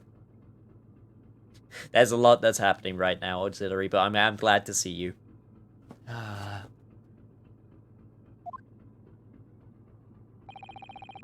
There's still one thing I don't understand, Miss Pavlova. What? Well, you said that you told Kazuma about the fact that you run away from your homeland. It's because you were worried that he was going to tell the captain that you pushed him. Isn't that right? Yes. But even if he had pulled the bell cord and called for the captain of the ship, aren't you friends with every member of the crew? Why would there have been a problem? It was what he said first that made me scared. What he said first? What are you doing here at this time of night, Inspector? Oh. I'm sorry. I thought it was a friend of mine. He said an inspector was his friend. Ah, yes, meaning me. Who was supposed to be acting as his bodyguard. I thought that if police knew about me, they would arrest me. So before he could pull bell cord, I... May I stop you a moment, please, Miss Pavlova? It just doesn't seem to make sense.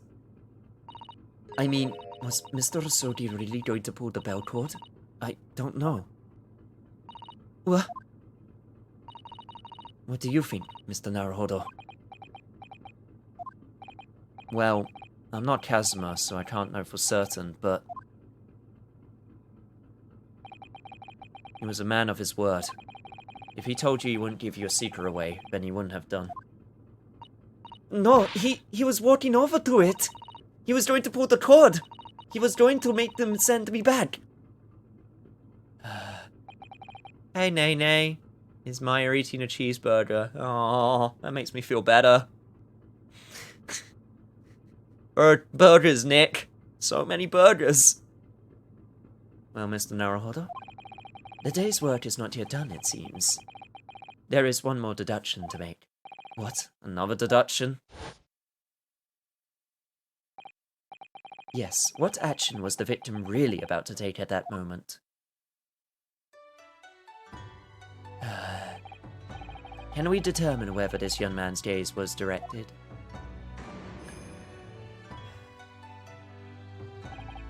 First, consider the victim's location within his cabin. That's easy. I remember every detail of that room. I mean, yes, I spent quite a lot of time in that wardrobe, but still. That cabin has been my home for this entire voyage. So, his music! So, this is how the cabin looked last night when Miss Pavlova visited Kazuma-sama. Yes, it's exactly how it was. Are you then ready then, Mr. Naruhodo? Yes. There's one thing I've learnt today. It's that a simple gaze can reveal all manner of truths. And not only that, in order to draw the right conclusion, you can't afford to be out by even a little bit when you're following the gaze of where it lands. So when he turned away from Miss Pavlova, what exactly was Kazuma looking at? There was only one thing. Take that!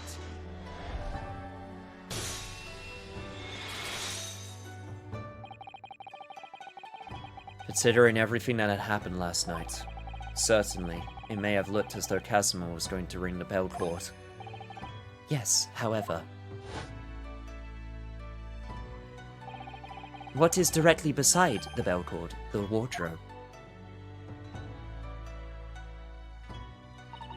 The wardrobe? And more importantly, what was inside the wardrobe? The man's great friend, sleeping soundly.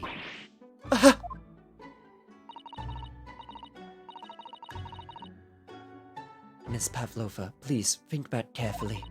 What were Mr. Sodi's exact words last night?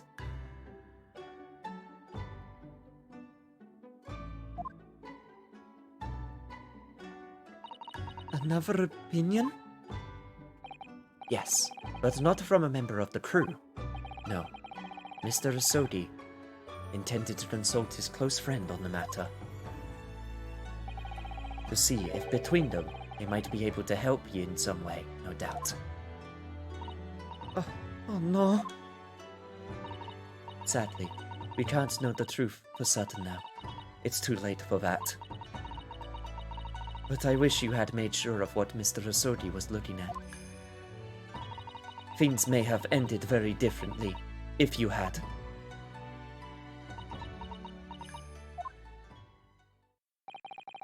Miss Pavlova, I want to thank you for finally admitting the truth. But unfortunately, the truth is, a man lost his life because of what you did, and that will never change. I hope you'll never forget that.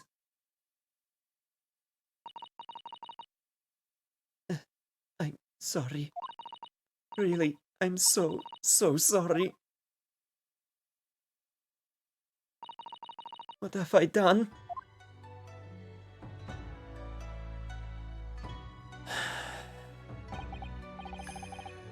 So at long last, the mystery surrounding the tragic accident on the SS Buria was finally laid to rest. Thank you for the head pats. I think we all could use head pats right now. Chat. Chat. 1 second. One second, chat. Someone redeem some head pats. There you go. Chat. I'm gonna give you head pats. Take another care package as well. There you go, chat. There you go. I'll head pat you. Don't worry. There you go. Everyone gets head pats.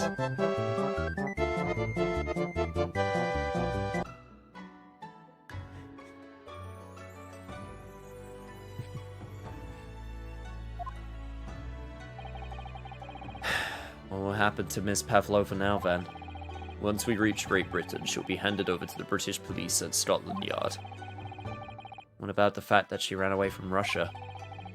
When the Russians tried to repatriate her? Apparently, the English detective can speak to the immigration office and sort all that out. If the Shoms can do that?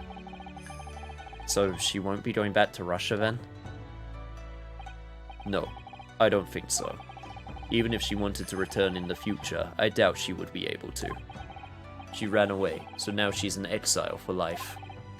I see. I'm sorry. Seaman Strodnov? I wanted to help our angel no matter what, but I didn't think about you, about how you lost good friend. I will go with Nina. I will give myself to British police. That's kind of you. In the meantime, thank you for letting me go free again.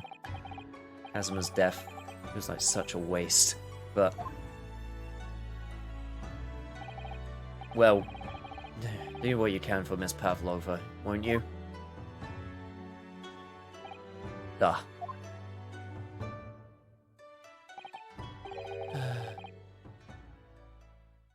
Well, I'm afraid you need to pack now. We're due to arrive in Hong Kong tomorrow. As much as it pains me, I'm going to have to hand you over to the consul to arrange your passage back to Japan. Yeah. I did stow away after all. Couldn't really expect any different.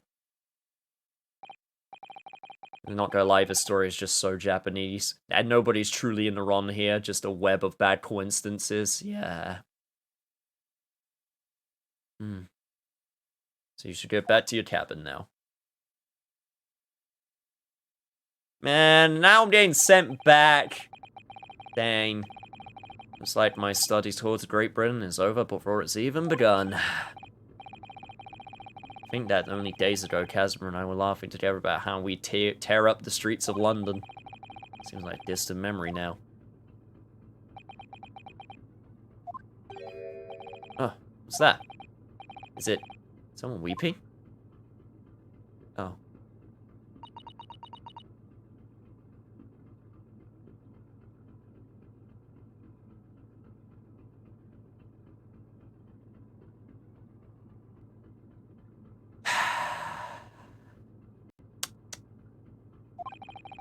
Susato-san?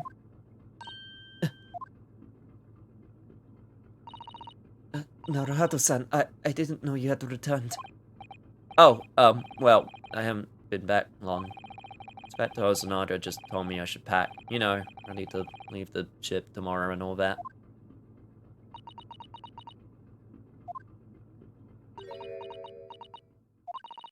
I still can't believe this has happened. I can't believe someone's life can be over just like that. Susato-san.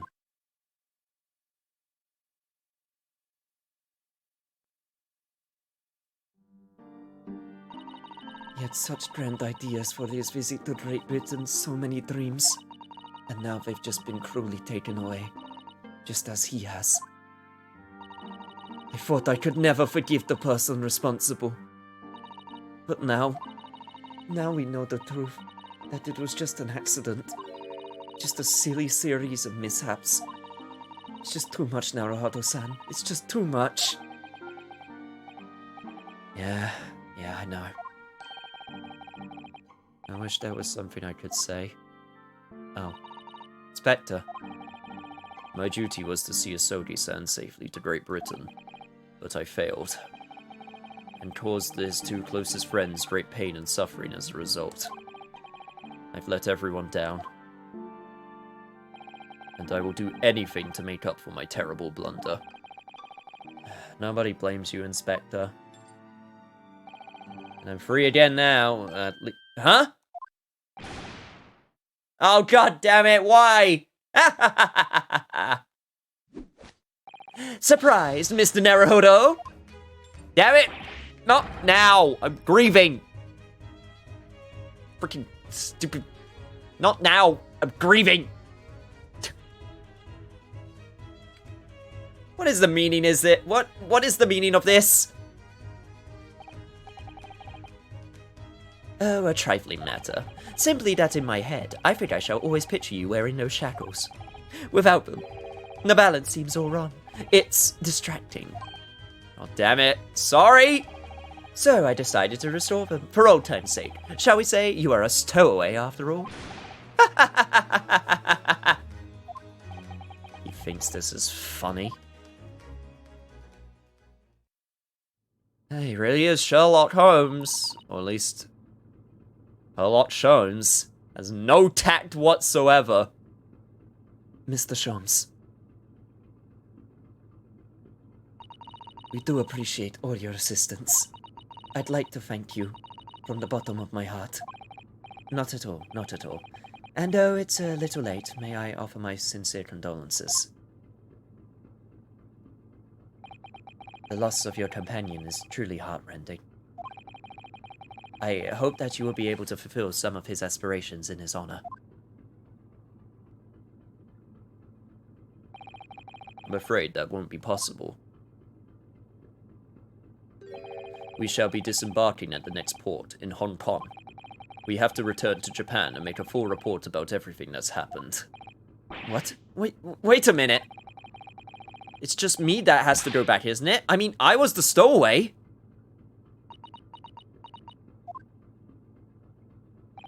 The terms of this study tour were negotiated by the Department of Justice in both Great Britain and Japan. It was to be one lawyer and one assistant. Was to be? In the light of Mr. Sodi's unfortunate death, I'm afraid the study tour can no longer go ahead. Oh no, I don't care for me, but... What's the Sato-san? My dear fellows, the majority of problems have an extremely simple solution, you know. All you require is one lawyer, and the study tour can continue, surely. But there is no one else with the necessary qualifications, Mr. Sholmes. We know of no other lawyer. Qualifications, you say? Any qualifications obtained in your own country will be of little value in Great Britain, I'm afraid. But anyway, the voyage to London still promises a good month of time. Ample opportunity, I would say, to find yourselves another suitable lawyer.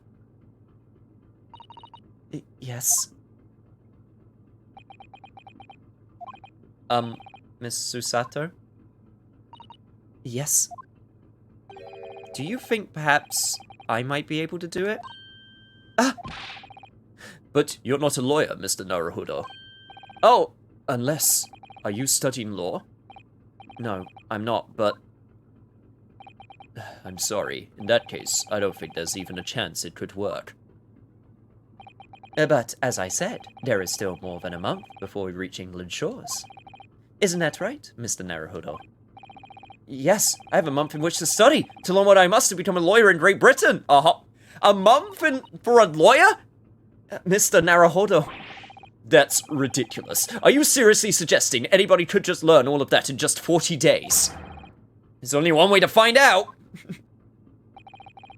I would work my fingers to the bone, Inspector, every single day. You let me try? And if by the time we reach Great Britain, I haven't learned enough to be recognized as a lawyer, I'll take whatever punishment is deemed appropriate. But why put yourself in such a difficult position? For Kazuma. He said that there was to be something he had to do in Great Britain, and that he would sacrifice anything to make it happen. He was passionate about it. I can't let all that passion just come to nothing. And anyway, it's for my own benefit too. Oh, I will become a lawyer. I have to. What do you say, Miss Susato?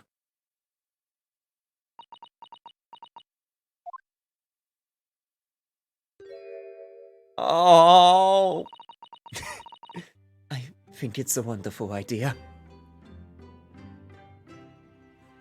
that's a look that can melt any person's heart. Thank you. So, what does our bespectacled inspector friend say? Are you serious? One lawyer and one assistant.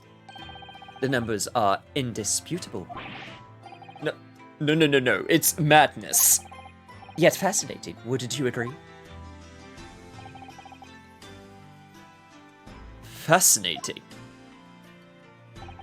Duty and rules are the dull routine of existence that we all abhor.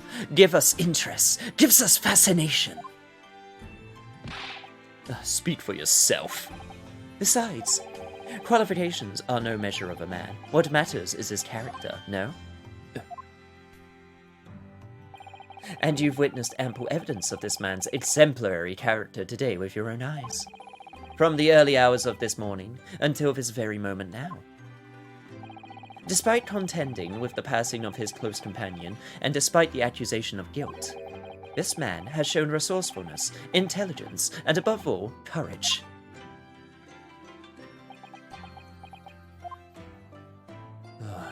Very well. I'll think of a clever way to word my report to the Department of Justice. Inspector! I'm gonna adopt Susato. After all, I did just make a promise, didn't I? I said that I'd do anything at all to make up for my shortcomings here. Oh, thank you, Inspector. If you'll excuse me, I must pay a visit to the captain's quarters, I think. I need to discuss what to do next and how best to make my report. Please don't get beat up by him again. I'd feel bad. Are you really prepared to attempt this, Mr. Naruhodo? Yes, I'm going to try. I wonder, would you consider teaching me what I need to know? Everything about being a lawyer? I would be delighted to help you. I am a judicial assistant, after all. Thank you. Arigato gozaimasu. And Mr. Naruhodo?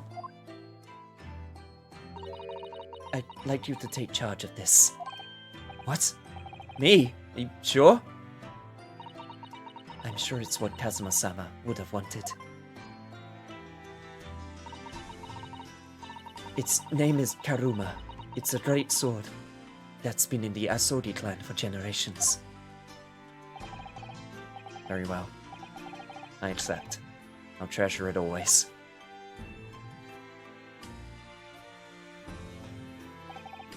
So then, Miss Susato, it seems we'll be working together for some time to come yet. It will be an honor, Mr. Naruhodo. And for the next 40 days, I shan't grant you a single minute of freedom. We shall fill every spare moment with study. Yes, that's exactly what I need. In the true Japanese fashion, no breaks. But before we begin, I have an earnest favor to ask of you two. Goodness, what is it? Please, throw me to the ground. 3 times. What? I should never have doubted you. You were Kazuma-sama's closest friend. Of course you would never have done anything to hurt him. Oh my, Susato, you're not of age?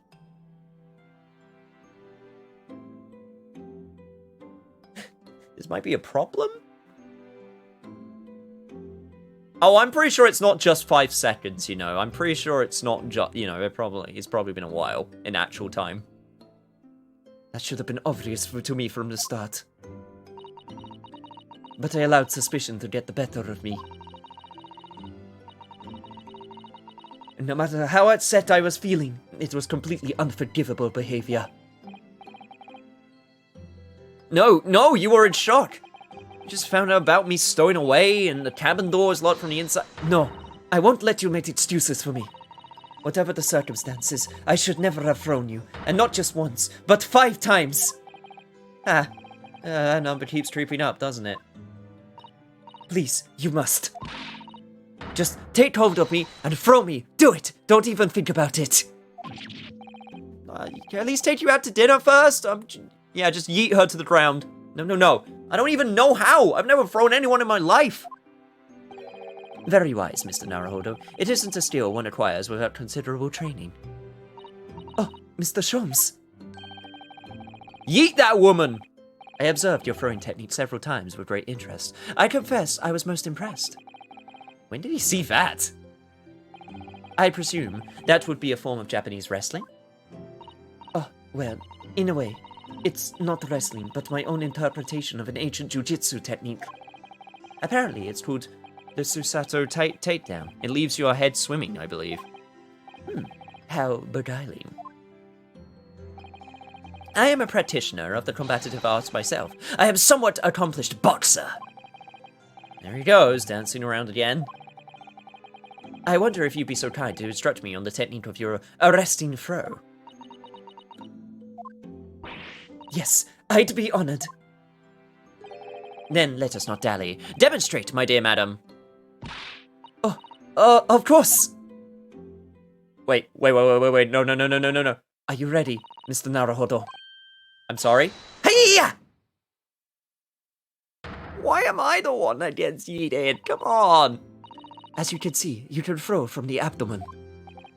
Ah, yes, arresting indeed. And that is what you term the Susato takedown, is it? Actually, no, that was a Susato squash. What's the difference? I'm getting thrown to the ground regardless. My groggy state of consciousness. A scene from an evening recently spent with Kazuma flickered into my mind.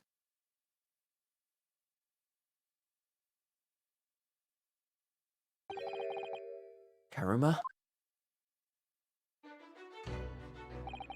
That's right. It is a prized sword that has been passed down through generations of the Asogi clan. I can't believe you managed to get permission to bring it along with you. I mean, taking a katana on a study tour is more of a regular, surely?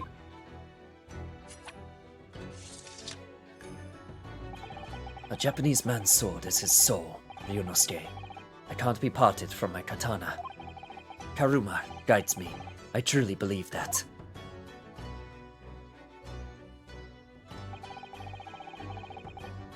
So its name compels its wielder to slice evil in two.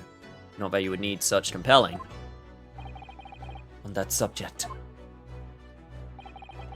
there's something very important that I have to do in Great Britain, and I'll sacrifice anything to make it happen. I'd appreciate you seeing it through with me. Of course I will, whatever it is. I'll see it through to the end with you. Oh my god, Joms.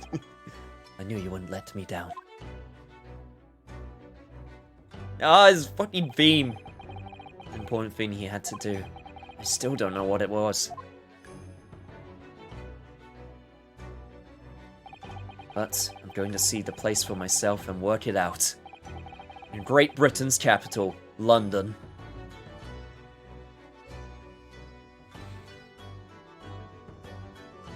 Ah! Dang. Man. That was a good case. With absolutely no courtroom. Dang, I was not expecting that. I was not expecting absolutely... Don't worry, Joker. We'll take his spirit with us. His spirit will live on. His spirit will live on. We'll take it with us wherever we go. Well, chat.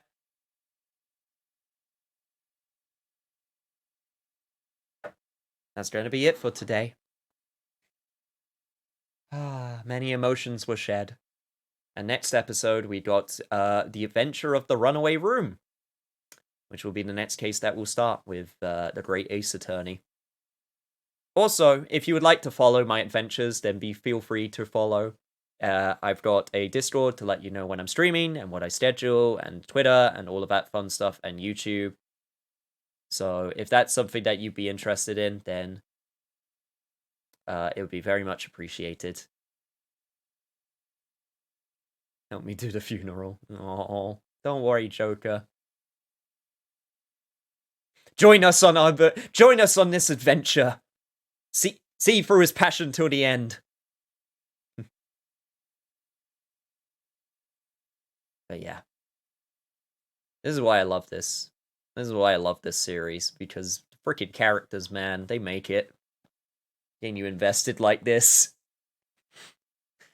But yeah. That'll be it.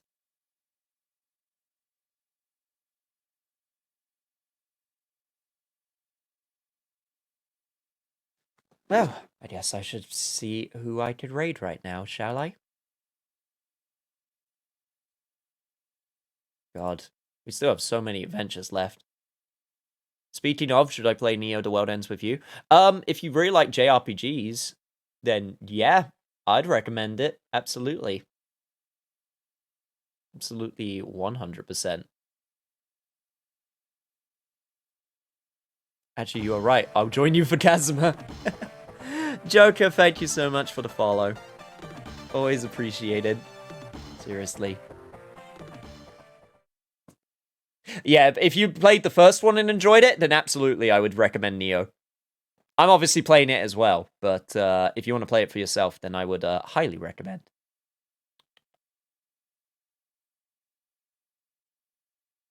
I think. Who should we raid? I don't know, man. My brain is mush. My brain is like a mush of emotions right now. I know a friend of mine who's streaming who's also a big Ace Attorney fan, and he's a flesh tuber, but he's a good friend of mine, so I think we're going to raid him. So, if you got those raid emotes, get them ready. Because we're going to raid my good friend. And thank you so much for the goodbye bonk. Alright, take care everyone, and I'll see you next time. Goodbye!